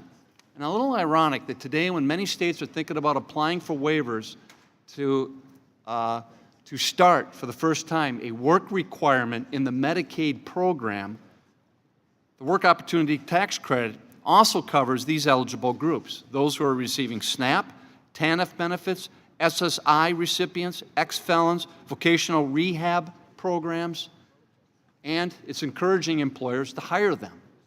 So this could be a way to try to encourage that rather than the states having to ask for waivers to have a work requirement when these groups are facing obstacles out there. And that's why over the next 10 years there would be $185 billion in entitlement savings by maintaining this expansive work opportunity tax credit. But the impact on the veterans community I don't think can be underestimated. And unfortunately, there are job postings in all of our congressional districts. But I think we've all encountered talking to those veterans, especially in the Guard and Reserve units, that have had to go through multiple deployments, facing difficulty being hired by businesses back home. It's unfortunate but true because these businesses are afraid of the next deployment and that employee being pulled from them for a 9 or 12-month boots-on-the-ground deployment overseas. And we're hearing more and more of those stories happening all the time. It's heartbreaking that our veterans are being discriminated against for employment opportunities because of their service to our country. But it does happen with the deployments that have taken place in the past. The work opportunity tax credit is a way to incent businesses to hire our veterans and encouraging them to do the right thing. And that is bring in a veteran with the skill set that they can offer, to be a part of that team, to have a meaningful job, which can be fulfilling and a major contributor to the community. So again, I encourage the committee to adopt this amendment. And I thank the gentleman for yielding. Yes. So, thank you. Mr. Renacci, you're recognized to speak on the amendment. Thank you, Mr. Chairman. Look, the number one issue in my district, and I'm sure in everybody's district, including Mr. Kind's district, is finding qualified employees who are drug-free. That is the key. How do we find qualified employees who are drug-free? Companies are looking all the time, and they're trying to hire these individuals. I was an employer for almost 3 decades.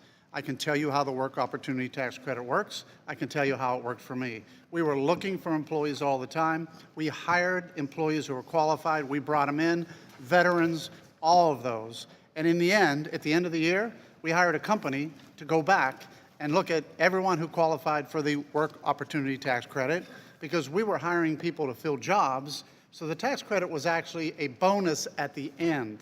It was a bonus where I would hire somebody. By the way, the guy who I hired, he got a percentage of the WOTC credit, which always frustrated me because there was paperwork and things that had to be done with it. So in the end, I can tell you as an employer, when I'm looking for employees, would I rather have a Work Opportunity Tax Credit, or would I rather have a 20% tax cut as a corporation, or a 15% tax cut?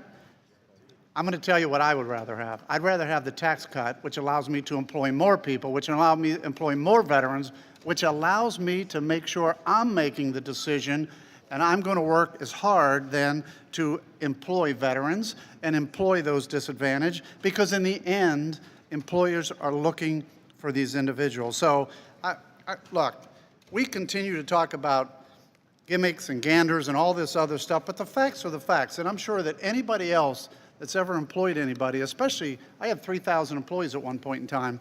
When I was employing these individuals, I was trying to just find them, just fill these positions. And every time I go through my district, I hear the same thing. We can't find qualified people. We are hurting to fill these jobs. In the end, nobody is hiring anybody. Nobody is hiring anybody because of the Work Opportunity Tax Credit. In the end, people are hiring individuals who are qualified, meet the qualifications, and can help a company grow. And I'm telling you, as a businessman, which I was for 3 decades, and of all the companies I represent, I'm telling you, they would rather see a 35% rate down to 20%, a 15% cut, so that they can make their own decisions than be worried about this credit. And with that, The gentleman yield. The gentleman yield for question. Gentleman has yielded his time. Mr. Larson, you're recognized to speak on the amendment. Thank you, Mr. Chairman. And I would say to my good friend from Ohio, I think you were out of the room before when Mr. Bartold was giving an explanation for another generalization that you made about what's in the bill and when it will happen, et cetera. And we'll go back to it again because I think Mr. Neal made a very good point about that, as did Mr. Bartold, and as did the joint tax about this. And it's why I think some have made the observation that we're talking past one another. I would say to my good friend from Nebraska, I would welcome him to come to Hartford, Connecticut. And we've actually had people who call themselves the 06120. It's the poorest zip code in America. And they all came together so that they could work as a community in a food desert and in an isolated area of social poverty, who are advantaged by this. Now, I'm sure that that section of that district, that zip code, does not look remotely like any zip code in Nebraska. And I say that only because these individuals have taken upon themselves, they came to Washington, D.C. to see about the kind of opportunities that they could have. And it just appears to me, because I fully support the kind amendment, that it seems like the opposition to this amendment comes because that it was an Obama proposal. Michelle Obama and Jill Biden worked tirelessly on behalf of veterans. And they remain a deep and abiding concern of all of ours to make sure that veterans have opportunities. They shouldn't be penalized because President Obama happened to put forward this piece of legislation. My good friend Ohio keeps on talking about the facts, but apparently if our facts are put forward, they don't count. So Ron Kine talks about how 81% uptick in the program in terms of how it assists people. That apparently isn't a fact that any of you on the other side will regard. 81%. So this is a frustration on our side. And with that, I'll yield to Mr. Kine because he wanted to further elaborate on his amendment. No, I think the gentleman, I thank him for yielding, is right. I mean, the facts are the facts, and the data tells us that with the expansive definition of veterans and disabled veterans under the old WOTC, there was an 80% uptick because companies were taking a closer look at being able to hire veterans, bring them into that workforce.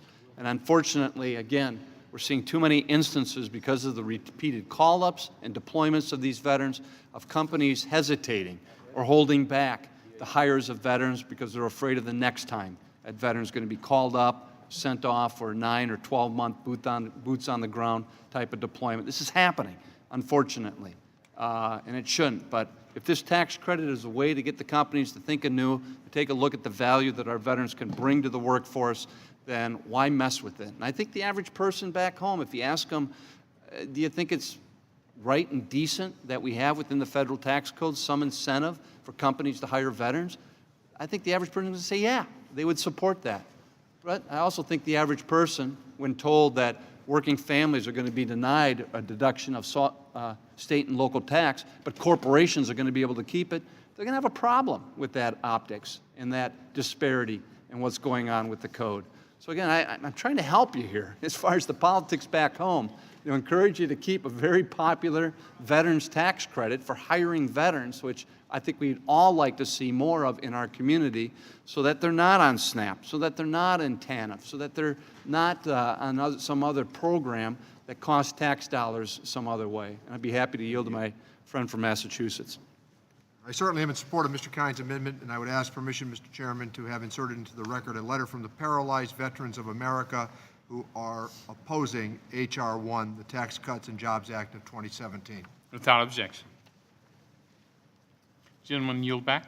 Well, it's my time, but I would just only further add that you should sit down and talk with Hal Rogers also, because we should be talking about expanding opportunities in these areas, especially when facing an opioid epidemic that we need to step up with. And I would dare say that even rural districts will have this epidemic upon them as much as people in the 06120 who are dealing with this problem as well. And with that, I'll yield back. Gentleman yields back. Mr. Corbello, you recognize to speak on the amendment. Thank you, Mr. Chairman, and I thank my colleague for raising this issue. I recognize the need to encourage the hiring of those who struggle to get into the workforce. For example, people who may have served time in prison and some of the others who have been mentioned in this discussion. Unfortunately, the work opportunity tax credit isn't the best way to do it. In speaking with employers and payroll providers, WOTC does not drive behavior and doesn't encourage employers to hire because it oftentimes only verified at tax time and isn't considered when the individual is actually hired. The concept behind the work opportunity tax credit is to provide a hiring incentive, but the wage subsidies it provides are modest at best.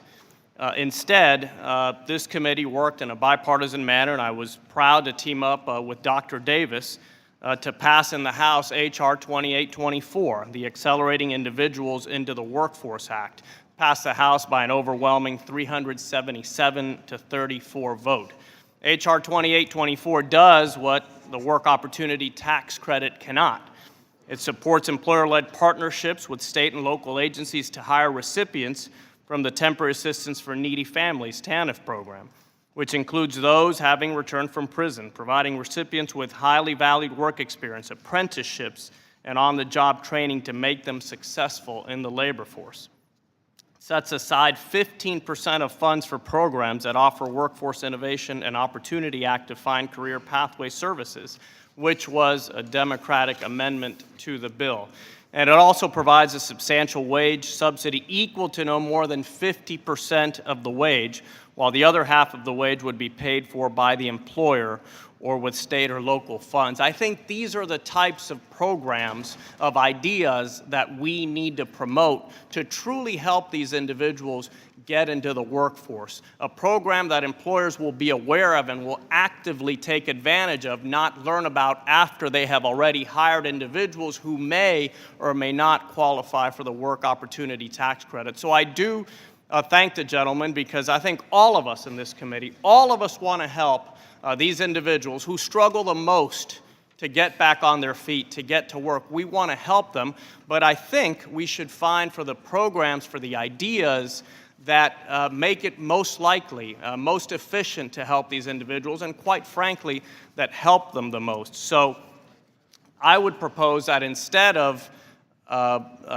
this amendment that we're considering today, let's make a commitment to work together, number one, to make sure this legislation becomes law, because it was passed out of the House, and also to look for other opportunities such as this one where we can help the individuals who need it most. Thank you very much, Mr. Chairman. I yield back. Thank you. The gentleman yields back. Dr. Davis, you're recognized to speak on the amendment. Thank you very much, Mr. Chairman. You know, I'm somewhat amazed at the disconnect between the experiences and effectiveness as different people have evaluated the work opportunity tax credit. As a matter of fact, the former governor of Illinois was a major fan and continues to tout his use of that tax credit as one of the most effective things that he did while he was governor. As a matter of fact, in 2015, in Illinois, there were over 100,000 work opportunity tax credit certifications. These over 100,000 people who were employed, many in good jobs, who had the income to buy goods and pay taxes. Many of these individuals had been on food stamps, were returning citizens, as Mr. Corbella just mentioned, and were individuals who were hard to hire and couldn't get hired. So I'm kind of shocked that there would be an effort to repeal or take away these opportunities. As a matter of fact, I was pleased to join with Representative Reichert to introduce the Improving Employment Outcomes for Foster Youth Act that would make it possible for transition-age foster youth to qualify and be able to get jobs and to work. And so I guess evaluation just kind of is like beauty. It's in the eye of the beholder. And what some see, others do not see. But I can tell you, as an individual who has worked for many years with low income, hard to hire, unskilled individuals, that this was a program that has worked, continues to work, and I think we do ourselves a disservice as we transition into something else. But I will also indicate that I certainly appreciate the words of Mr. Corbella relative to what his interaction has been with the type of individuals who have made the most effective use of this program. And so I would yield the rest of my time to Representative Pascrell. Thank you, Mr. Davis. Frankly, I've heard this term qualified for the job. We certainly want people to be qualified for the job.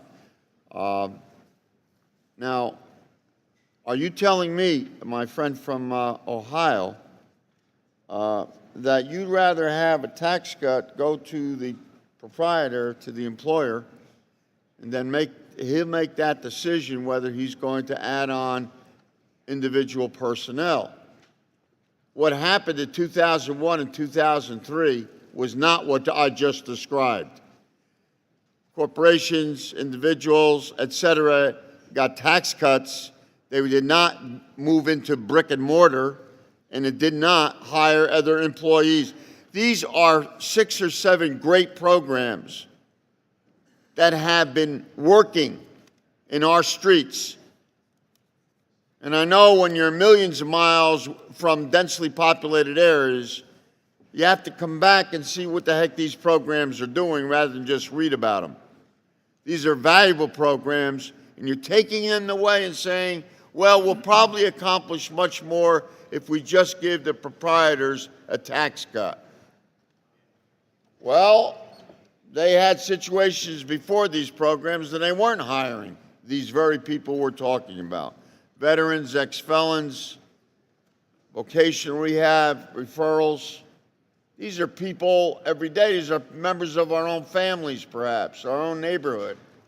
I don't accept that because you're going to get another tax cut, that then we're going to be able to hire people that need a job. I think the WOTC programs have worked, and I ask that you reconsider what you're about to do. Yield back. Thank you, Mr. Reed. You're recognized to speak on the amendment. Thank you, Mr. Chairman. Mr. Chairman, I might take a little contrary approach to the work opportunity tax credit issue. As Mr. Pascrell had indicated, he and I have a lengthy relationship of working on this policy. I support this policy. Mr. Pascrell knows that, Mr. Kine knows that, and I believe this policy works. It actually comes from one of my predecessors, my mentor on this committee and a personal friend of our family for decades, Amory Houghton, who sat on this committee for 18 years, and I think it was one of his ideas to create this type of tax policy. But I got to be honest.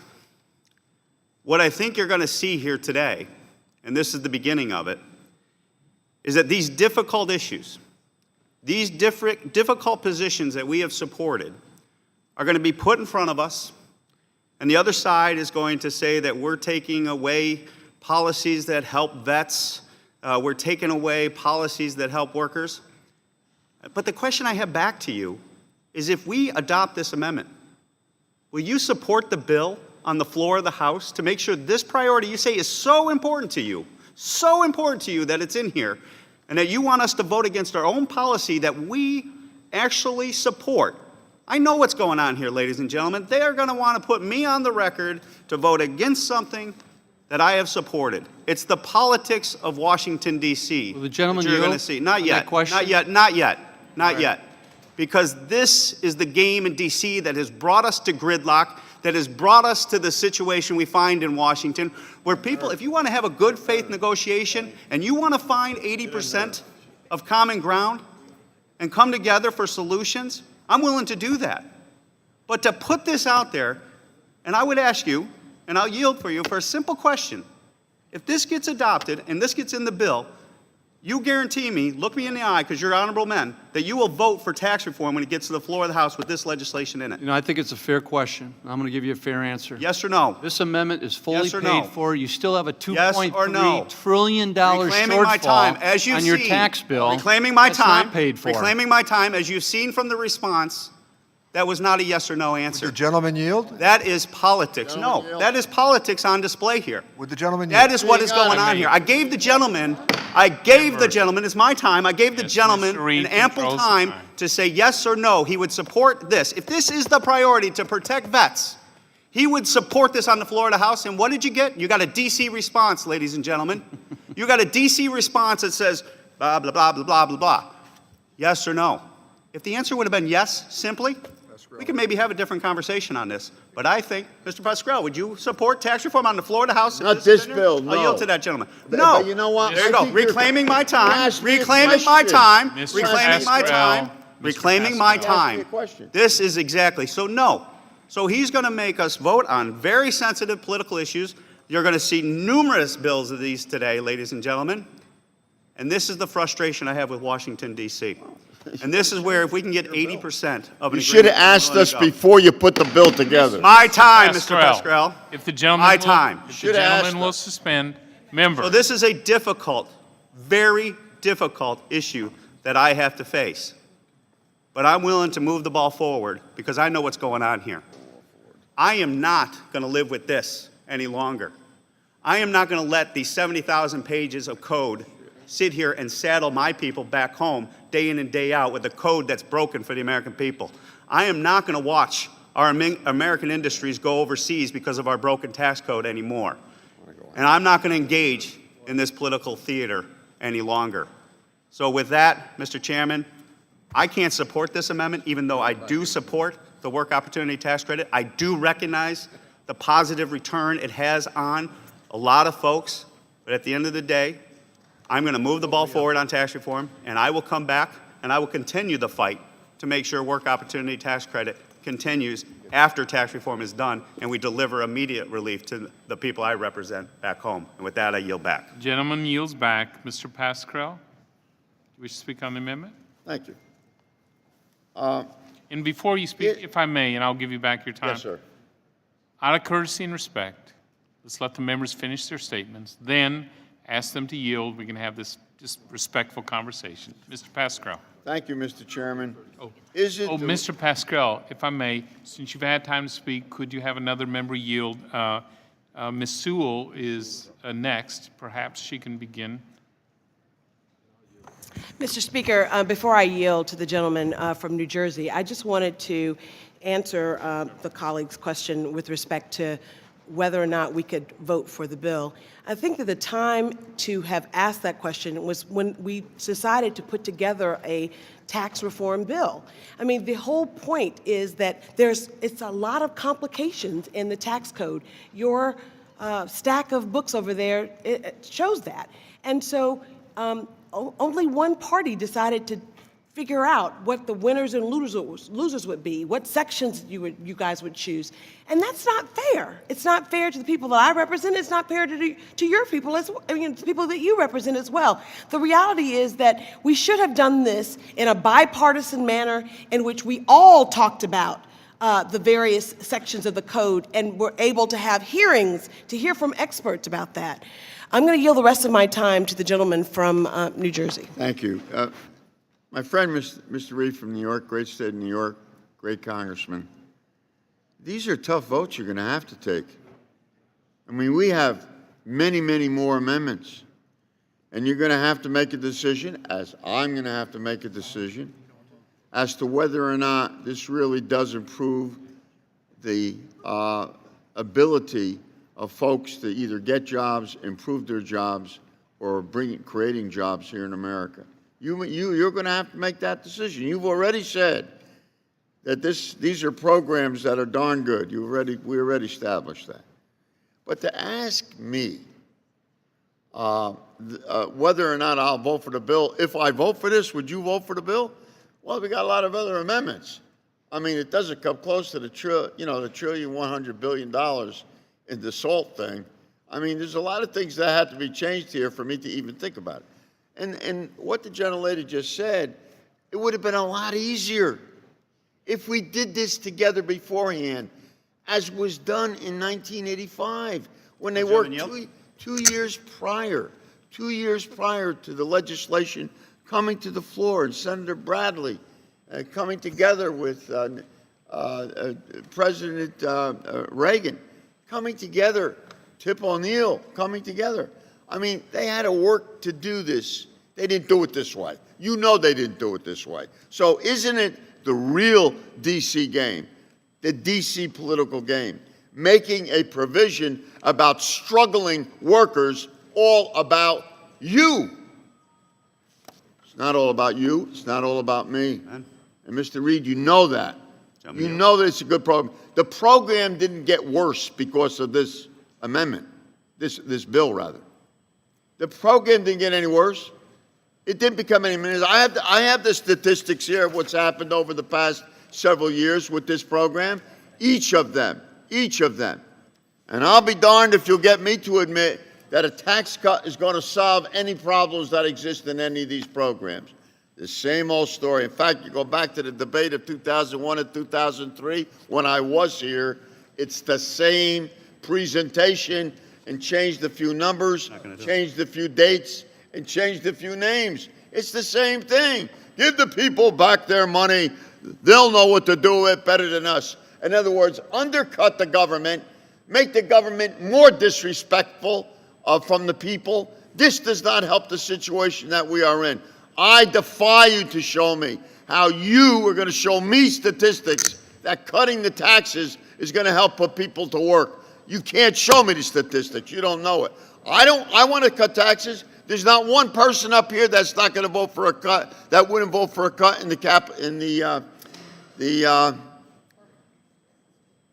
corporate taxes. Charlie Rangel and I started that back in 2007 and 2008. We have no problems with that. But in order to pay for that, in order to do for those things, you've asked too much.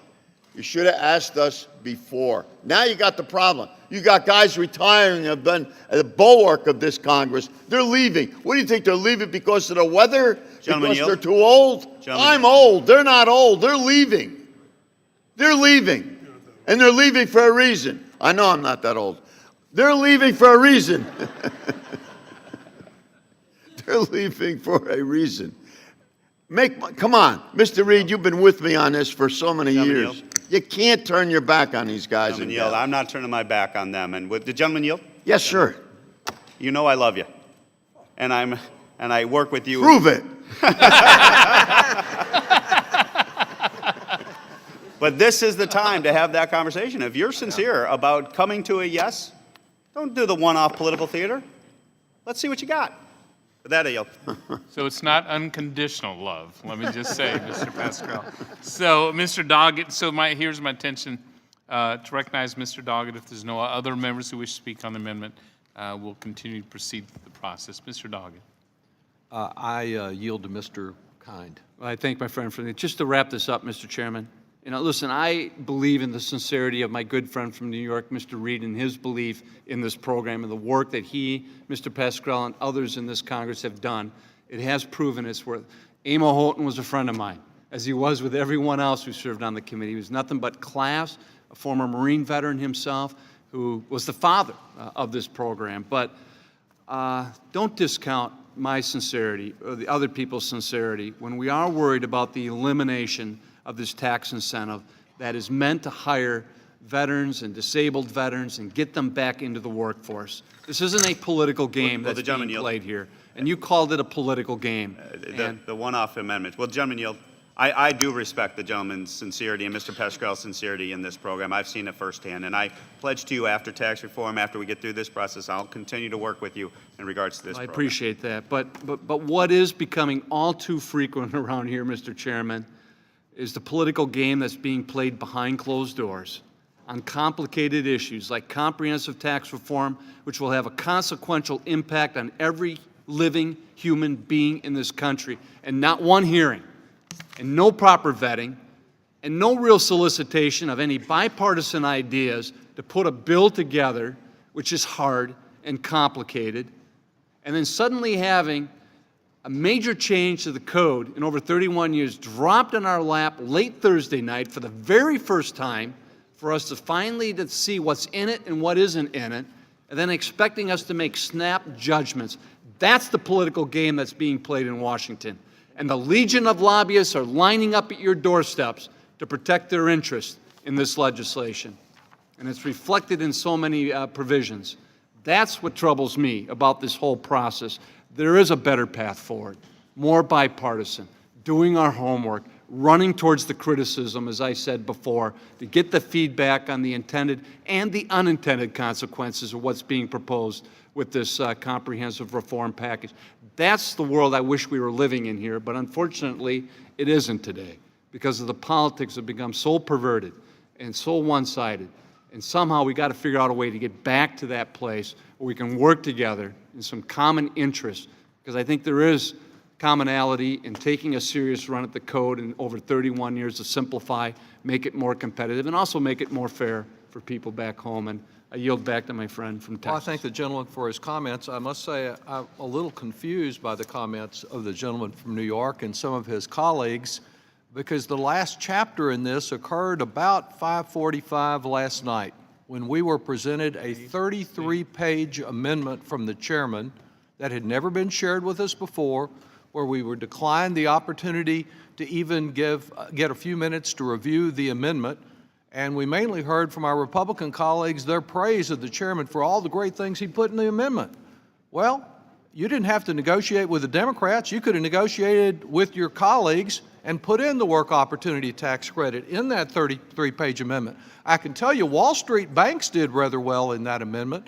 They got themselves another little bonus to avoid taxation on their international transactions, but the veterans got left out entirely.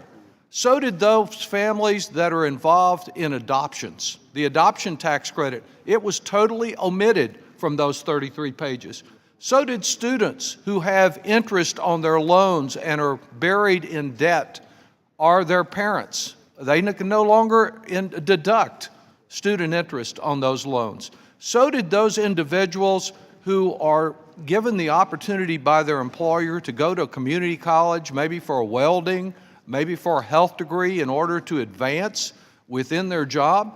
They are taxed on that under this bill. It's one provision after another that if there had been any good faith negotiation, even among Republicans, we wouldn't be facing the sorry bill that we are facing today, and we would not need Mr. Kine's amendment. But that was not done. Instead, an entirely partisan effort. And it is so amazing to have our Republican colleagues come forward and have a kumbaya moment about, couldn't we all just work together and solve these problems? Of course we could. But you don't start after the markup begins. You start by having the kind of hearings that we have sought all year long. You begin by having the Trump administration show up and actually answer questions instead of thinking that they can govern solely by tweet. I yield back. Gentleman's time has expired. I know the chairman wanted to move on. One more member wants to speak. Mr. Meehan, you're recognized. Well, thank you, Mr. Chairman. And you know, the fact is, I know that there are colleagues on the other side of the aisle who genuinely do not only want to, but do frequently work together on bills, and we'll get moments. But look, let's stop the political theater here. Here it is, right here in the headlines. It's as clear as it is. Dems plan to tank Trump's tax bill. It's that straightforward. This wasn't just yesterday when this bill was put in here. This is the language. Democrats helped crush the Obamacare repeal by maintaining total unity and generating broad public outrage. Well, you see this. This has been the theatrics of the entire thing. Just generate outrage. But this is the plan. I mean, this is the playbook. It's published. The stakes couldn't be higher for House Minority Leader Nancy Pelosi and Senate Minority Leader Chuck Schumer. Not only do most Democrats loathe the Republican tax plan, well, we know that, but leadership believes torpedoing it would significantly boost the party's chances of taking back the House and holding steady the Senate in 2018. This isn't about this bill. This theatrics is all about the politics of trying to see if they can take over the House. Well, fine. But let's call it what it is. This is in their words. Pelosi is particularly driven to deny Republicans any votes. Pelosi is particularly driven to deny Republicans any votes. From her side of the aisle, if the GOP margin for victory on taxes will depend on some of her moderates. Let's call it what it is. This is the politics that Mr. Reed was discussing. Mr. Chairman, I yield back. The question is on agreeing to the amendment offered by Mr. Kind. All those in favor signify by saying aye. Aye. Those opposed, no. In the opinion of the chair, the noes have it.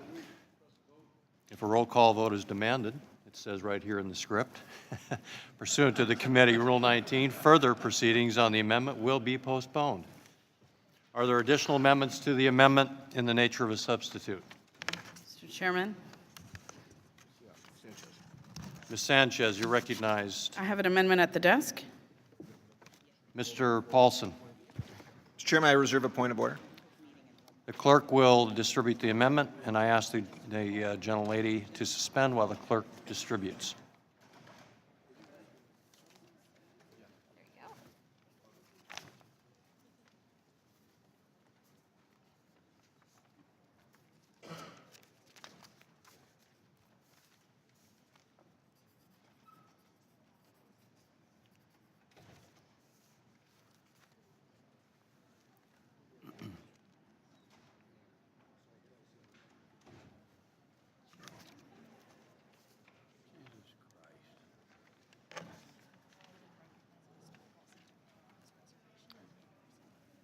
Mr. Paulson.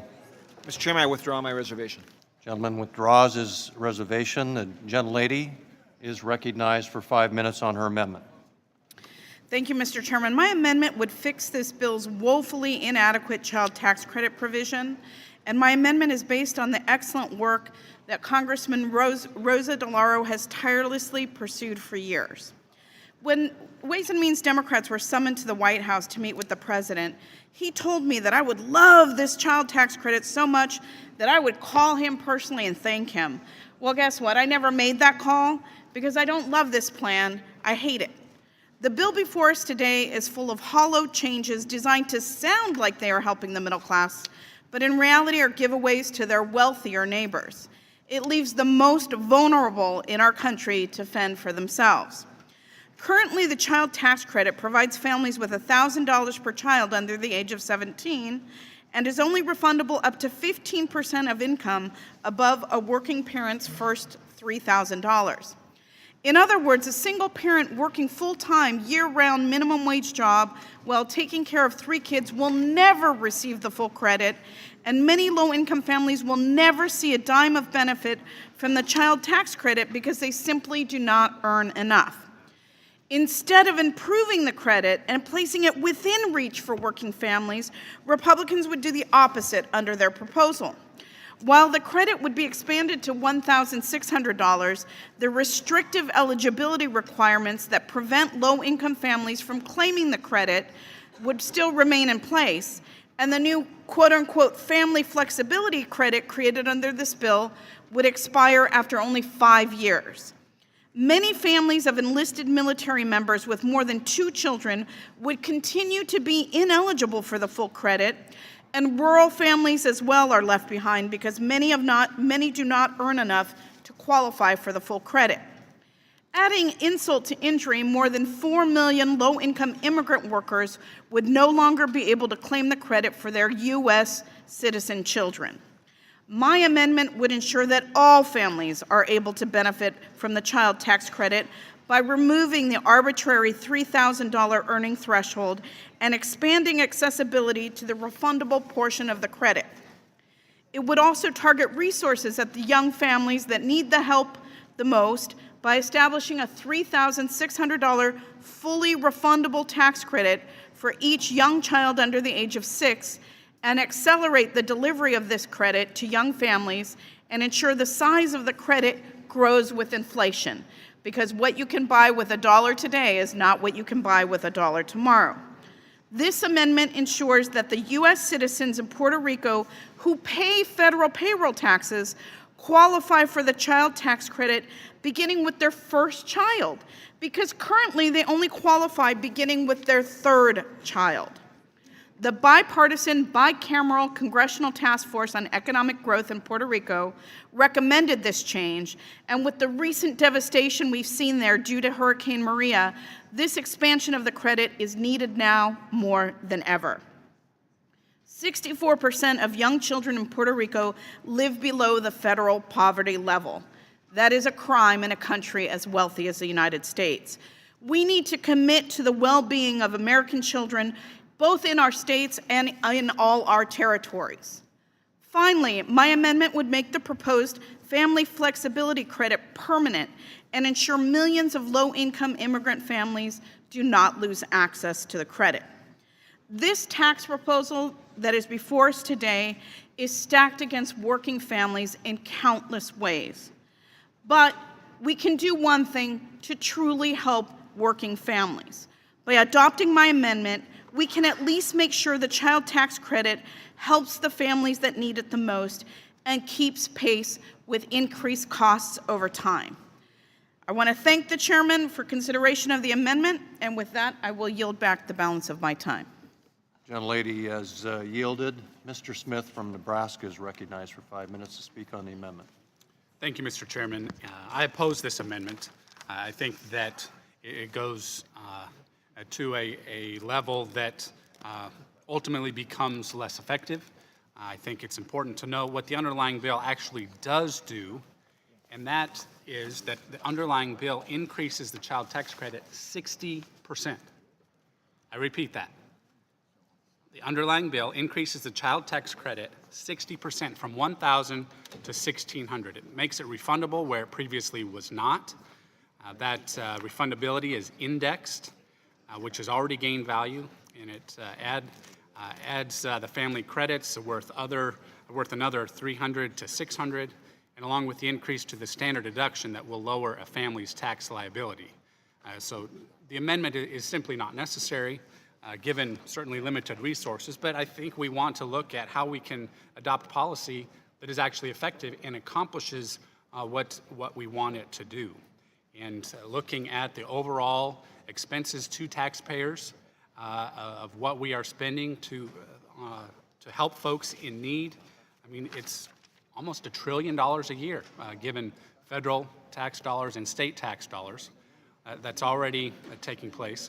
That's almost $1 trillion a year. So let's move forward with the underlying bill that does enhance the child tax credit. Like I said, it increases it some 60%. And I think that that can be effectively deployed across our economy. It will empower individuals and help grow the economy. With that, I yield back. Gentleman yields. Ms. Noem, you're recognized for 5 minutes. Well, thank you, Mr. Chairman, and I appreciate the opportunity to speak on this amendment. I've worked extensively on the family tax credit that is included in the underlying bill that is before us today in this markup process. And I've been very grateful for the input of working families, employees, employers. Ivanka Trump has been an incredible leader on behalf of families and weighing in at the need to increase the child tax credit.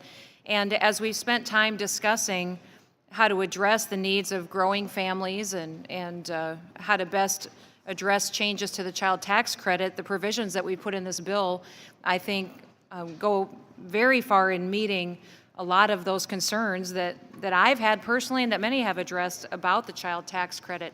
This family tax credit does, as the previous sponsor talked about, increase the child tax credit by 60%. It goes to $1,600. The refundability portion of it is indexed for inflation, so it will continue to increase as time goes on.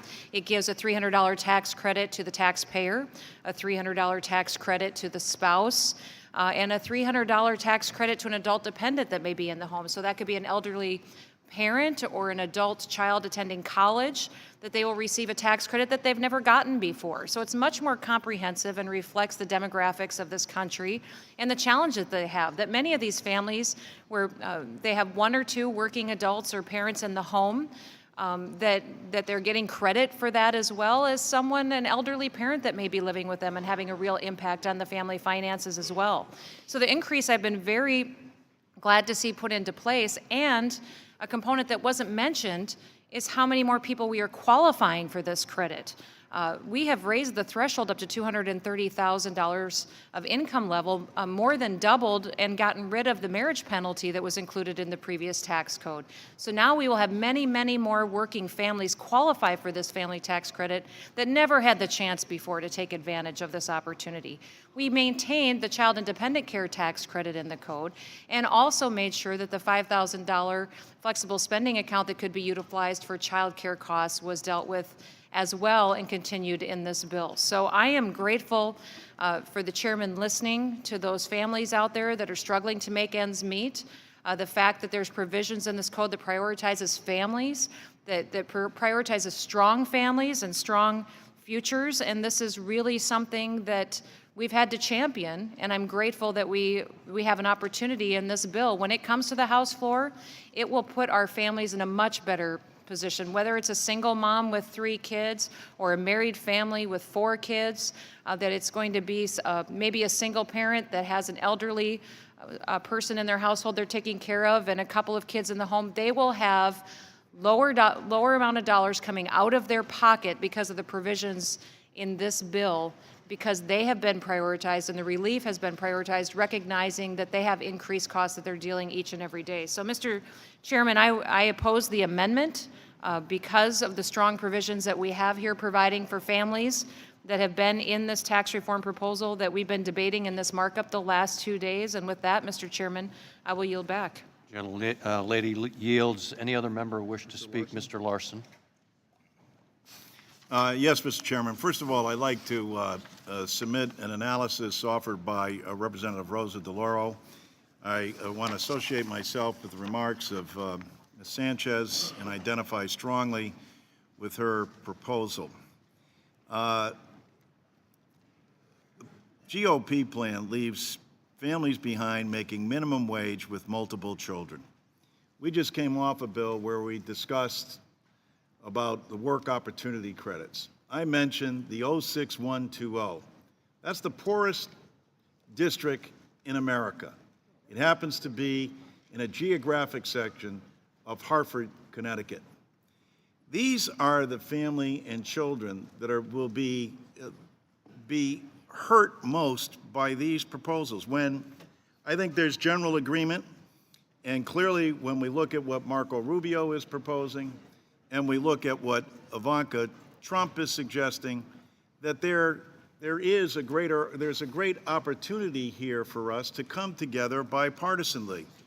Rosa DeLauro has been a champion of this issue in the United States Congress, and I think has put forward, as Representative Sanchez has said, an incredible amendment to this, and I wanted to associate myself with those remarks. I'm specifically concerned about how this leaves military families behind and rural families, and also families with small children.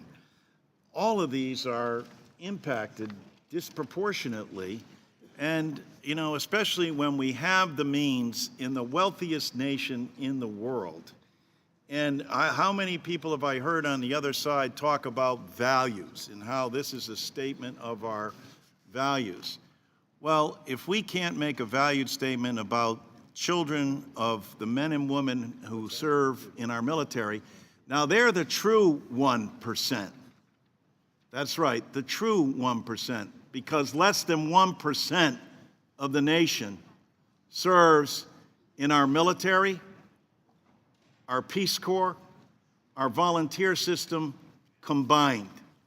And so here, with an opportunity, again, to help those families, we instead choose that, well, maybe what we need to do is lower the corporate rate to 20% instead. And maybe what we need to do is to give the repeal of the estate tax, because those people already who are exempt over $11 million probably need it more than those military families do, who are out there putting their lives on the line, ready to give, as Lincoln would say, the full measure of their devotion.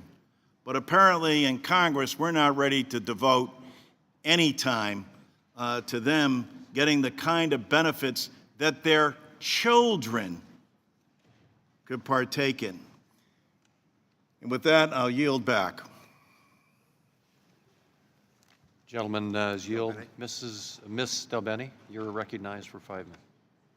You want to be recognized? No record. Okay. Anybody else? Any other member seek recognition? No. The question is on agreeing to the amendment offered by Ms. Sanchez. All those in favor signify by saying aye. Aye. Those opposed, no. In the opinion of the chair, the noes have it. Pursuant to Committee Rule 19, further proceedings on the amendment will be postponed. Are there additional amendments to the amendment in the nature of a substitute?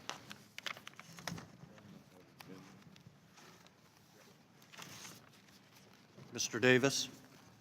Thank you, Mr. Chairman. I have an amendment that strengthens families by reinstating the adoption. Could you suspend Mr. Davis, Mr. Roskin? A point of order has been reserved. Mr. Davis, you're recognized. Thank you, Mr. Chairman. I have an amendment that strengthens families by reinstating the adoption tax credit with refundability, permanently restoring the exclusions for employer-dependent care and adoption assistance programs, and modernizing the child and dependent care tax credits to address the rising cost of child care and to benefit more working families. This amendment is fiscally responsible in that it offsets any cost associated with supporting middle-class families with a minor increase in the corporate tax rate.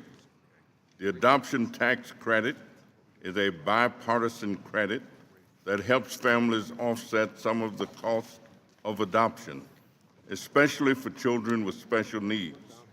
Currently, the benefit is non-refundable for up to about $13,000 of qualifying adoption expenses per adopted child with a 5-year carry forward. In 2014, over 73,000 households claimed the adoption tax credit with an average credit of $4,802.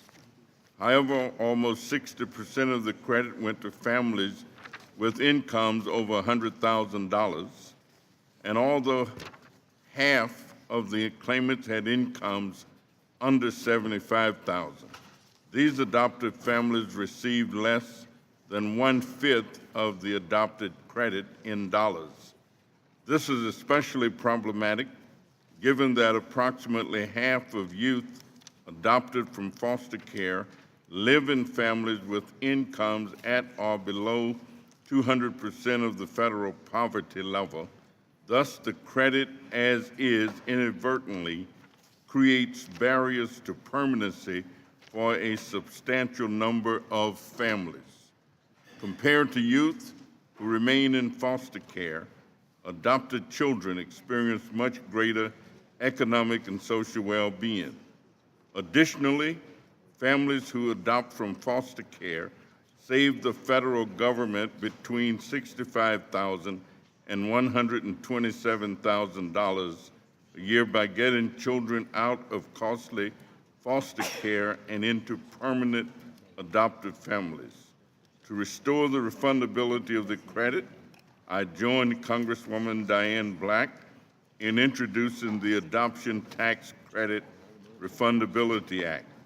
We heard repeatedly about how the refundability helped meet the needs of the adoptive children and the hardship caused when refundability went away.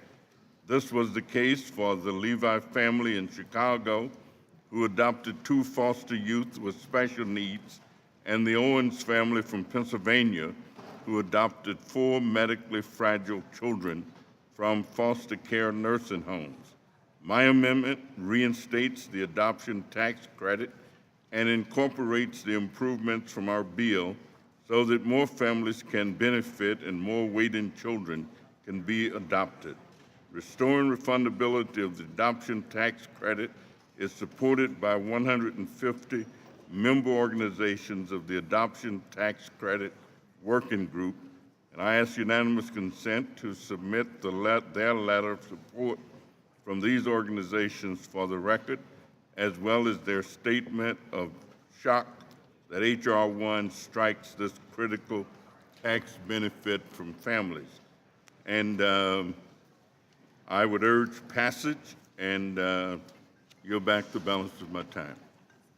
Documents accepted without objection. Gentleman yields back. Mr. Roscom. Yeah, I know.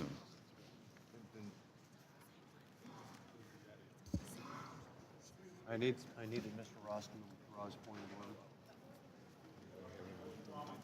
order. Thank you. Okay, the gentleman's withdrawn. Mr. Smith is recognized. Thank you, Mr. Chairman. Mr. Chairman, I oppose this amendment, and the families that adopt children domestically or internationally will be able to access new family credits and the expanded child tax credit. And this includes providing taxpayers with $1,600 for each child and at least $300 for other dependents in the taxpayer's household, including older adopted children that might still be in the house.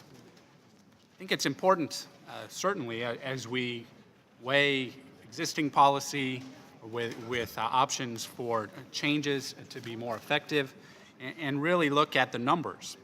And for too long, the adoption tax credit has actually inflated the cost of private adoptions and encouraged international adoptions over those in our own communities. And the repeal of the adoption tax credit is pro-foster care adoption, actually. When you look at the current numbers of those in foster care across our country, it's about 100,000 children. Let me add emphasis to that. 100,000 children ready to be adopted within our own foster care system need to be adopted. And according to Adopt Us Kids or Adopt US Kids, a website, parents adopting from the U.S. foster care system working with a public agency typically incur no additional cost to adopting a child, so a tax credit is not needed in these cases, and in effect its existence subsidizes every other type of adoption than adoption of kids from foster care. Furthermore, 82% of the children adopted from foster care are qualified to receive an ongoing subsidy because they meet their state's definition for special needs, which includes older children and sibling groups. The most recent data indicates that we spend nearly $3 billion, 10 times the value of the tax credit a year, helping nearly 450,000 families across the country through these adoption subsidies outside of the tax code.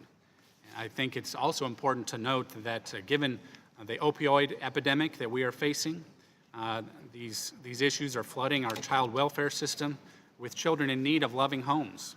And we should be looking at ways to take care of these children who are already in our own communities.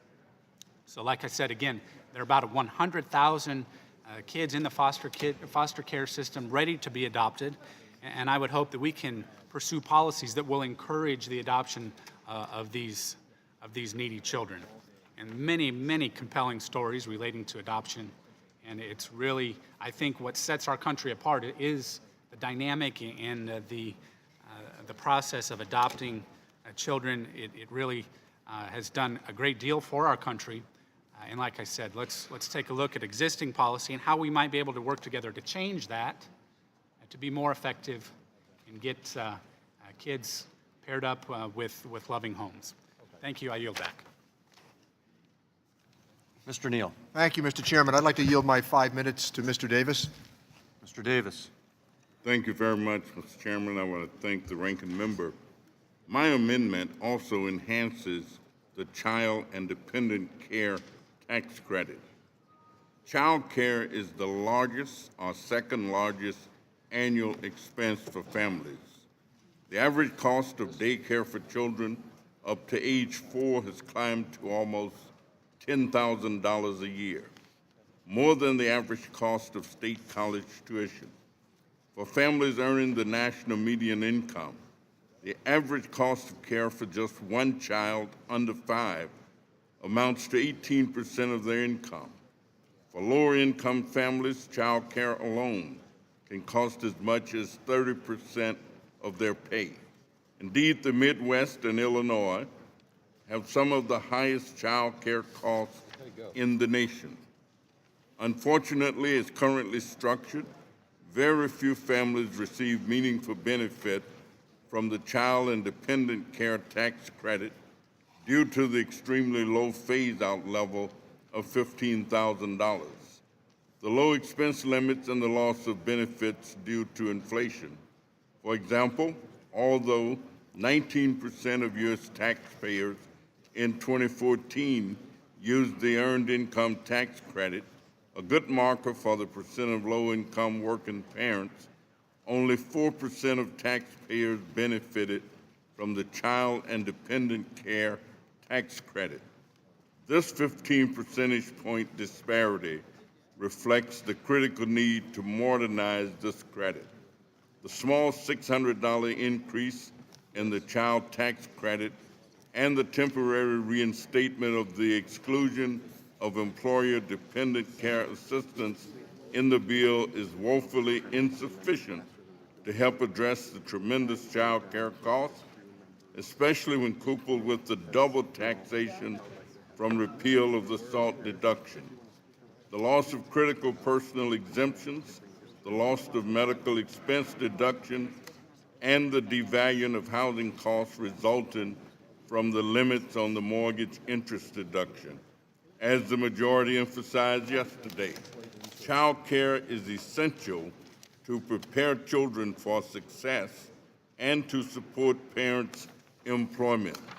Importantly, economists calculate that making child care more affordable will increase parents' workforce participation and substantially boost our economy and tax revenue. As the majority emphasized yesterday, we must do substantially more to help those who need help the most. My amendment helps those in need by making the full credit available to most working families by raising the current phase out of $15,000 to $120,000 to help middle-class families. Putting more money into a family's pocket by increasing the maximum credit from $1,050 to $3,000 per child, age 0 to 13, up to $6,000. Ensuring lower-income families see a benefit by making the credit fully refundable, and helping working married couples who file separately due to high student loan debt by allowing them access to the credit. And I thank Representative Marcy Kaptur for raising this issue, the issue of Ohio's filing separately, who are currently excluded from the child care credit. Middle-class families need more than $600 and an exclusion to pay for quality child care so they can work. 19 child advocacy groups support these changes, including the National Women's Law Center, the National Association for the Education for Young Children, First Focus Campaign for Young Children, and 0 to 3. In addition, my amendment permanently reinstates the exclusion of employer-provided adoption and dependent care programs. Families deserve the same permanent tax benefits as corporations. We should not penalize employees whose employers have family-friendly policies. My amendment reflects common sense federal policy. It strengthens families, and I would urge its adoption. And I yield back, Chairman. Thank you. The gentleman yields back. Mr. Kelly, you're recognized to speak on the amendment.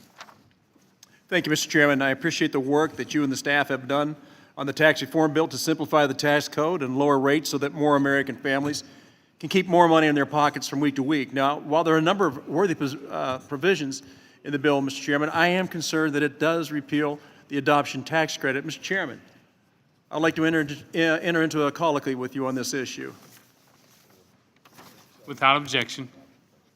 The adoption tax credit is good policy, and it needs to be reinstated in this tax bill and approved so that more American families can afford adoption. Too many of our nation's children remain in the foster care system, longing for a forever home with a loving family. The adoption tax credit is good economic policy because it saves our taxpayers money. It is estimated that the government saves between $65,000 to $127,000 for each child who is adopted rather than being placed in foster care. It also the right policy because it reflects who we are as Americans. And this is not a Republican or Democrat issue. This is a red, white, and blue issue. We're talking about the most precious asset we have as Americans, and that's the next generation. They are truly our national treasure. Now, they're a gift from God, and they deserve our protection and to be placed in a loving, permanent home if their biological family can no longer provide for them. The adoption tax credit has been in tax code for almost 2 decades. with more than 70,000 families that have availed themselves of the credit in order to bring a child home. In 2014 alone, there were over 4,000 children adopted by Pennsylvania families, with a 95% domestic adoptions. Now's the time to reform this credit so that even more families can bring a child home to a loving family. Mr. Chairman, there's nobody that's more sensitive to this issue than you are. And I know that you are the father, and you and your wife, the father and the mother of 2 adopted children. And I think the only difference in the Brady household is probably that you know they're adopted. I'm sure they don't. I am sure that in the years that you and your wife have raised those children, and I know how much you care about them. We heard about during the terrible floods in Texas, one of those children and what he did in order to save other people. So I got to tell you, my hat is off to you for what you've done with your lifetime of taking care of this issue. So I really would like to get your impression of this, and I want to work with you on this because this is so critical to who we are as Americans. Absolutely, Mr. Kelly, if you would yield for a moment. I really appreciate what you're saying and your commitment and others on this committee and outside to finding a way to ensure that this bill improves the lives of children across the country. And for me, look, we love adoption. We have 2 boys only because, 2 women in really difficult situations chose life, and they created a family where none existed. And I know that for many families, we have good incentives to help families adopt out of the foster care system, but as they age out, those are big challenges, and we've got to help those children and families as well. I've always worried about the current credit because it doesn't help. It helps many who are of a certain income level, and who qualify, who have a tax liability and itemize. It can help early on in life, but I worry about those families who are modest income. They don't itemize, they don't have a tax liability. They're adopting from the church or from the Pregnancy Assistance Center, or they're helping others do this. I worry that the current credit leaves too many Americans behind. I think we need to find a positive way forward. We had proposed really to use this family tax credit, drive up the child tax credit in amount, for the first time give help to the parents, double the amount of people who can use it. So sort of instead of an adoption credit for some once in their lifetime, we give help to families who don't itemize every year of their lifetime for those kids.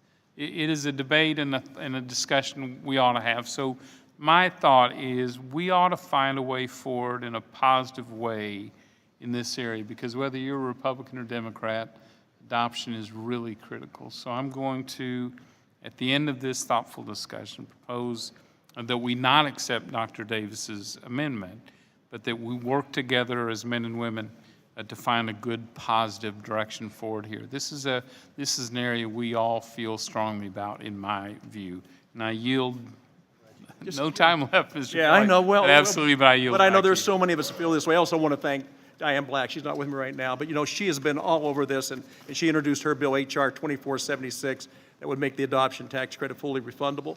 But Chairman, I appreciate what you're doing and everything that we're moving towards. This is so critical to who we are as a people. Forget about the parties. This is about who we are as the American people. Yeah. And I think on that issue, we can come together and actually come up with something. So while I appreciate what Dr. Davis has done, I also say I would oppose his amendment, but I do look forward to the discussion. And we've got some work to do, and I'm confident we can do it. Thank you, and I yield back.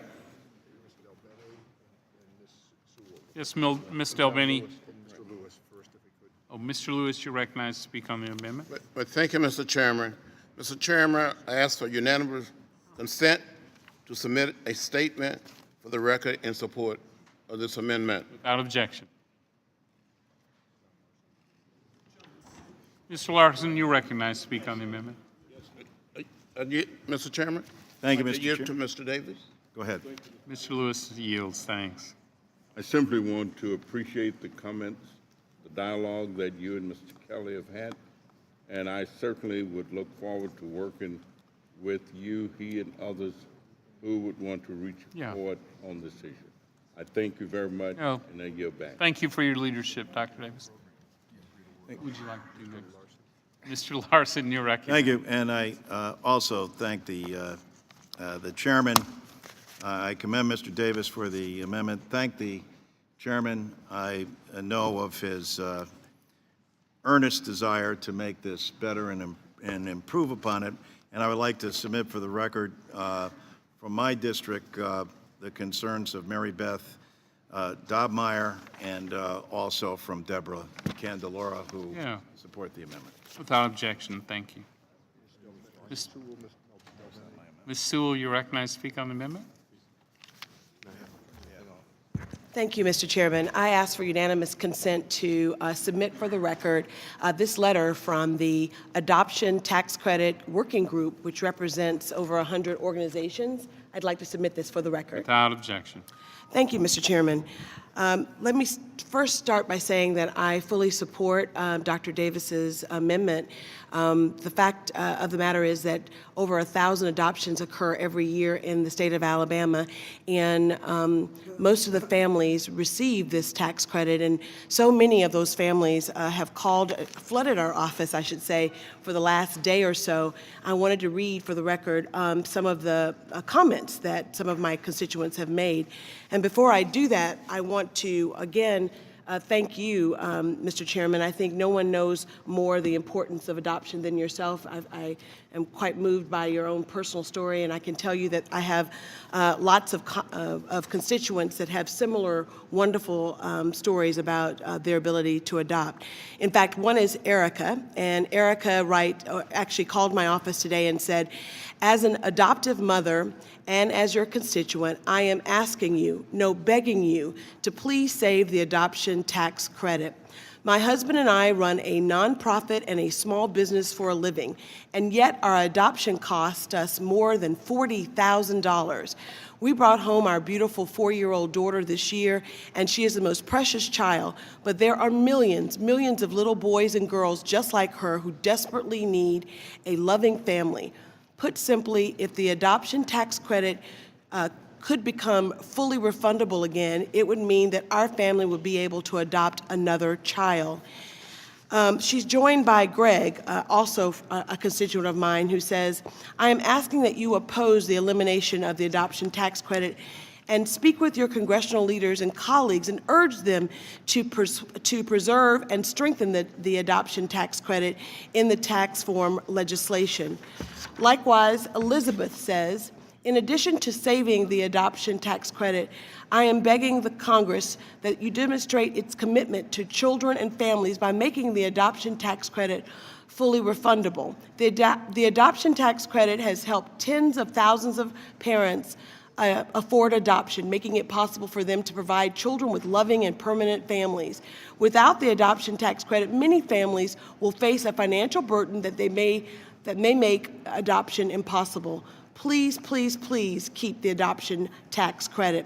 Lastly, Rebecca. Rebecca says, we currently adopted a special needs child through DHR. Without this tax subsidy, I wonder how many more families will be unable to overcome the cost to take more special needs children into their homes.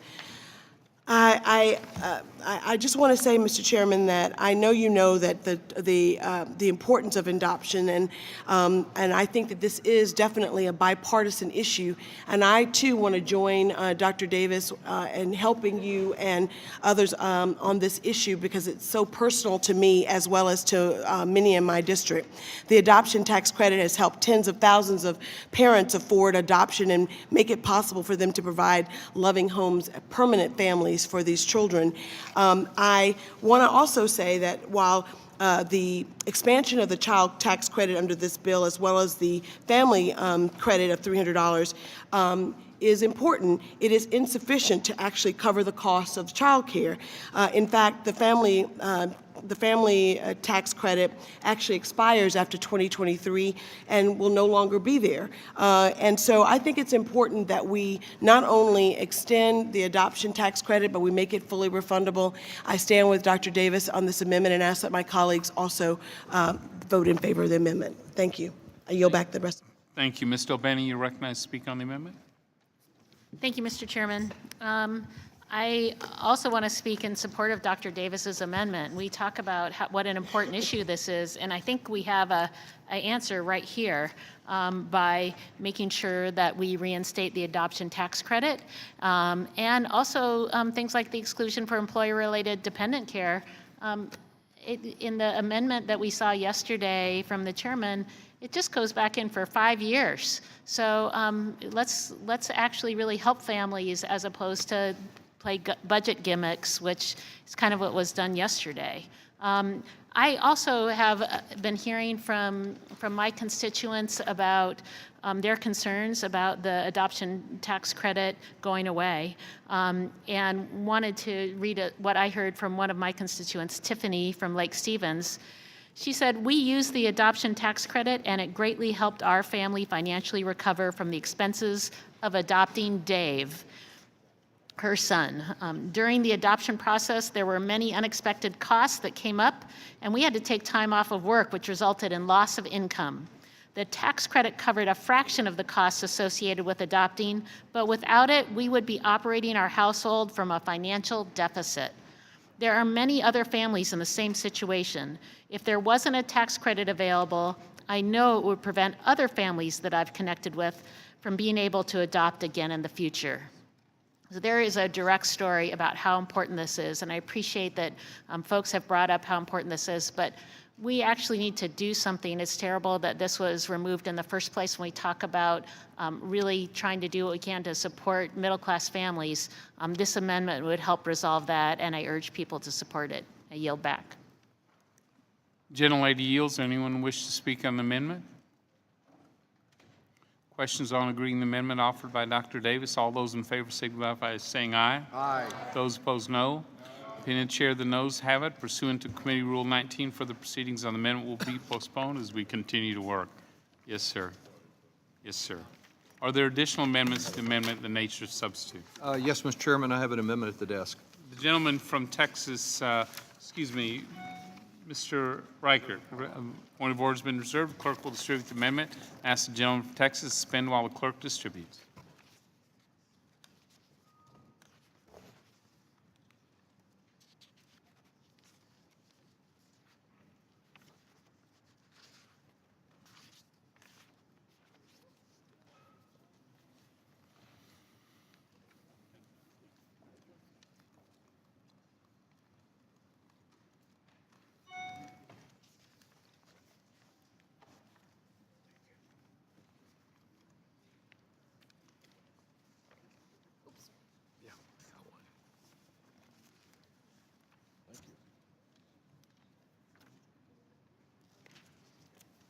Mr.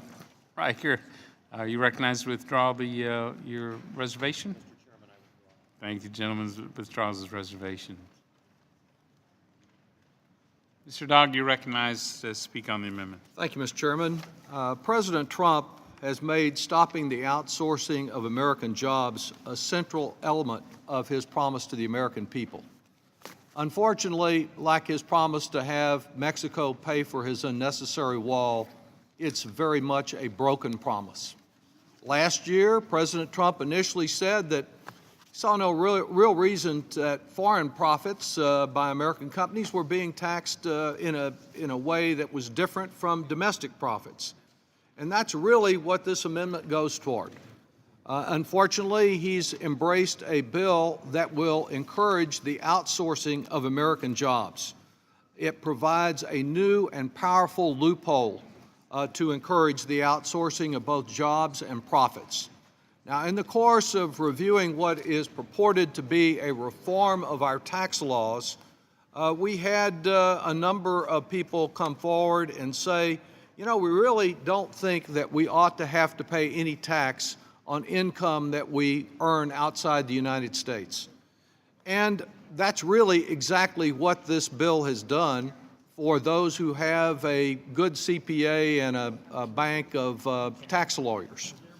Think, if you will, about the prospects under the bill as it is written, that if you invest here at home, build a new factory here, you will pay under their bill, assuming the 20% rate stays the same, 20% of your taxes. But if you build the same factory abroad, the real effect of their bill is that you will not pay taxes on it. Now, they say they have a 10% tax if you calculate it on some of the high returns of American operations overseas. In fact, especially with the changes that were made in the chairman's mark last night, there are many ways to circumvent that requirement. It is a choice that an investor will face. Do we build in San Antonio, our new plant, and pay 20%?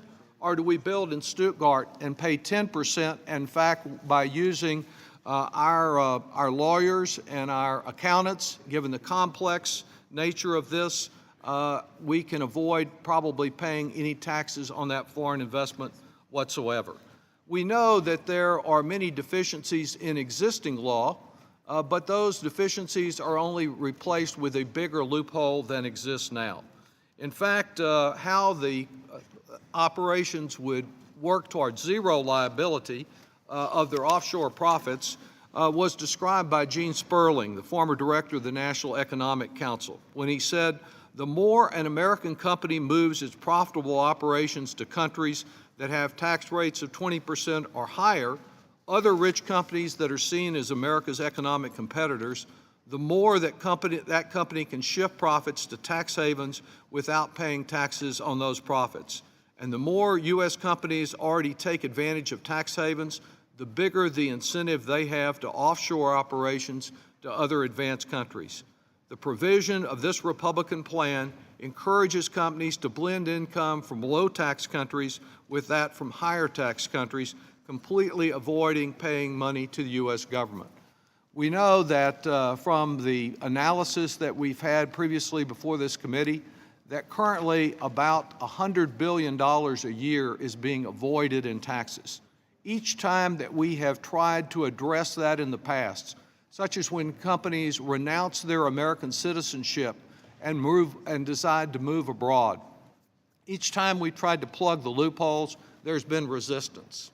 There's been objection. There have been no opportunity to present that legislation to stop tax havens. Instead, what we have today is one big reward to those who have avoided their taxes through the years and a new incentive that they will outsource even more jobs abroad under this bill that is written. It's just flat wrong that the corner pharmacy should have to pay a rate that is substantially higher on its operations than Pfizer does on its operations. And this amendment simply seeks to, in the bill, to be sure that both are treated the same way, that we tax those profits that are earned abroad the same way that they are taxed here at home. I believe that's the fair way to do it. It will make a major step forward in some tax equity, and it will reduce the possibility that even more jobs will be outsourced out of America. We've lost so many in past years. Our tax code has been part of that. This is a way to prevent that incentivizing of moving more jobs offshore. I yield back. Thank you. Gentleman yields back. Mr. Robson, you recognize to speak on the amendment. Thank you, Mr. Chairman. This is a difference in worldview, and it's well articulated, and I appreciate Mr. Doggett's clarity. But there's basically two views that are competing here. One view says that let's maintain the international system and get rid of deferral, and that's what the gentleman is proposing. In the underlying bill, what we're proposing is something different, and I think more competitive and better. What we're proposing is to move and get in sync with the rest of the world. All the other OECD nations have what's known as a territorial system as it relates to taxation on a global basis. And we want to do a couple things. Number one, specifically, I don't think the gentleman, his amendment addresses this specifically, but as part of this architecture, it's to have money repatriated at a reasonable rate, and then moving forward, don't create more of a barrier. Here's the bottom line. I am of the opinion that the gentleman's amendment will make worse a situation that we're trying to remedy. That is, it's going to make us less competitive on a global basis instead of more competitive. I understand that reasonable people can differ and that different worldviews of the economy are on display here.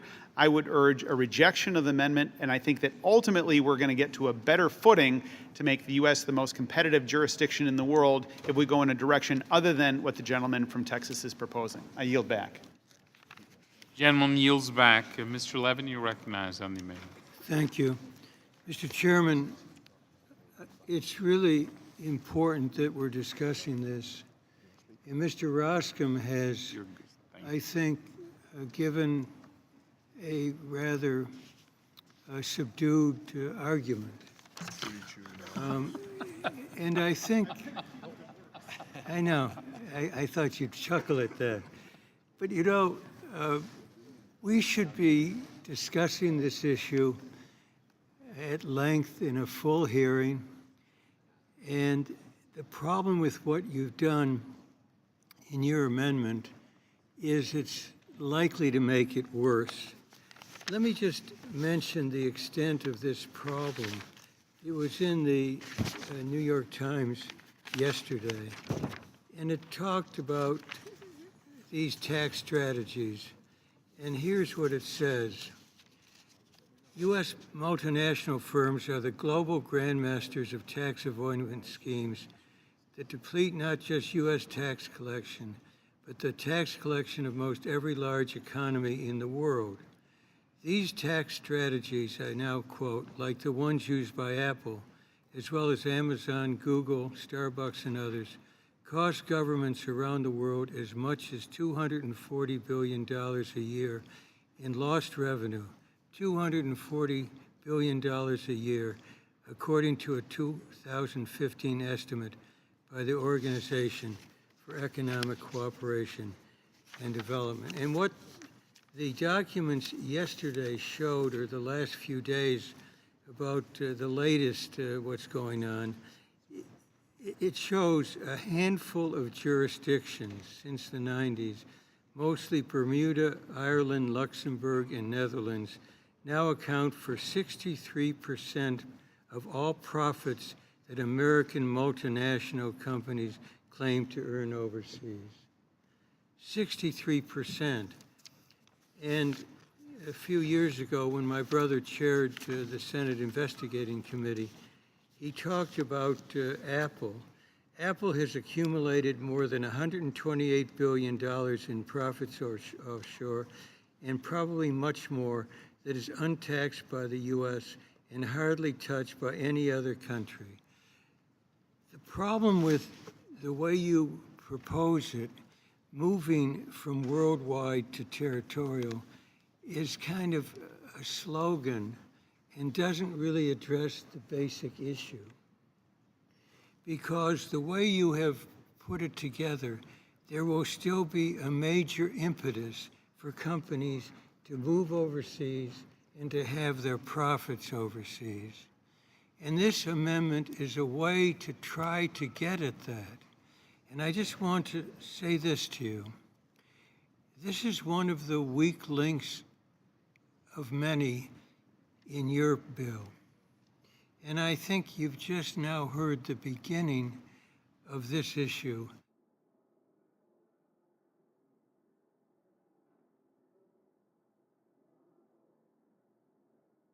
Yes, Mr. Levin. Has milked the, I'm very sorry, has milked the Treasury. So I won't repeat what I said. I assume they'll be able to transcribe it, right? So I was saying that we have lost billions of dollars as multinationals have moved their profits overseas in their companies. And the latest is the movement to Jersey, not New Jersey, but to Jersey. And so you've heard, and we've heard just the beginning of this, and it's really sad that we're taking it up this way instead of sitting down and putting together a bill that really digs into this subject. And this amendment of Mr. Doggett is a way to highlight this. I don't think, Mr. Doggett, you think this is the end-all, be-all, but it's a way to spotlight attention on what has been the absorption of profits overseas in order to avoid taxes in the United States of America and to move jobs there. And as Mr. Sperling has said, the way you've designed this, because of blending, this process is going to continue. I yield back. Thank you, gentleman. Yields back. Mr. Neal's recognized to speak on the amendment. Very quickly, Mr. Chairman, this is singularly on the international front the reason that we should have had extensive hearings. This alone would have been subject to a separate tax reform matter. There are compelling arguments on all sides of this issue about international competition and how people transfer profits, how they seek the lowest tax jurisdiction, but we're all mindful of now what is happening in European Union. OECD rates are rapidly discussed, and I think that nobody on our side wants to stand in the way of profit-taking. But I do think that there is a legitimate, compelling argument for how this should have played out, and I'm suggesting that had we done just a month of hearings every week on international taxation, everybody would have felt more comfortable hearing from experts on all sides, not just advocates. So I think when we look back at this missed opportunity, we're all going to be able to say on the international front, we should have been able to find some sort of common agreement, and I yield back my time. Thank you, gentleman. Yields back. With the member's permission, my intention is to recognize Mr. Holding, Ms. Chu, and proceed to a vote from there. So, Mr. Holding, you're recognized to speak on the amendment. Thank you, Mr. Chairman. Mr. Chairman, moving to a territorial system from a worldwide system, just one of the most common sense reforms that we've been able to put forward in this bill.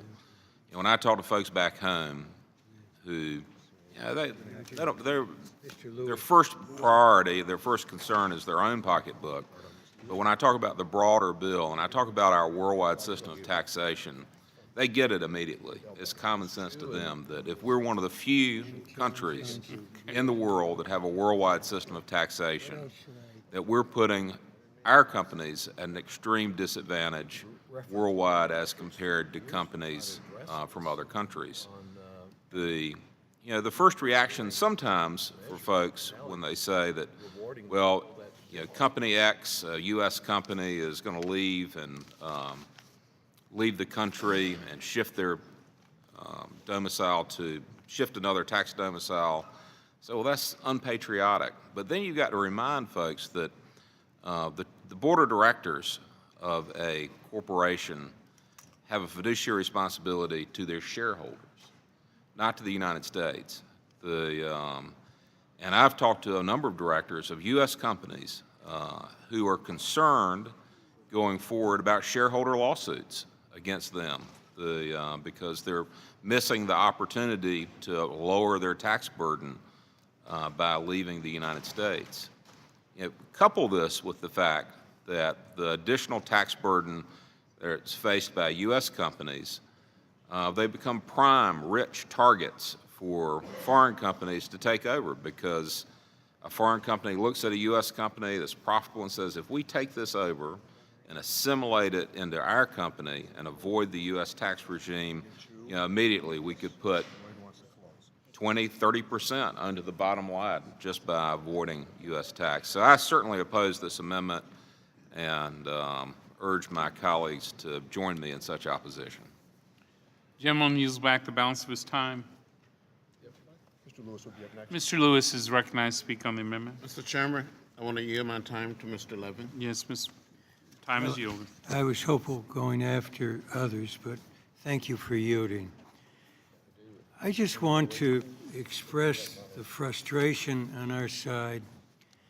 When inversions began to explode, we introduced legislation to try to address them. We hit a stone wall from the majority side. Year after year after year, there weren't hearings. We never could get a bill up on the floor. And so what's happened is there's been an acceleration of this issue. It was shown by the Senate Investigating Committee. and I referred to the immense profits that have been held overseas and haven't been repatriated, even though those profits have been used essentially in various ways to shift those monies through loans and other processes back to the United States without any taxation being paid.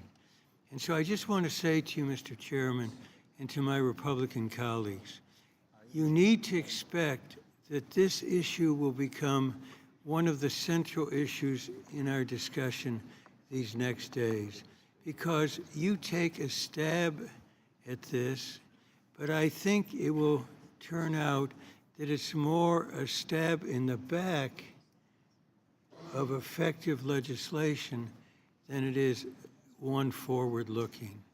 And I've spelled out some of the ways, and Mr. Doggett has in others' way, the ways that these loopholes that have so beset and besieged our Treasury, how they will continue to haunt the United States of America.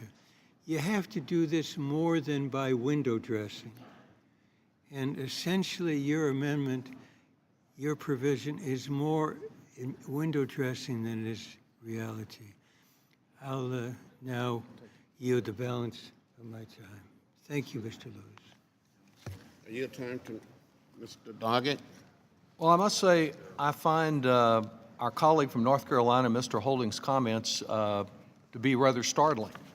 He tells us that it is all right for an American corporation to renounce its citizenship because its board of directors has a responsibility to maximize its profit, and that they're just missing an opportunity if they don't renounce their citizenship. The opportunity that is being missed is not by them, but by this committee to do something about those who renounce their citizenship in order to take advantage of all the rights of America, our security, our justice system, our educational system, but to skip out on paying for any of it by moving their nominal office abroad. All that this amendment does is to say we're going to treat people who earn profits abroad the same way as those who earn profits at home. We're not against profits. We're not against maximizing profits. Just pay your fair share. And when you set up a system, as has been done in this bill, that creates one rate abroad that's basically zero, and at home it's 20%, guess where the money is going to flow? It will flow out of America just like the jobs will flow out of America. They have created various base erosion provisions. They're like Swiss cheese full of holes, and it's clear from the amendment that was offered at 5:30 last night that the tax lawyers for these multinationals have been working in the cheese factory, because though they had so many safeguards in here to protect the multinationals from having to pay anything, they added a few more in the amendment they would not let us review. So if you believe in keeping our jobs here at home and you think we have lost too many already, don't create a system that the only jobs that it will add are more tax lawyers and more CPAs to find ways to dodge taxes. They have dodged enough. They're dodging $100 billion a year. So many of these companies are paying next to nothing now. Don't reward them by letting them pay nothing, which is what this measure does, unless we adopt an anti-outsourcing bill, a bill that treats everyone the same, that treats profits the same, says make as much as you want to, but how about trying to keep a few jobs in America? That's what this is about. This so-called territorial system, it's about creating jobs in someone else's territory.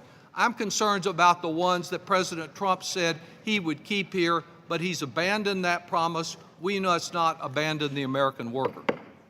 Gentleman's time has expired. Mr. Swiker, you're recognized to speak on the amendment.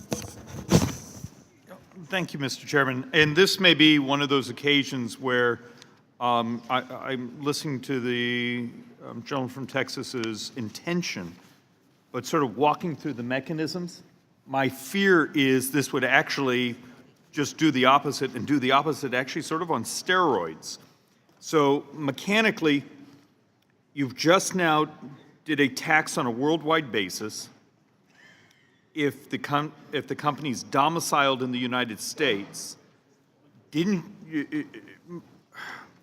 and maybe I'm missing something, and I'm trying to get my head around this, but I think you actually, it's probably unintended, but you actually just increase the incentive to move your company out of this country. So, look, I appreciate good intentions, but at some point, this is hard. You know, we're in a worldwide market, we have worldwide competition, and when we, you know, if we tax in the fashion that I believe is in this amendment, I think we've just made our position in the world untenable because you've incentivized the moving of the domicile of the mother company. And yield back, Mr. Chairman. Gentleman yields back. Mr. Higgins, you recognize to speak on the amendment. Thank you, Mr. Chairman. I would just say that there's nothing hard about this bill. There's nothing hard about doing the right thing. Mr. Dockett's amendment would fight corporate inversion retroactively and prospectively. This is not tax efficiency. This is raw and deliberate tax avoidance. This amendment that Mr. Doggett has introduced is another example of addressing corporate greed in America. $2 trillion in foreign accounts to avoid paying taxes, $2 trillion in treasury bonds. Everybody's talking here about the 35% statutory rate, which is very, very misleading and deliberately so. According to the Congressional Budget Office, the effective corporate rate in America is 18.6%. It's very, very competitive. The problem we have is a problem that Mr. Doggett is trying to address in his amendment, and that is too many corporations are able to avoid this deliberately because they have the resources to hire the CPAs and the attorneys to exploit both international and domestic law to do this. 120 Fortune 500 companies paid zero taxes last year. 50 companies had a negative tax liability. We are simply asking the Apples, the General Electrics, the Walmarts, and ExxonMobil just simply to pay their fair share. That's a reasonable request. Mr. Doggett's amendment is very reasonable, and I would respectfully ask that that be taken into consideration. And I'd yield to Mr. Doggett. The gentleman for his time, and you are correct that under our existing tax system, too many companies are not paying their fair share. They have avoided their taxes, and this is one way of addressing that problem. In fact, it might be viewed as tax simplification. Maybe some of these companies will want to file their taxes on a postcard, just like Republicans say they want to provide for individuals, because they will know it's a simple system. If you earn the income abroad, you pay the same thing as the income that you earn here at home. The provisions that have been put in this bill as so-called anti-erosion provisions are not effective. They will create lots of jobs for clever lawyers, but they will not assure fairness concerning these overseas operations. I believe that small businesses in the United States, that those businesses here that have as their principal market America, they're being disadvantaged by the current system. I've talked about it in terms of the Treasury, but there's another aspect of this, and that is the way winners and losers are picked by our current tax system. I believe we shouldn't have a playing field that is not level because it encourages investment in those companies that can dodge their taxes instead of encouraging investment in those that are here creating jobs in America. So the most pro-American job approach is to treat everybody fairly and equitably, tell them to maximize their profits, but just to pay their fair share, to know that everyone has a responsibility to pay for our national security and other vital services, and that it's just inequitable to let some people pay nothing or next to nothing while others are bearing their fair share. Every time one of these companies can locate in one of these paradise locations, they are shifting the tax burden onto small businesses, onto businesses whose market is here in America, onto individual families. And I just think that's wrong. I think everyone should who benefits from America ought to contribute to paying for America to the extent of their means. And some of these operations are huge multinational operations with hundreds of billions of dollars that are going untaxed by anyone because they are put in places like Jersey instead of in New Jersey. They're placed in the Cayman Islands instead of being placed in the Carolinas. And I believe that this amendment, by keeping it very simple and direct, is the best way to assure we don't have more jobs outsourced and that we're treated fairly in the United States Treasury. And I yield back. Mr. Higgins yields all time. Ms. Chu, you recognize to speak on the amendment. I offer my support of Congressmember Doggett's amendment to balance the tax rates for profits earned abroad to the tax rates for profits earned here at home. This amendment will create a level playing field for domestic companies while maintaining a corporate rate for multinationals that is still lower than the OECD rate. Most importantly, it will help keep jobs home right here in the US of A. Just this week, the disclosures in the Paradise Papers revealed records leaked from a Bermuda law firm named Appleby. It demonstrated how exactly they helped the wealthiest in our country take advantage of enormous loopholes in our tax code to further pad their own pockets. Among other things, these papers have revealed corruption, money laundering, and tax fraud. Yet Republicans are attempting to rewrite the tax code and do nothing to address this glaring problem. In fact, the Republican plan could actually benefit many of the same people and entities exposed in the Paradise Papers. The Republican plan essentially creates a new tax break for outsourcing and a new mechanism for tax avoidance. American corporations already have $2.6 trillion in profits stashed offshore, in which they owe about $750 billion in U.S. taxes. Rather than make them pay what they owe, like small businesses and individuals do, the tax plan will give them a discount for overseas investments and give corporations even more incentive to move thousands and thousands of jobs offshore. What's worse, the Republican tax plan for outsourcing will be unavailable for small businesses and domestic companies.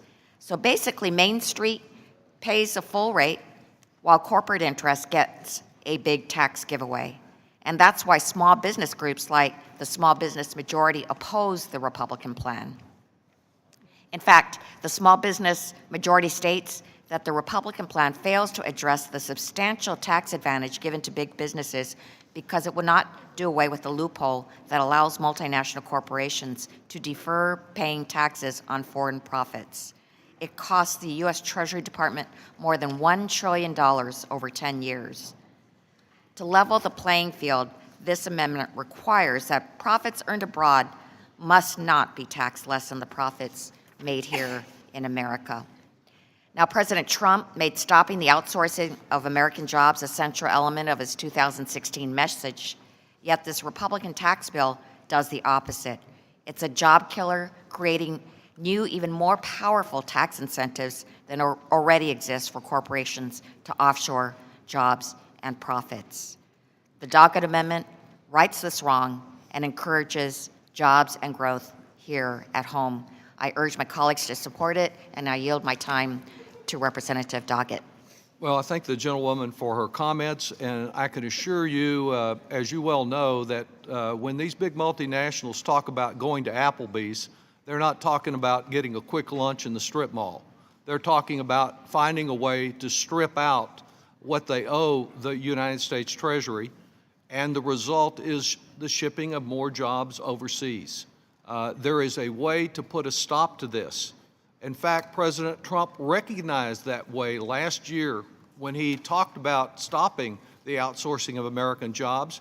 But as soon as the lobbyist and his billionaire buddies that fill his cabinet got to him, he completely reversed his position and embraced this bill. And the effect of this bill will be to create a giant new loophole, a loophole through which we will see jobs flowing out of the United States and we'll see revenues flowing out of the United States. The taxpayer who's left behind will have to pick up the burden, and we'll find fewer jobs here at home. We'll find fewer manufacturing plants opening here because of this bill. I urge adoption of the amendment to see that all profits are treated on the same basis and that we stop the outsourcing of jobs, and I yield back. Mr. Pascal, you're recognized to speak on the amendment. I'd like to ask the chairman, with your permission, Mr. Chairman, through the chair, to Mr. Bartholomew, a question. I would like to know specifically what is in the bill. We're talking about offshoring now. What is in the bill that you would consider incentivizes American corporations to bring jobs back to the United States? That's my first question. What actually incentivizes these corporations? We all got a list of these corporations. What incentivizes them to bring the jobs back to Colorado, New Jersey, New York, Florida, Alabama? Tell me. Thank you, Mr. Pascal. You're welcome. We think of the economics of this as that jobs, if you're thinking of manufacturing or research, development, as following, as being complementary to investments. So it's in part, where's there an incentive to invest, whether it be to build a research lab, a factory, headquarters operation. So the incentives can be affected by after-tax returns. So you asked what incentives there might be in H.R. 1 that would encourage investment in the United States relative to abroad compared to present law. So a couple incentives in H.R. 1 would be the lower rates on business income. So right now, we can talk about effective marginal tax rates and everything, but we start with a headline rate before you get to any effective rate. The statutory rate, corporate sector is 35%. Abroad, lower rates can be achieved. The committee's taken evidence on that. Some of the effects of being able to locate income abroad, investments abroad, exploit that differential.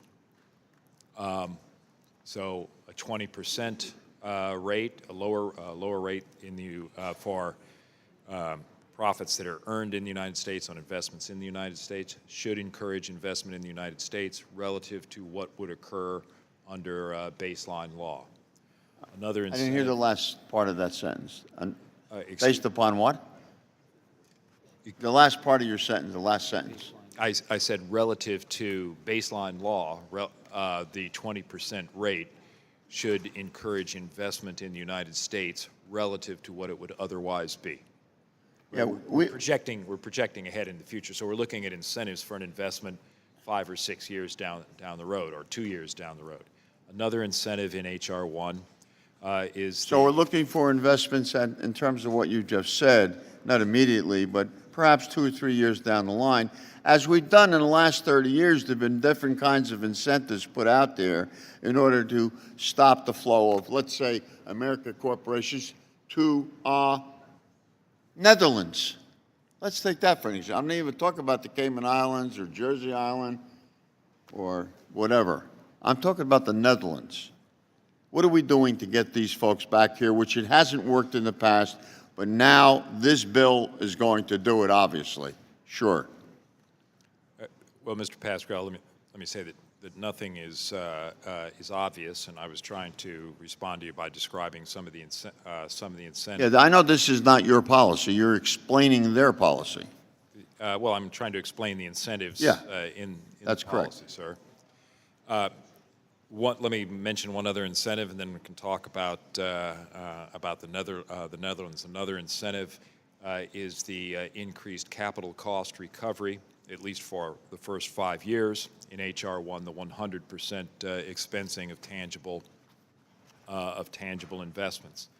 That means if you build a plant in the United States, you get immediately improved cash flow and higher returns because you're in economics terms, you're effectively exempting the income from that investment by having expensing.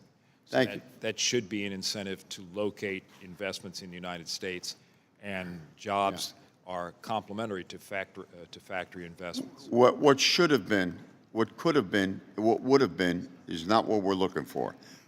because what we're doing in this tax plan is putting everything on should've, could've, would've.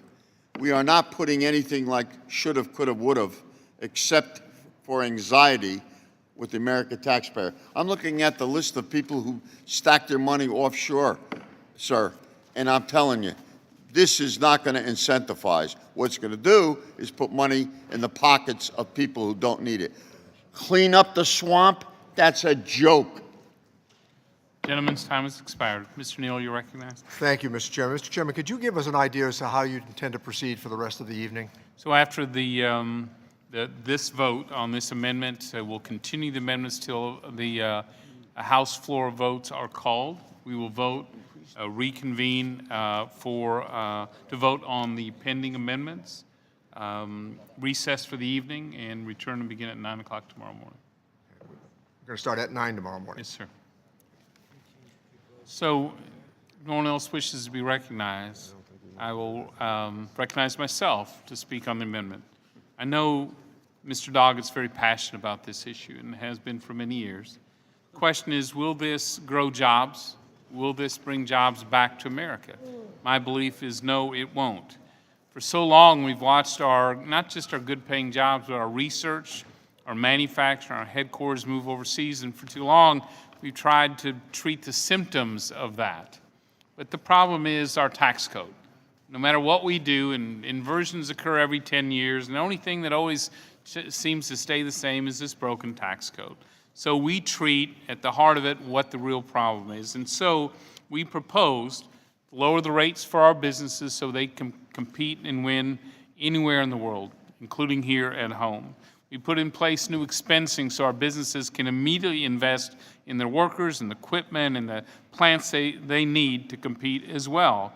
We redesigned the territorial system so we match our competitors, and we changed it so that when American companies, our local businesses, compete and win around the world, they can bring their dollars back to be reinvested in our communities at a zero rate.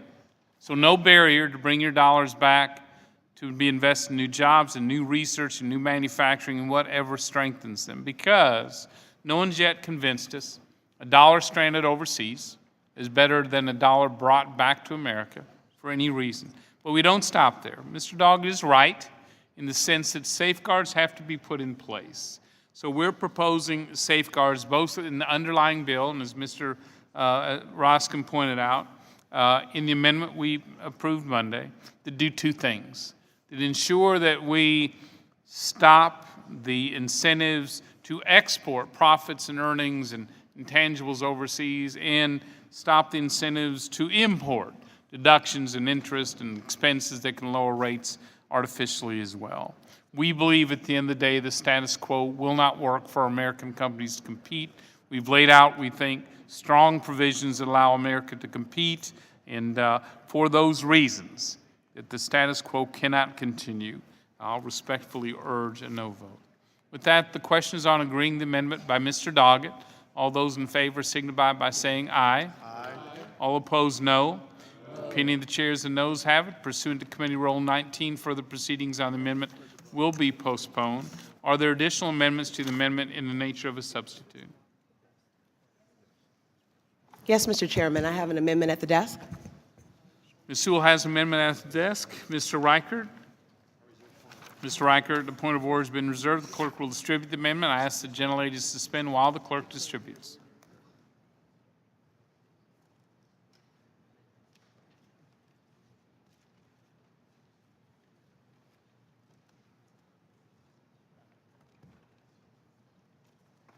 I got two parts, so I may need some time. We have to give me some time.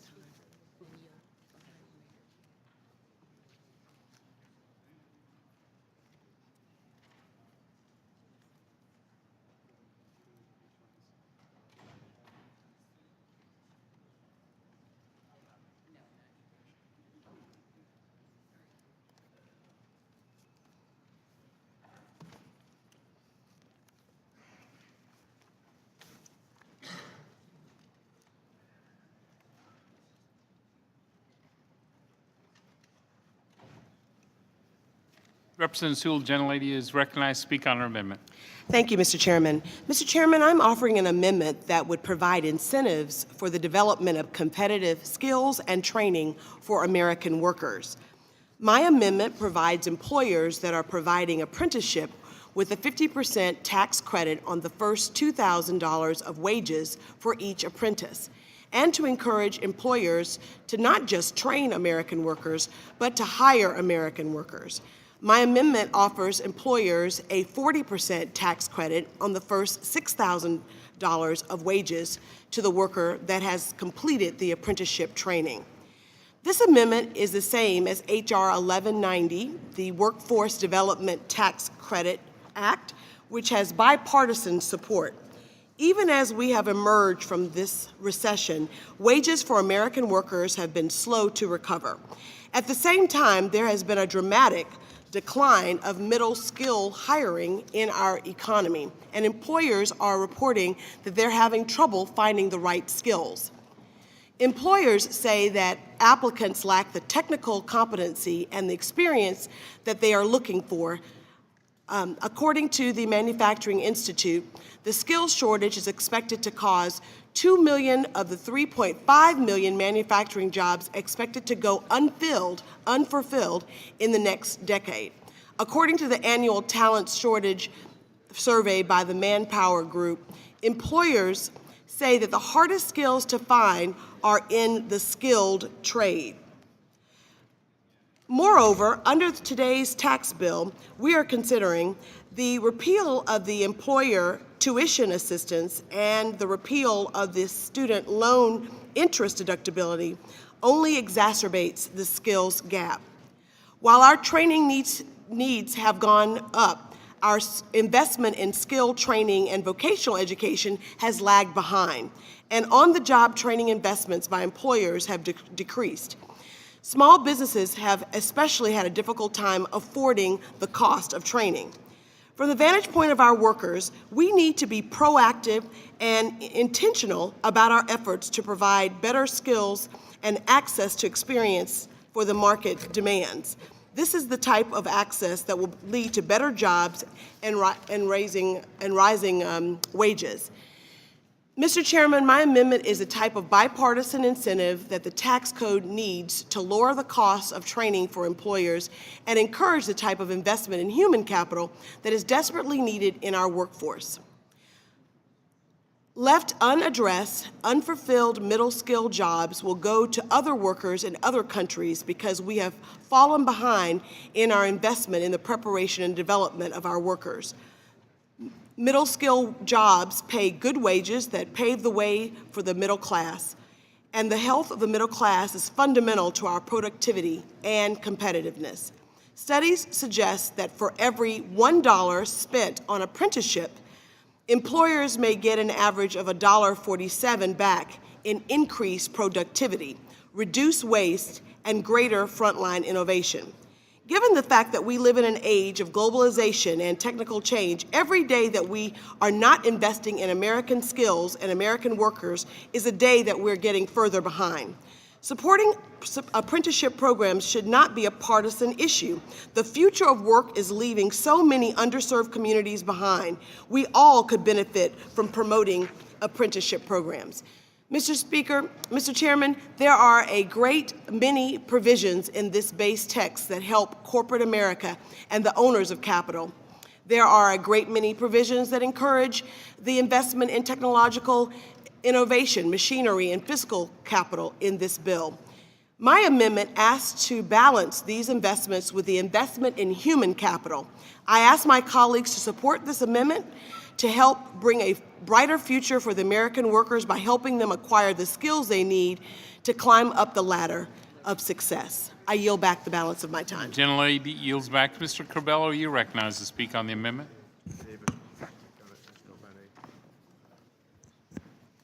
Thank you very much, Mr. Chairman, and I thank my colleague for raising the issue of apprenticeships. I think for too long in this country, we have told young people that there is only one pathway to success, and of course, that means going to college and getting a traditional degree. And we know from just looking throughout the world that apprenticeship programs are wonderful pathways to success, and that young people can learn and earn, and even people who aren't young can also learn and earn and get ahead that way. So while I agree with the goal of promoting apprenticeships and workforce development, a new business tax credit I don't think is the most effective way to do it. Targeted tax breaks, such as the one being proposed today, are not consistent with the pro-growth tax reform we are pursuing with this bill. Business tax credits incentivize certain business behaviors over others, contributing to artificially high rates for everyone to provide a benefit to only a few.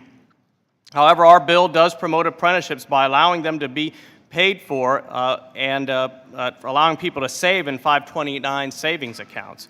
A taxpayer who is saving up for a child's 529 plan would be able to use that savings account to help pay for the costs associated with an apprenticeship.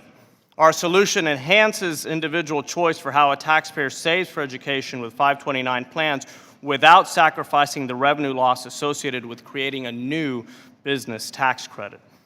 And Mr. Chairman, the best way to promote more apprenticeships programs is to create a tax environment in which businesses want to come back to the United States, grow, thrive, and see a demand for more workers. If they want to be here, they will want to train workers, and this bill will promote that. Another idea, and we've worked together in a bipartisan manner on this, is going back to H.R. 2824, my bill with Dr. Davis that so many members of the House supported, and we hope will become law. There is a provision in that bill, an amendment, I believe it was offered by one of our Democratic colleagues, if my memory serves me right, to promote apprenticeship programs for TANF beneficiaries. I think we need to do more as we continue looking at our public assistance family support programs to see how we can make them more effective and stronger and help these people who are looking for those alternate pathways to success. So again, I think this is a worthwhile goal. This is something that we should work on together. I just don't think that the approach that my colleague is putting forward in this amendment is the best way to do it. Thank you, Mr. Chairman, and I yield back. Gentleman yields back. Dr. Davis, you're recognized to speak on the amendment. And just so you know, floor votes are expected soon. I'm hopeful we can finish up this amendment for a vote tonight as we return. Dr. Davis? Thank you, Mr. Chairman, and I shall be brief. I commend Representative Sewell for her focus on this issue, and I do so because much of her population base in her district is very similar to mine and in other places throughout the country where some population groups, especially African Americans, have been shut out practically of the skill training and development opportunities that exist. And I know that when you look at this issue, when you tackle it, you are doing a great service to the people that you represent, to the people that I represent. I strongly support this bill and urge its passage, and I yield back the balance of my time. Thank you, Dr. Davis. Mr. Meany, you're recognized to speak on the amendment. Thank you, Mr. Chairman, and I am grateful for the raising an issue of this importance, as I have worked with the electrical workers, the pipe fitters, and others back in my district. We see this as a really great challenge, but the fact of the matter is we're struggling to be able to take our high schools that have programs that will train workers aren't able to attract the full gamut of potential workers. And when we talk about apprenticeship programs, we're able to see, the pipe fitters are talking to me about people, while they're actually in the apprenticeship program, they're putting them to work on the pipelines in Pennsylvania, earning real living wages. So I am really grateful that colleagues on both sides of the aisle are looking for ways to improve the ability to attract apprentices. But I just want to take a moment to thank you for the inclusion in this bill of something that we have for the first time here in the federal system, working with, again, across the aisle, an idea generated by my good friend Don Norcross, a Democrat from New Jersey, an electrician by trade, who proposed the idea, and I worked with him on it, that the 529 program, which currently allows families to save for a college education, should be able to be including those who want to save for an apprenticeship training program.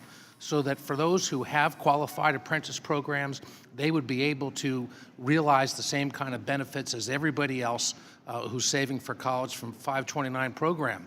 So that legislation, which we had proposed, Mr. Chairman, I am pleased to say you've actually included that in this bill. And it's going to make a real difference for those who are going to be able to not only get trained, but get back to work. Again, American jobs for American workers. This bill makes it happen, and I thank you for that. Well, thank you, Mr. Meehan. Thank you for your leadership on this issue that's so critical, I think, for future workers. Ms. Dobany, you're recognized to speak on the amendment. Thank you, Mr. Chairman. I want to speak in support of Ms. Sewell's amendment. This is just an incredibly important issue, as the Department of Labor said that there were a record 6 million jobs open nationally this past summer.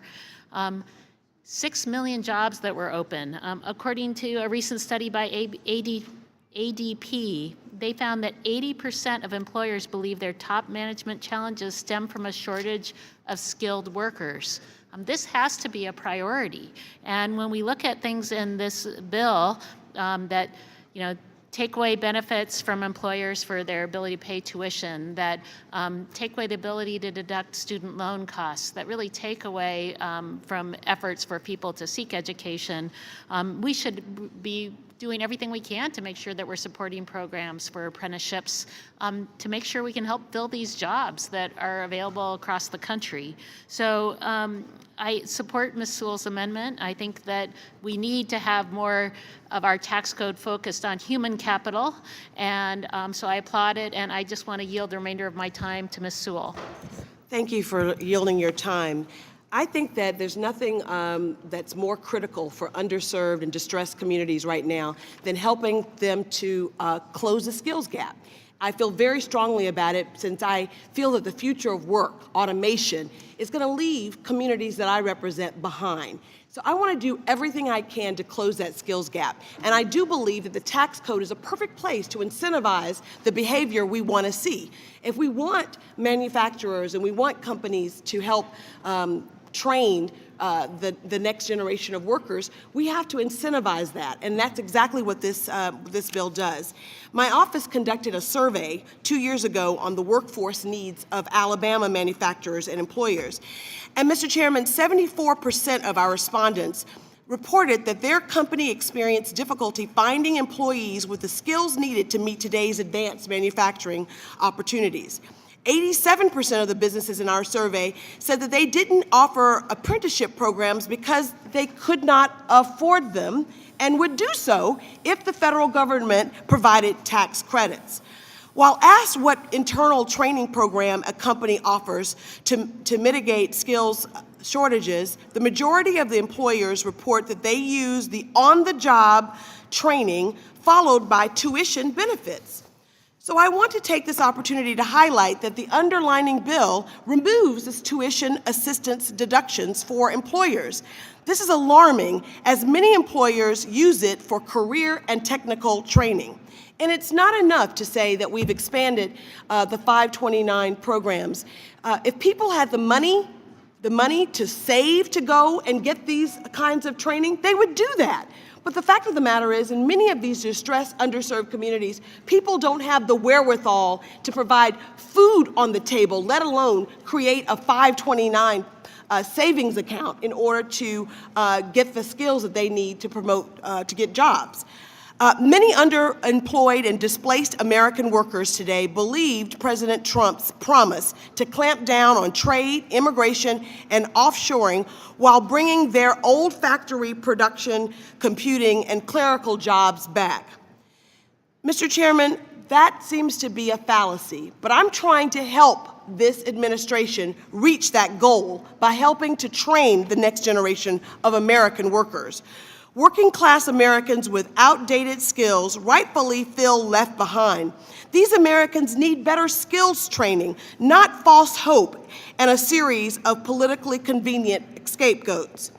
We must make our tax code incentivize smart, strategic investments in our workforce to ensure that American workers are highly skilled and highly qualified to take full advantage of the 21st century opportunities. That's what this amendment does, and that's what this amendment tries to make sure that this bill will fulfill the promise that we will help American workers achieve employment. The skills gap is not only leaving my constituents behind.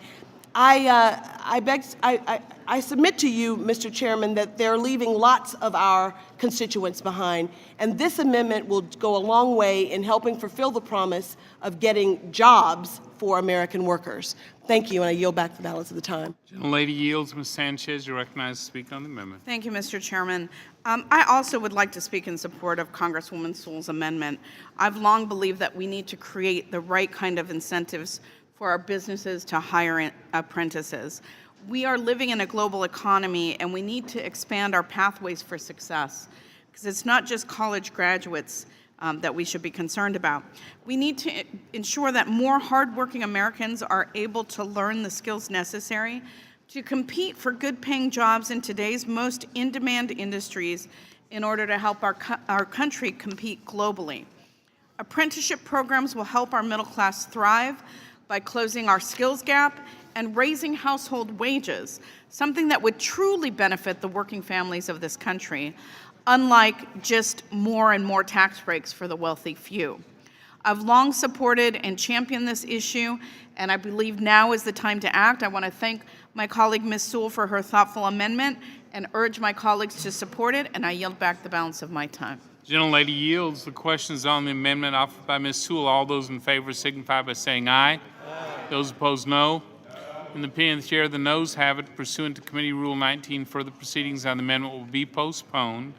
The committee stands in recess until immediately following votes, at which time we will take up and vote on pending amendments.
Thank you.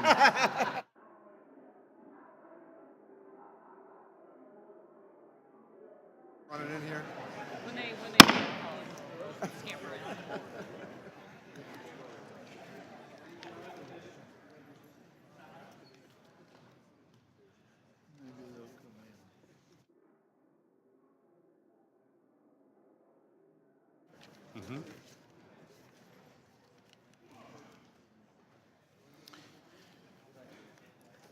At this time, we will consider postponed amendment votes. The question is on the kind amendment, and the clerk will call the roll.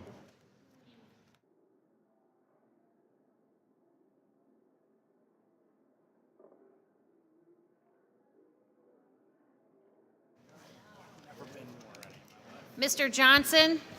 Mr. Johnson, no. Mr. Nunez? Mr. Nunez, no. Mr. Teaberry?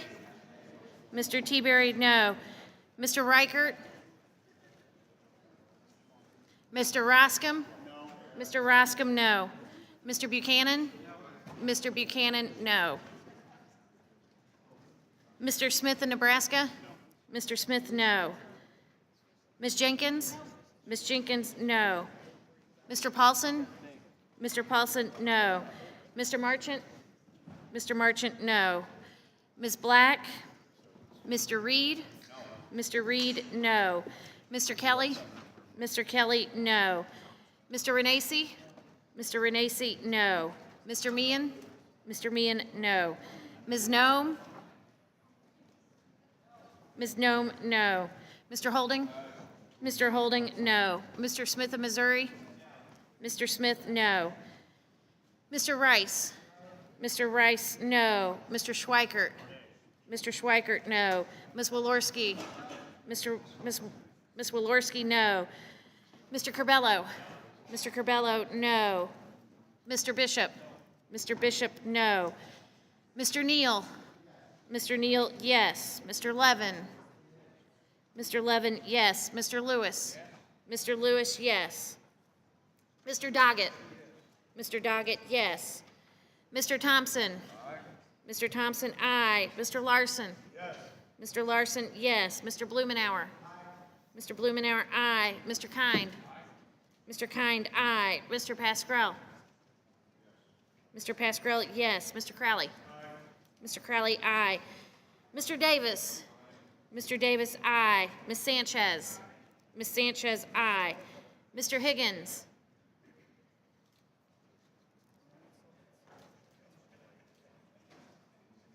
Ms. Sewell? Ms. Sewell, aye. Ms. Del Bene? Ms. Del Bene, aye. Ms. Chu? Ms. Chu, aye. Mr. Reichert? Mr. Reichert, no. Ms. Black? Mr. Higgins? Chairman Brady? Chairman Brady, no.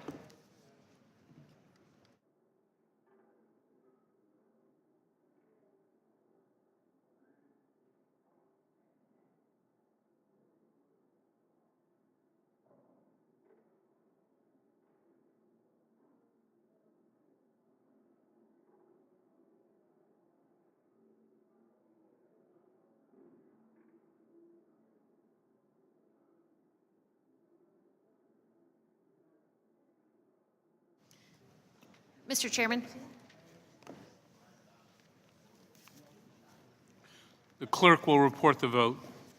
15 yeas, 23 nays.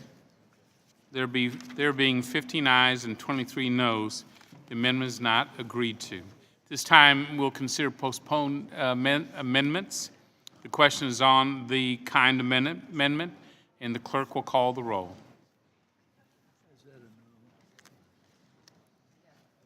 Mr. Johnson? Mr. Johnson, no. Mr. Nunez? Mr. Nunez, no. Mr. Teaberry? Mr. Teaberry, no. Mr. Reichert? Mr. Reichert, no. Mr. Roscom? No. Mr. Roscom, no. Mr. Buchanan? Mr. Buchanan, no. Mr. Smith of Nebraska? No. Mr. Smith, no. Ms. Jenkins? Ms. Jenkins, no. Mr. Paulson? Mr. Paulson, no. Mr. Marchant? Mr. Marchant, no. Ms. Black? Mr. Reed? Mr. Reed, no. Mr. Kelly? Mr. Kelly, no. Mr. Renacci? Mr. Renacci, no. Mr. Meehan? Mr. Meehan, no. Ms. Nome? Ms. Nome, no. Ms. Holding? Mr. Holding, no. Mr. Smith of Missouri? Mr. Smith, no. Mr. Rice? Mr. Rice, no. Mr. Schweikert? Mr. Schweikert, no. Ms. Walorski? Ms. Walorski, no. Mr. Curbelo? Mr. Curbelo, no. Mr. Bishop? Mr. Bishop, no. Mr. Neal? Mr. Neal, yes. Mr. Levin? Mr. Levin, yes. Mr. Lewis? Mr. Lewis, yes. Mr. Doggett? Mr. Doggett, yes. Mr. Thompson? Mr. Thompson, aye. Mr. Larson? Yes. Mr. Larson, yes. Mr. Blumenauer? Mr. Blumenauer, aye. Mr. Kind? Mr. Kind, aye. Mr. Pascrell? Mr. Pascrell, yes. Mr. Crowley? Yes. Mr. Crowley, yes. Mr. Davis? Mr. Davis, aye. Ms. Sanchez? Ms. Sanchez, aye. Mr. Higgins? Mr. Higgins, aye. Ms. Sewell? Ms. Sewell, aye. Ms. Del Bene? Ms. Del Bene, aye. Ms. Chu? Ms. Chu, aye. Ms. Black? Chairman Brady? Chairman Brady, no.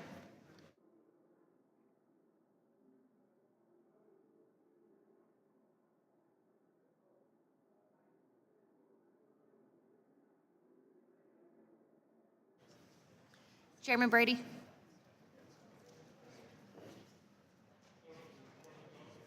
Sixteen yeas, 23 nays. There being 16 ayes and 23 nays, the amendment is not agreed to. The question now is on the Sanchez amendment. The clerk will call the roll.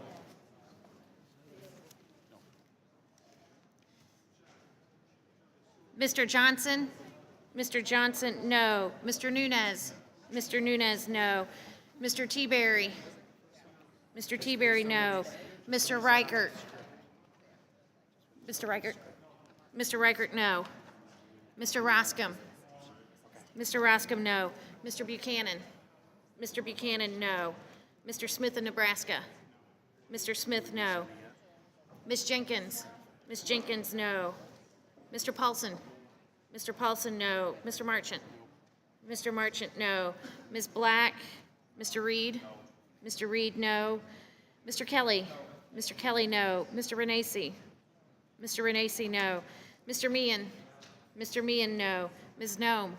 Ms. Nome, no. Mr. Holding? Mr. Holding, no. Mr. Smith of Missouri? Mr. Smith, no. Mr. Rice? Mr. Rice, no. Mr. Schweikert? Mr. Schweikert, no. Ms. Walorski? Ms. Walorski, no. Mr. Curbelo? Mr. Curbelo, no. Mr. Bishop? Mr. Bishop, no. Mr. Neal? Mr. Neal, yes. Mr. Levin? Mr. Levin, yes. Mr. Lewis? Mr. Lewis, yes. Mr. Doggett? Mr. Doggett, yes. Mr. Thompson? Mr. Thompson, aye. Mr. Larson? Mr. Larson, yes. Mr. Blumenauer? Mr. Blumenauer, aye. Mr. Kind? Mr. Kind, aye. Mr. Pascrell? Mr. Pascrell, yes. Mr. Crowley? Mr. Crowley, aye. Mr. Davis? Mr. Davis, yes. Ms. Sanchez? Ms. Sanchez, aye. Mr. Higgins? Mr. Higgins, aye. Ms. Sewell? Ms. Sewell, aye. Ms. Del Bene? Ms. Del Bene, aye. Ms. Chu? Ms. Chu, aye. Ms. Black? Chairman Brady? Chairman Brady, no.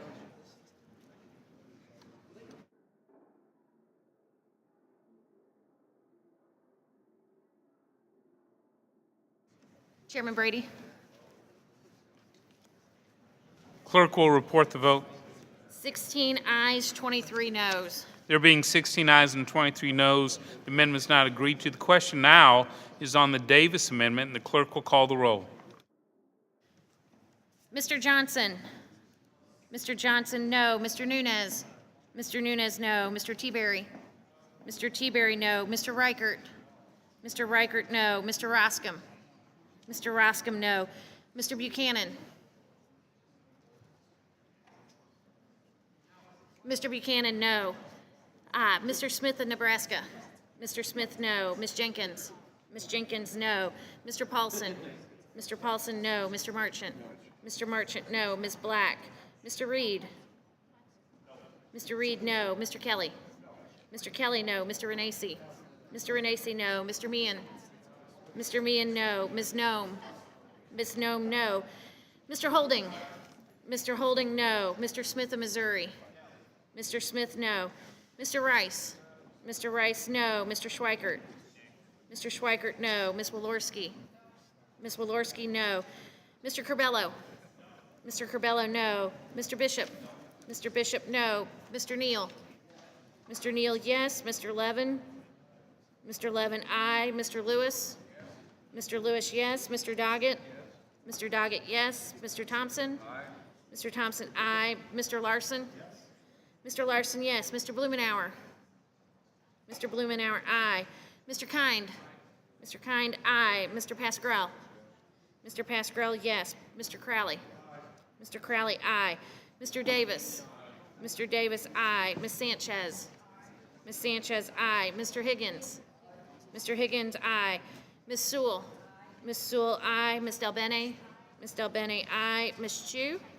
Ms. Chu, aye. Ms. Black. Chairman Brady. Chairman Brady, no.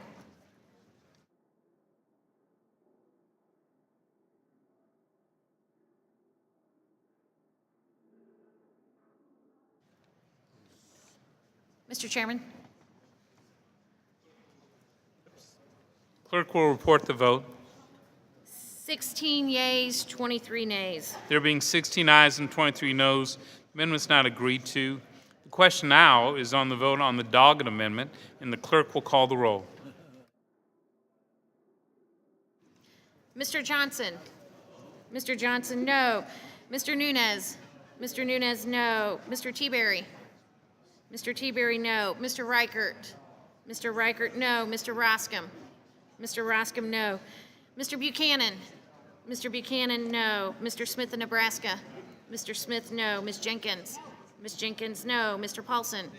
Mr. Paulson, no. Mr. Marchant. Mr. Marchant, no. Ms. Black. Mr. Reed.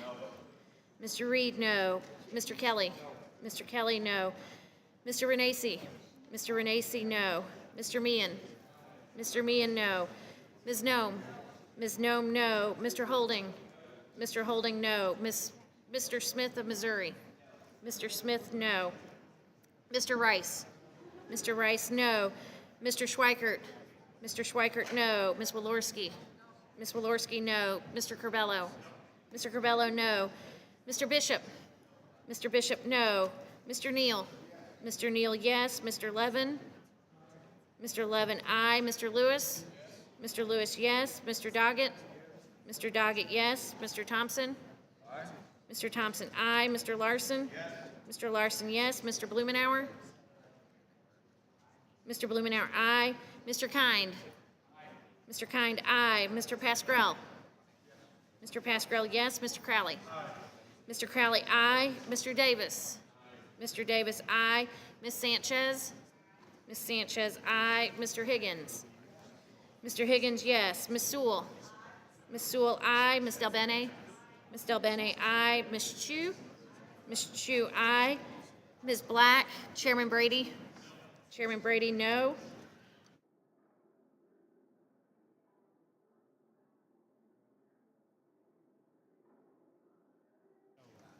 Mr. Chairman.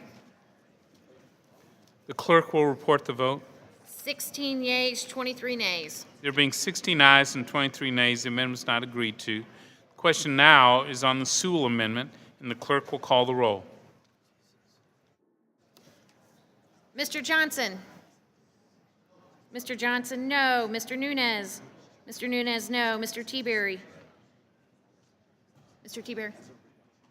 Oh, Mr. Teaberry, no. Mr. Reichert. Mr. Reichert, no. Mr. Roscom. Mr. Roscom, no. Mr. Buchanan. Mr. Buchanan, no. Mr. Smith of Nebraska. Mr. Smith, no. Ms. Jenkins. Ms. Jenkins, no. Mr. Paulson. Mr. Paulson, no. Mr. Marchant. Mr. Marchant, no. Ms. Black.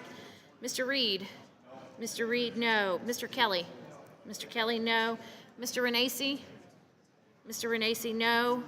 Mr. Meehan? Mr. Meehan, no. Ms. Nome? Ms. Nome, no. Mr. Holding? Mr. Holding, no. Mr. Smith of Missouri? Mr. Smith, no. Mr. Rice? Mr. Rice, no. Mr. Schweikert? Mr. Schweikert, no. Ms. Walorski?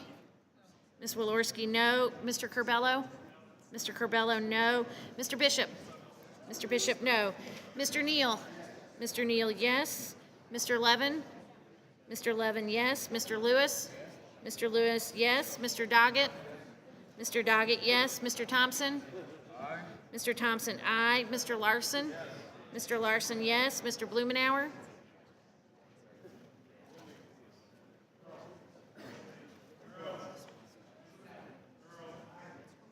Mr. Blumenauer, aye.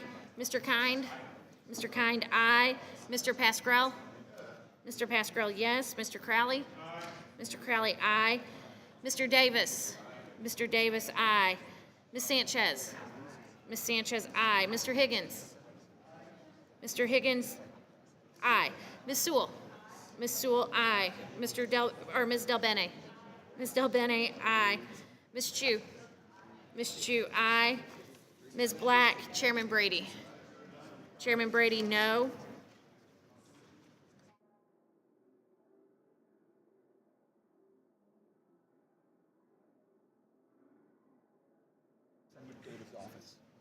Mr. Brady?